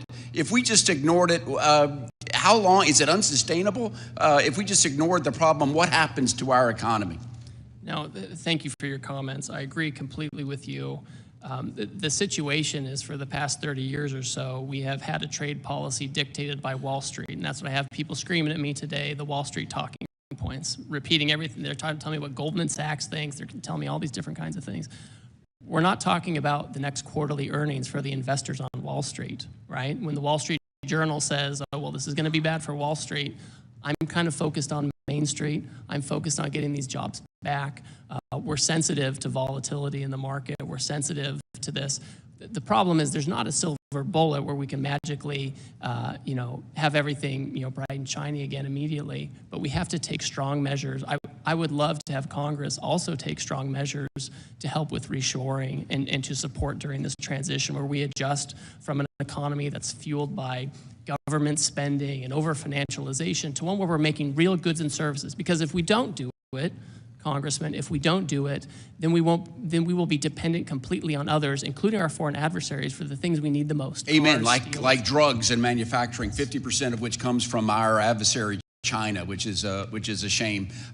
It's working. It is working, and I want the American people to know there are dozens of companies that said, hey, we're going to come back. We're going to invest in America. Apple, OpenAI, Oracle, SoftBank, Johnson & Johnson, thousands of jobs, billions and billions of money. So it is working. And I do know as a tweet right now, we've got over 70 countries that said, America, we want to work with you. We're going to eliminate tariffs. So it is working. And my phone just went off that the president just recently said we're going to call timeout on a 60-day pause on every nation except China. That's breaking news, Mr. Ambassador. So, which is really good. I want us to be sensitive, though, and I've heard from manufacturings, too, in my area alone, growing wood, said, amen, finally, we can't have Brazil and Canada dumping wood. The seafood industry, which is big in Florida also, China, shrimp comes from China enough. What about companies that ordered product before the tariffs, before Liberation Day? Are we going to recognize the Custom and Border Protection have put arbitrary dates? I just want to get that on the record, and hopefully you and your team will recognize that. Is that something that's on your radar screen of when they've ordered it before, are they still going to be able to comply with some deadlines? So I know normally what happens when you take a tariff action, if there are goods on the water, en route, that's something where it's not going to be subject to a tariff. I think we have a little bit of a pause right now as we're negotiating with countries, and we can take a look at that. 10-4. And just and then coordinating with customs. Your team has given me the thumbs up that I just want to put that on the record. How are we going to compete when countries like China that are subsidized in foreign governments, how are we going to make sure the American worker can compete against them? Is that on your radar screen? Yeah, no, it definitely is. I mean, as we're looking at these other countries, I mentioned this a little earlier, maybe it was to Congressman Miller, if we're getting to a situation where we actually have a deal for better reciprocal trade with other countries, I want to make sure that it's a benefit to us and that country. I don't want a third country like China benefiting from it. Amen. Mr. Ambassador, on behalf of people in Florida, Northeast Florida, thank you for standing up for the American worker finally. Mr. Chairman, I yield back. Thank you. Mr. Swazi. Thank you, Mr. Chairman, Ambassador. Thanks for being here today. Thanks for your service. I saw that you were a missionary and you were a veteran and you had a big job at a law firm, and now you're here serving the government. You helped negotiate the USMCA. Did you think the USMCA was a good deal for America? I think it was. There was a lot more we could have done and should have done. So why did the president come out after this year and say it was one of the worst deals we ever negotiated in the history of the country? I think it's frustrating that here we are 5 years later and steel imports from Mexico shot up, car imports from Mexico shot up. You think it was a good deal, but he thinks it was a terrible deal. I mean, I feel like you're in a very bad position here. This whole idea that this president made this switcheroo on you while you were in the middle of testifying here today. I actually feel bad for you. No, but I really feel bad for the American people that are seeing these things happen. There's no plan. I mean, that's my big concern. I know there's goals. I want to see manufacturing brought back to America, or at least I want to see jobs that pay more money so we can rebuild our middle class in America. I'm for that. I'm for holding China accountable and holding our adversaries accountable. I'm for tariffs in select specific places. But right now, all we know is prices are going up, we're pissing off our allies, and the stock market went down dramatically. It's gone up dramatically today. The market manipulation question by Mr. Horsford is a very real concern that we're going to have to dig into a little bit. Who's benefiting from these wild fluctuations down, wild fluctuation up? We're still way down. We need a plan to accomplish the objectives that I know that you genuinely believe in, which is to try and recreate the middle class here in the United States of America, that on my side of the aisle, we all believe in that. We have to recreate the middle class in America. Do you think we should increase the minimum wage in America? I think we need to create jobs that naturally have high wages. The minimum wage in 20 states is $7.25 an hour. Do you think we should increase the minimum wage? I mean, I think the states should be managing that kind of thing. I think we need better manufacturing jobs that are 20 states, $30, $40, $50 20 states rely on the federal minimum wage. It's still $7.25 an hour. So you don't think we should increase it at the federal level? Well, you'll have to talk to the Secretary of Labor on that. That's Do you think way we should outside have the the PRO wheelhouse. Act to promote unions in America? Because that will help to recreate the middle class. And I'd refer you to Secretary Chavez de Remer. She's much better placed. Do you like the CHIPS Act that to reshore the manufacturing of semiconductors here in the United States of America, a national industrial policy where we invest in creating factories with high-skilled, high-wage jobs in America? Do you support the CHIPS Act? So notionally, I agree that we should have industrial policy to help with chips and other things, right? You know, whether the CHIPS Act was the perfect way to do it, I don't know. But So my big concern is that, you know, we want to do these things. You and I share the same goals, but there's no plan right now. As we saw, there's been devastation from this unilateral action by the president where he treats our allies and our strategic adversaries the same, with the exception of China. We know that China's, and I'm all for that. I actually have a bill that I sponsored to get rid of most favored trade nation for China. So, but why are we treating our allies? Why are we treating Japan and Korea and Australia, who have been our bulwarks against China in the Indo-Pacific? And Vietnam, even though they don't share our philosophy, they're sick of China as well. And we were building a relationship with them to help us be a bulwark against China. Why are we treating our allies in the Indo-Pacific, who are our main allies against China, the same as we're treating our adversaries? We aren't treating them the same. They have substantially lower tariffs than China. I know, but we just Substantially. we really They're kind of completely bombarded them. I mean, it's the same as USMCA. We negotiated a bipartisan trade agreement that everybody agreed upon, that the president praised as being the best deal ever, and now he pulls the rug, like he pulled the rug out from under you today. He pulled the rug out from under Canada and Mexico. I mean, it doesn't seem like there's no plan. Do you think that there's a plan, and can you share the plan with us? Certainly. Listen, I'm very confident in the president's policy. Goods that meet USMCA rules come in duty-free. So when the president comes out and he says we're going to have a tariff to make sure we're treated the same, that we can get rid of these deficits, we have a baseline 10% to make sure that we don't have Swiss cheese in this program, and then we have higher tariffs on those who are the worst offenders. That's why you end up in the president put in place the president put in place these high tariffs, but today he just yanked them out.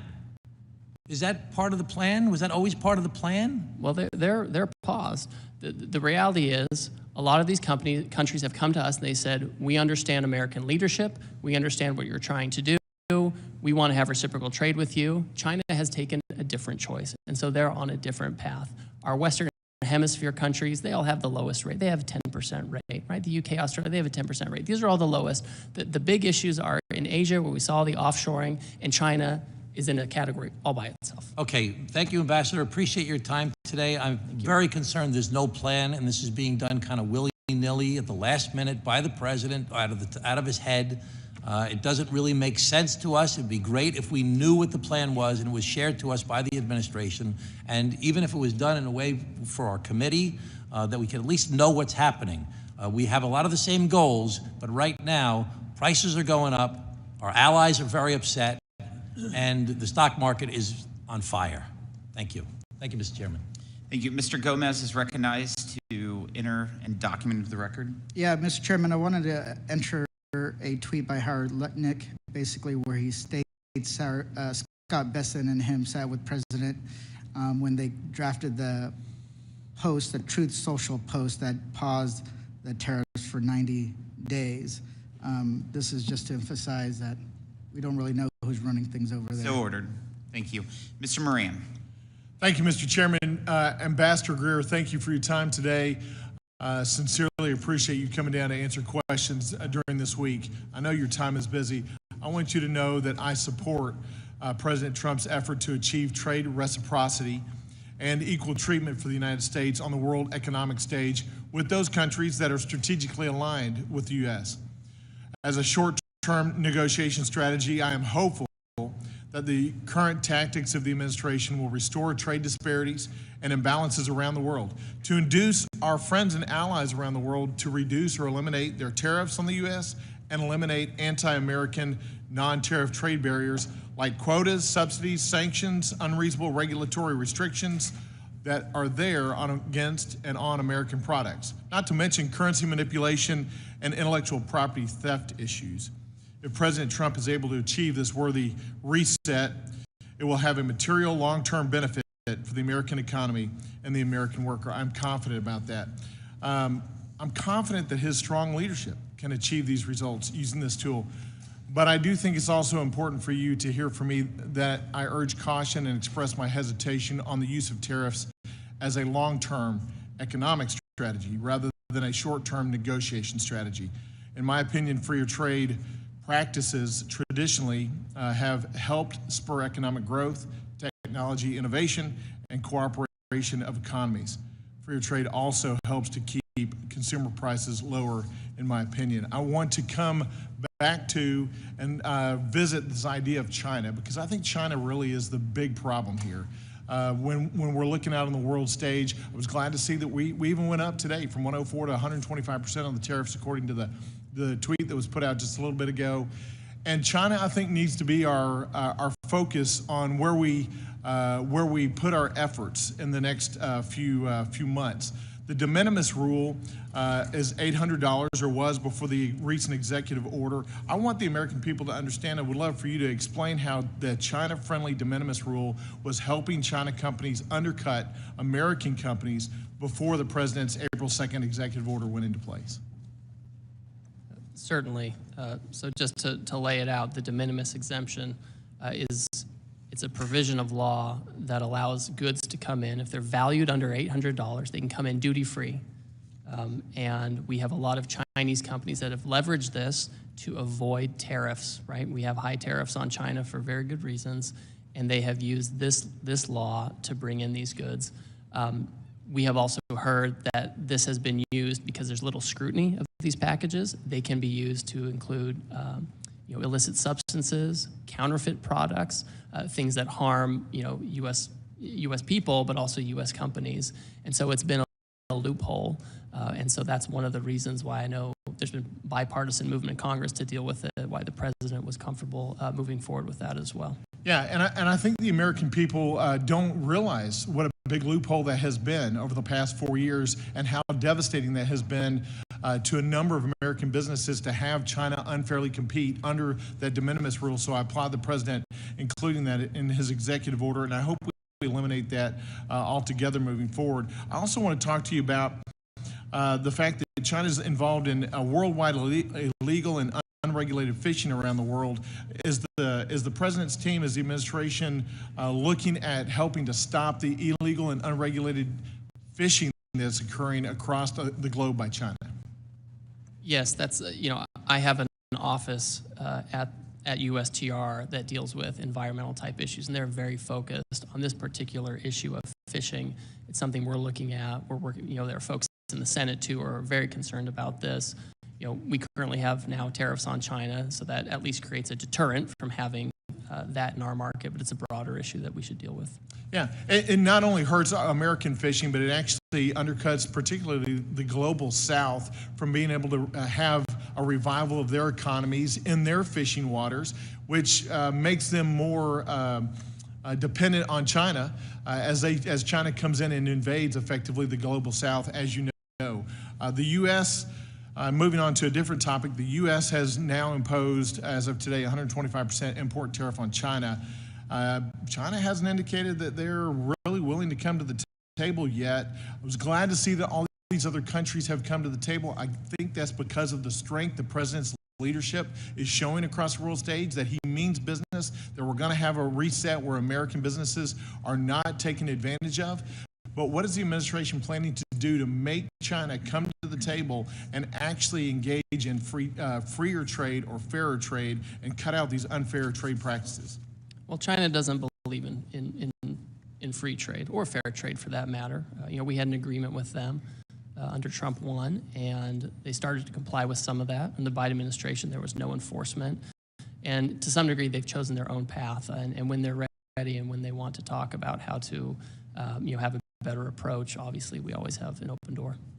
Ambassador, again, I applaud the president's efforts, particularly as it regards China, to push hard on China already. already, and to make them understand that we are not going to lay over and let them run this world, that the United States is going to reset the economic stage. Thank you, and yield back.